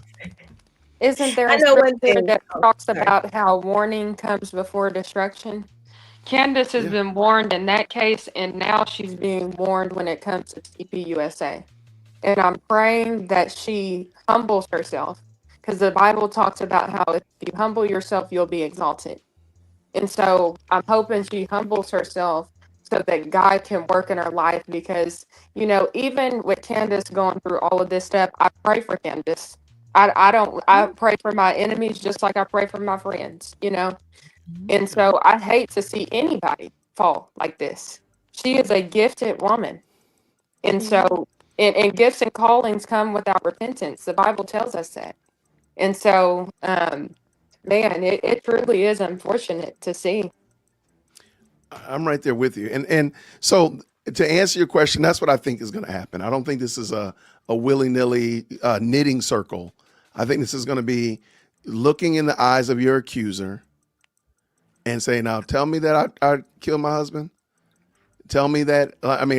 That's what I think is going to happen. But who knows? Maybe she'll get a flat tire on the way to the airport and she can't go. But that's what I think is going to happen, Bronson. She comes to Arizona.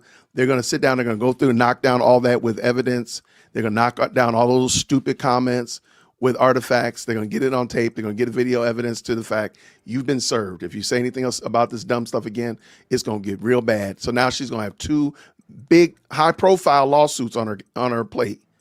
Not just, I got a late library fine from 3rd grade. No, we're talking about 2 high-yield profile cases.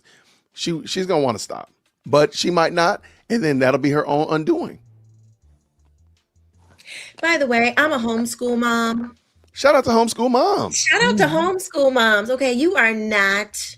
There is no homeschool mom. Okay, and I've been homeschooling for years now. Okay, there is no homeschool mom that cannot change your children's schedule for the 15th. Okay, I just thought that was so. It's like, girl, you saying that because you think your people don't homeschool, because that was like, so all the homeschool parents was like, now you know. But I'll go there with that. That's not how that works, y'all. Just to let you know. I'll pick a fight with that again. I don't know a mom. I have there's one upstairs. I think she's in the living room. I think I hear her in the living room. But anyway, my wife's in here. I don't know a mom that in an event that her life were in jeopardy would be as willy-nilly as Candace. There you go. I'm just telling you. Yeah, that doesn't even sound like a mom. Oh yeah, by the way, there's an international hit on me. John Wick is running after me. Jason Bourne is on my heels. I'm going to Dollywood. I'm just hanging out. And let me tell you about these Egyptian planes. But let me text the FBI about let me text the secretary of the FBI about what's going on in my life. Ma'am, that doesn't even make sense.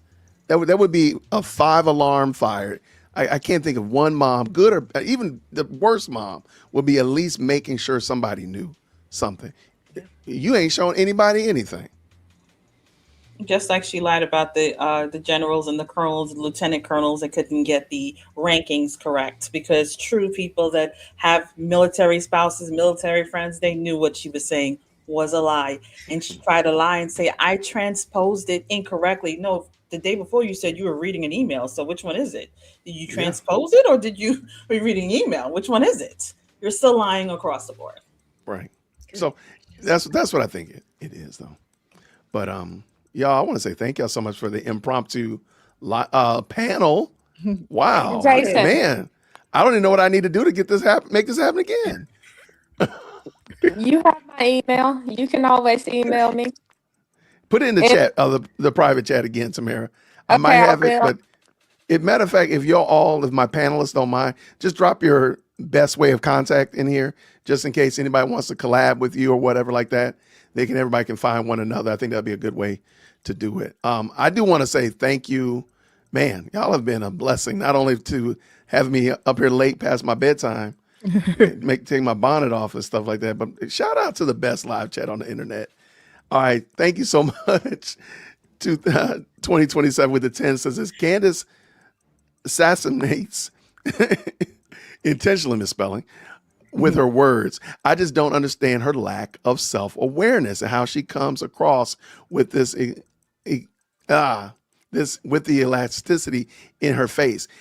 I think that the fact that how she responded with Ericka, that video that she did where they were talking about me and she's all up on her camera like they were talking about me.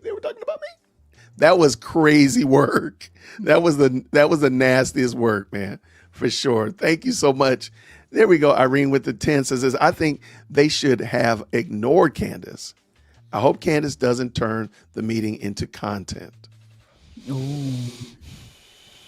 I got you. I just think they needed to say something, but I totally understand the starve the narcissist argument. So I just think something needed to be said because it is ruining your brand. It's causing people to look at your brand sideways. So I kind of get it. Thank you, Stacy, with the 5. Love this panel so much. Maybe Ericka did do it so she can sue Candace later if she keeps lying. That's what I think. So. Shout out. Thank you so much, love, for the 5. And let's keep it going. Blue Moon says this: the fact Ericka is now having a one-on-one with Candace, it makes Ericka Candace's blank. Pardon my French. Ericka looks weak. Candace won't change. Okay. I got the won't change part. I don't think it makes Ericka look weak, but because remember, there is this other element that we didn't talk about. It's donors. And they need to see that they need to have faith in the leadership at TPUSA. And if the donors say, okay, we see that she made an attempt to address this person without making it a street fight, without making it a sewer battle. Okay, we can still keep rocking with you. Now we know why you're not addressing them. But what you got to say, Bronson? Neither one of these, Candace or Ericka, are weak people. No, you don't question about it. Probably clarify that. Right. It's not weak people we're dealing with. I think people are saying that Ericka looks weak because she is exhibiting Christianity and she's exhibiting the qualities of the Holy Spirit. The Bible talks about how when I am weak, then I am strong. Why is that? Because the Holy Spirit is working through me. So the world is going to look at Ericka and they're going to think that she's weak. They're going to think that wasn't a good move because she should have kicked back against her and did blah, blah, blah, or whatever. But no, Ericka is doing the right thing in the best way that she can do it.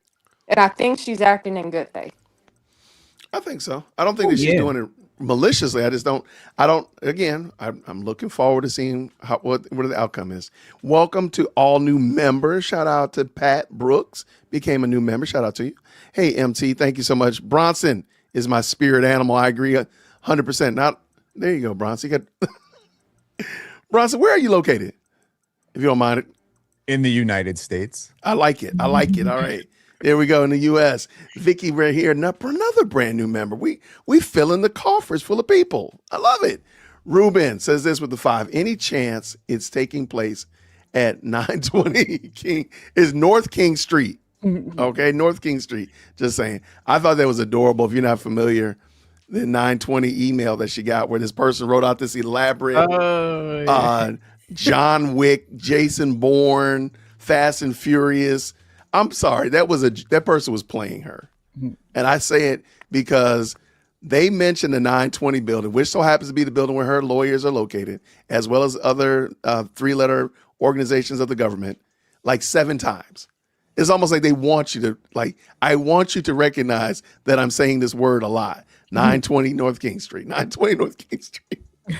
I even went to the 920 building when I was in New Jersey. I went to Delaware, and I went to the 920 building, had lunch there. It's a Fed building. There's no way around it. It's a Fed building. Yeah. What did you make? I saw your episode on that, and I was like, oh my goodness, like she has never, as far as I know, because I haven't watched it, but as far as I know, she's never brought it up, and she just rolled on by that address is, and I'm just like, I saw the people when people started picking up what you were saying, like that this is what the feds are in that office, but her attorneys are in there too. The people in the comments were like, they bypassed it too. They're like, oh no, like they acted like it was only the feds in the building and Candace. No, her lawyer, nothing that they weren't there. I mean, they just ignored it completely. Now, again, following Candace's logic, now she uses the poop stink theory. If you step into some dog mess, and everywhere you step, it's going to be there, right? So following her logic, Blake Neff is suspect because his cousin is in the military. Frank Turek is suspect because he used to be in the Navy. Andrew Colvett is the suspect because he used to be in the military, right?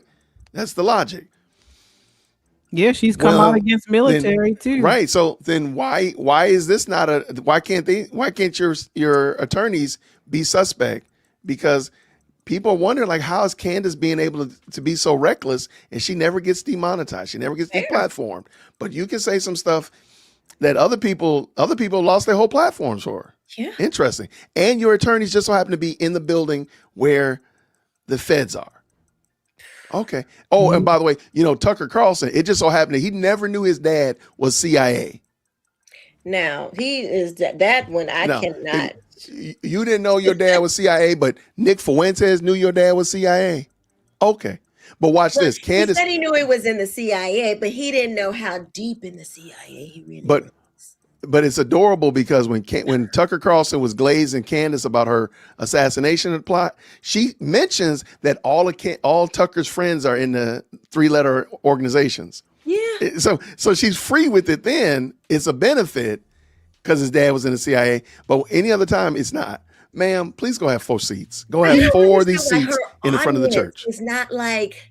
That would drive me crazy. I would be in the comments like, no, you said, like, you have been telling me, especially women, because she has a lot of women in her audience. Like, y'all know, when we don't like people that lie to us, right? And she's just throwing them out left and right.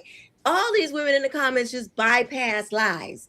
Like, y'all are not doing us women. You're not holding up the standard, okay? Y'all are making us look real bad out here in these streets. That's something that's something that I have an issue with. This is what I'm talking about, because let's say they do meet and they come to some type of agreement. Well, unless that agreement or unless this discussion includes Candace Owens coming out and admitting that she was wrong or she misunderstood or now she has clarity, how can we move on? I mean, this woman has spent the last 4 months, ever since Charlie Kirk, 3 months, died, pushing misinformation and lies. And so if she comes on and starts, like you mentioned, talking about homeschooling and stuff. Shout out to homeschools. Yeah, I mean, this I would not be okay with that. I need, where is the repentance? Where is the admittance of what you did? You were uninformed, or you misinformed, or you didn't know, and now you do. Mm-hmm. So, and that's what I would be looking for after this meeting, if they do come to some type of agreement. I got you. Who knows? Maybe Monday, maybe Tuesday, the Macrons will drop a new amended complaint. Because you do realize that she's accused them of now, like, criminal assault. Like, and that's not going to just slide by. And by the way, the lawyers have said nothing about that, but I digress.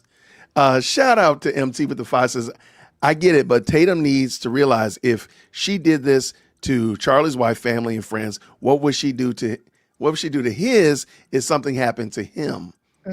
Exactly. Narcissist. I mean, that would be gross, man. But I mean, MT's right on target. Thank you so much. And again, thank you with the 2. Was this grateful for you guys. You are helping a lot. Shout out to the best impromptu live panel on the planet. I love it. Sigma said this. Breaking news. TPUSA has removed Blexit on their website. They have changed Blexit to now Rise. And they removed Candace off of their the staff persons. So she's no longer on there.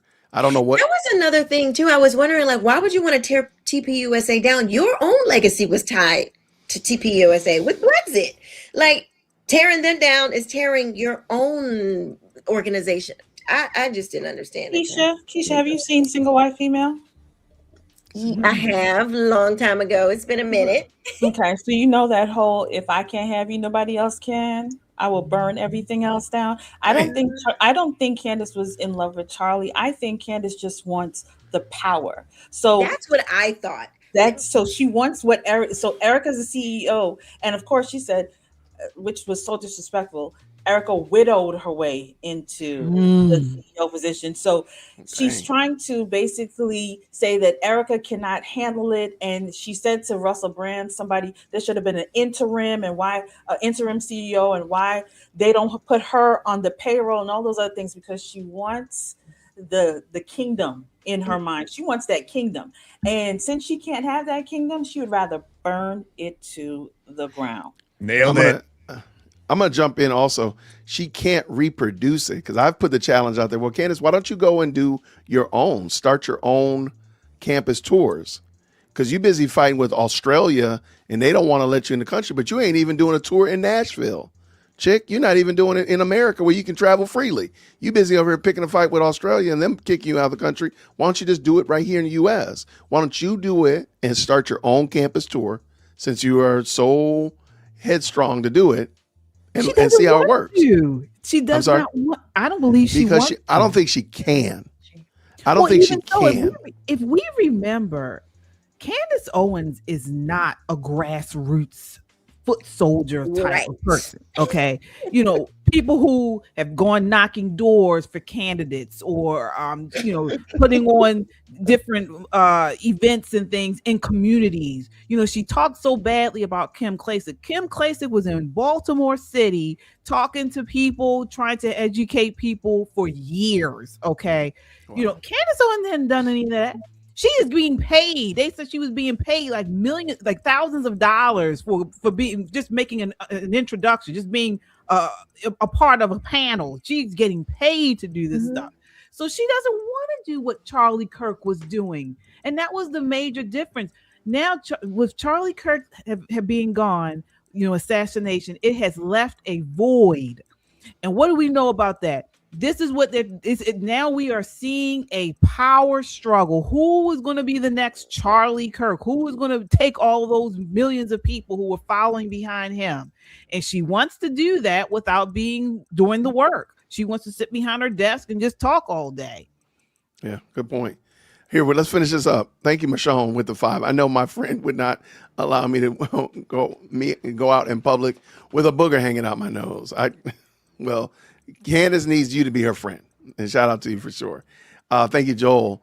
White guy in California, loving this stream right now. I'm subscribed to 4 of you and have been subscribing and liking any channel taking a righteous stance against the Candace Owens nonsense. Thank you so much. I appreciate the 10. If the mods could just double check and make sure we have everybody's link is in the chat so everybody can go check out what they're doing. Please check out my guests.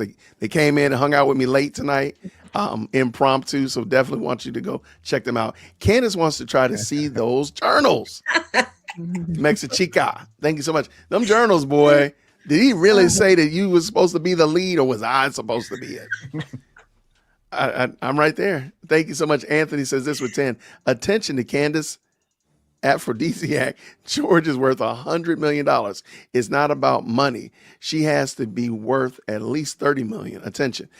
That's fine. And the problem is I don't need to worry about how much money she's worth. The Macrons do. I just want to make a point on that too. There's no such thing as enough to people like this.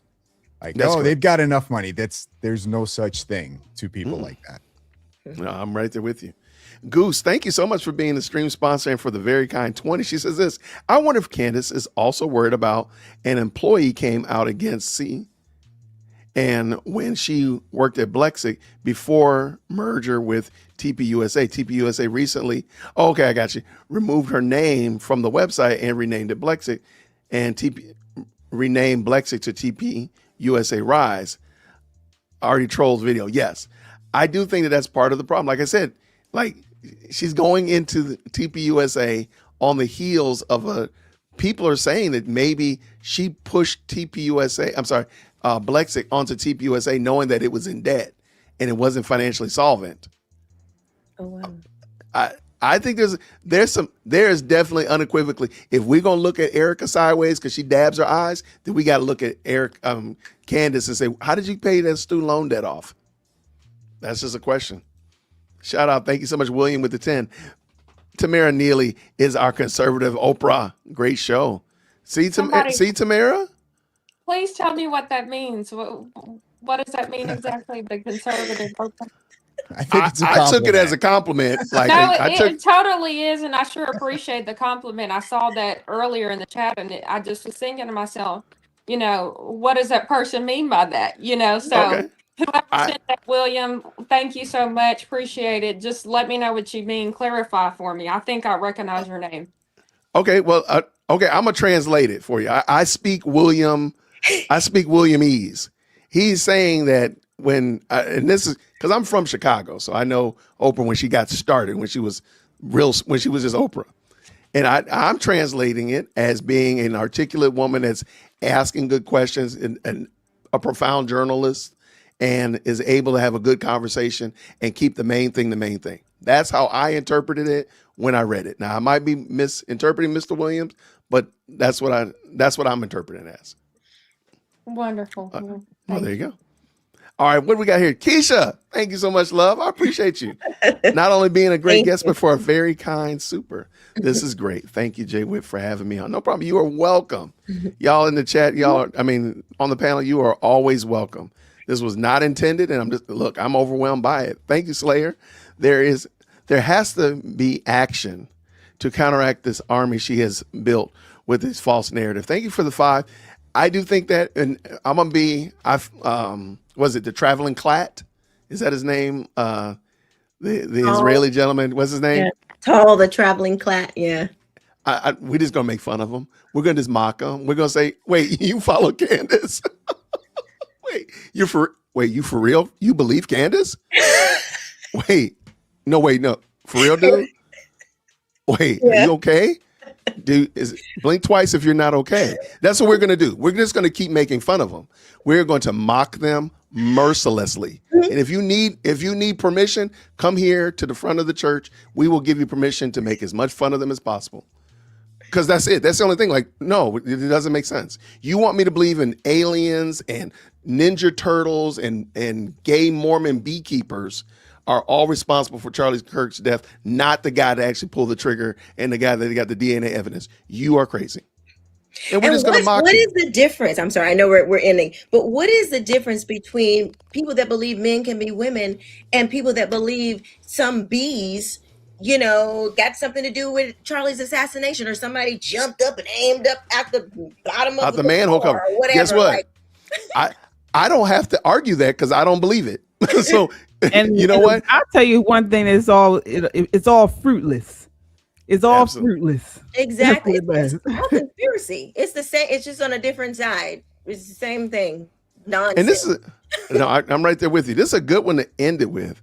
Regarding Kim Klacik, Candace doesn't want any attention active Black woman to succeed and possibly upstage her.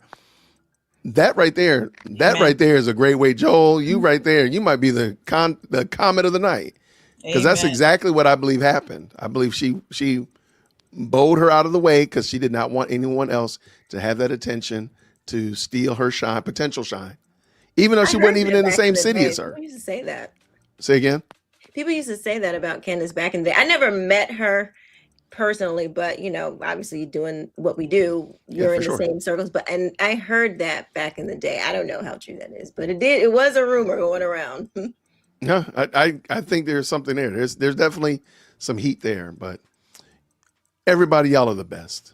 Thank y'all so much. Y'all are, man. Thank y'all for coming through, man. I'm gonna have to do this more often. I need to figure out what I did to get all these great superstars on here so I can do it again tomorrow or something. Thanks. But it's fine.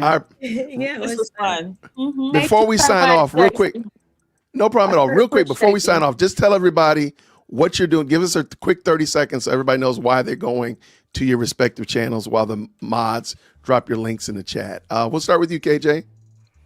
All right. Again, thank you so much for having me on. I'm so happy I popped in here and saw you all on. I love all of you guys, and I have some new ones because I'm not familiar with Tamara and Crystal or Bronson. So you three, I'm going to follow you all after I leave here. But I am KJ. I'm on Pop and Politics. I'm the creator and host of one of three on Pop and Politics right here on YouTube. And a newer channel of mine is Christian Conservative at KJ Christian Conservative right here on YouTube. So please check us out.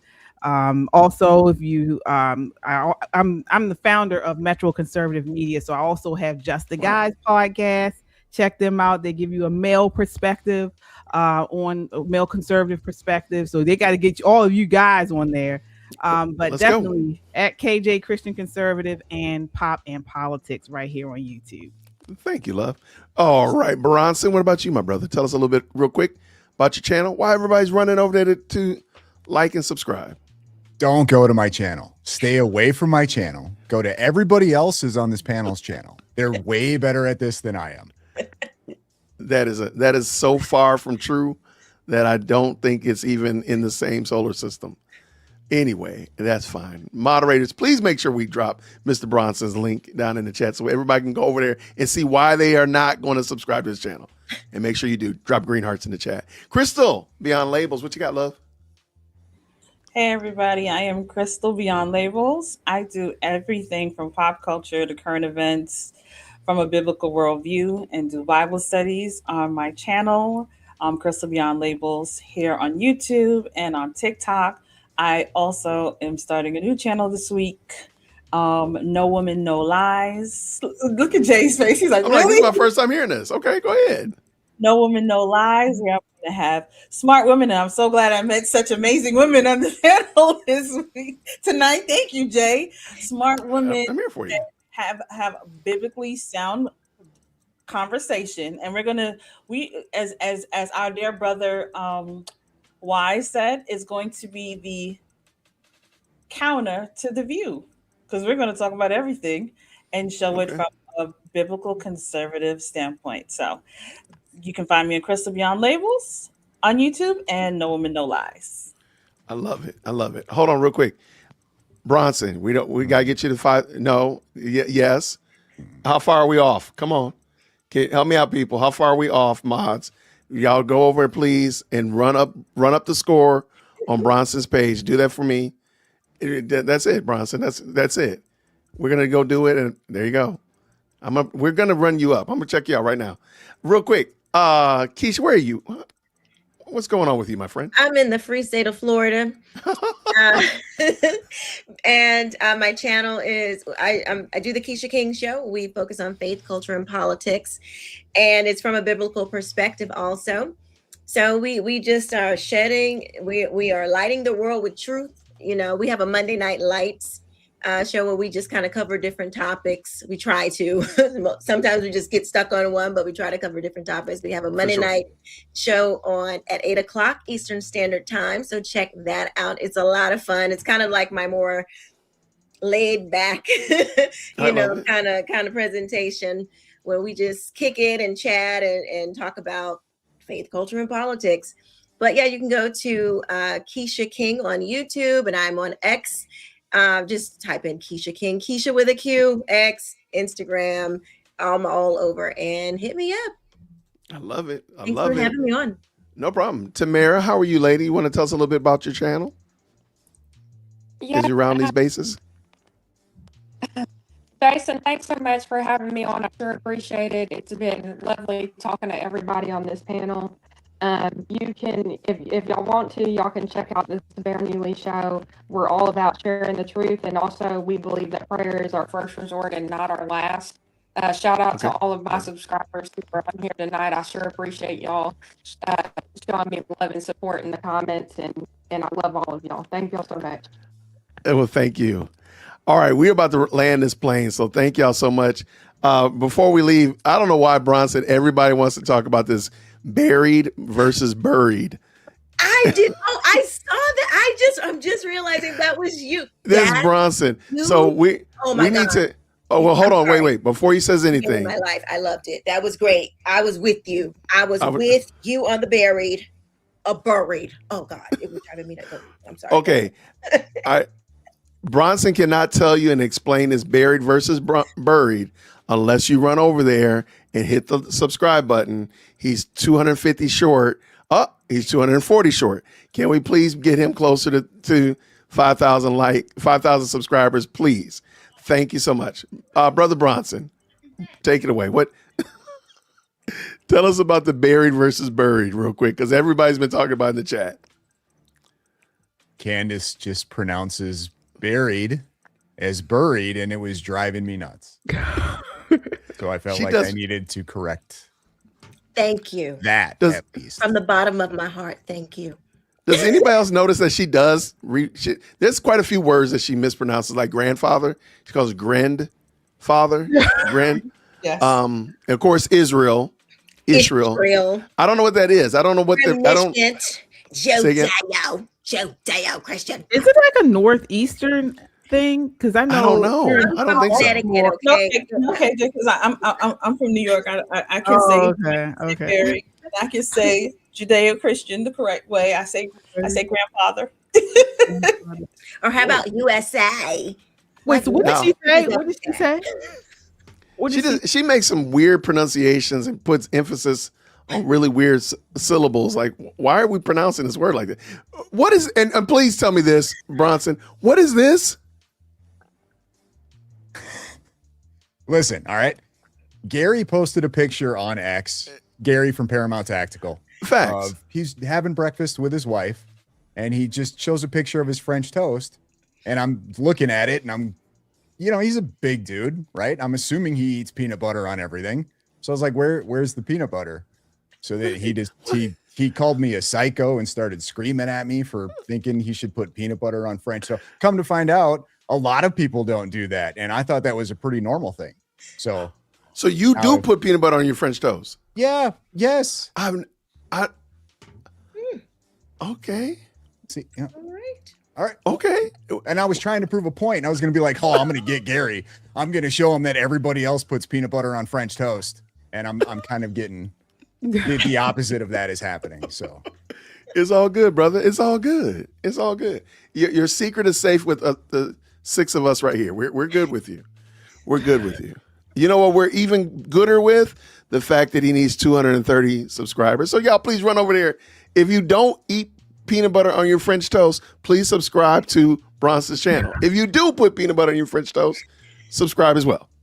And if you don't, you should. It's good. I put peanut butter on pancakes, not French toast, but I can see how that could be good too. Yeah, it's the same thing. I mean, Same, it's bread. It's like right. you make a peanut butter and jelly sandwich. I only like syrup on my peanut butter. There's some things I've never considered, and this peanut butter is and now syrup is even better on French toast. Oh, you got to try it. I'm telling you, peanut butter. I've never tried it on the French toast, but I've tried it on pancakes, and it's good and a little bit healthier than syrup. There we go. Now we know. Now we know, Bronson. Your secret is out. You're a French Legionnaire. That's it. Yeah. Your secret's out, brother. You got to go back in the witness protection too. Say again. I'm a Fed too. Well, there you go. Where's you got a maroon tank top on under that hoodie? I know it. We know it. Keep it a secret. Keep it a secret. Y'all get out of here. Hey, we got to talk about Morehouse's School of Divinity. It's trash. It's trash. What's going on, brother? Don't get me started. Okay, I mean, all right. Yeah. No, you got my number. And Morehouse is problematic in a lot of ways. I still love the house, but yeah, she's problematic in a lot of ways. But y'all got my contact information. Thank you all to the best live chat on the internet. Y'all made this so much fun. Please make sure you support the panelists. Let them know that you appreciate them. Check out all their projects that they're doing and so on and so forth. We'll be praying about what happens. Now it's Monday. We'll be praying about what happens today. And I'll be posting a community post. We'll see. And the plan is to come back later on today. We'll definitely be here on Tuesday. We're going to be the rest of the week. So y'all, by God's grace, I'll see you all real soon. Thank you all so much. Mods, thank you so much. Thank you for the very kind super chats. I really appreciate you supporting what we're doing over here, everybody. It means a lot. So everybody have a fantastic night, and we'll see you all real soon. Grace and peace. Bye. Bye. Thank you so much for tuning in to another episode of the J-Wit Podcast. If you enjoyed today's show, please do me a favor and hit me up with that 3-piece special. Like the video, subscribe, and of course, share it with somebody who would also enjoy this type of content. And make sure you leave a comment because I do pin the best comments to the top. So thank you so much for tuning in today. And until next time, everybody, grace and peace.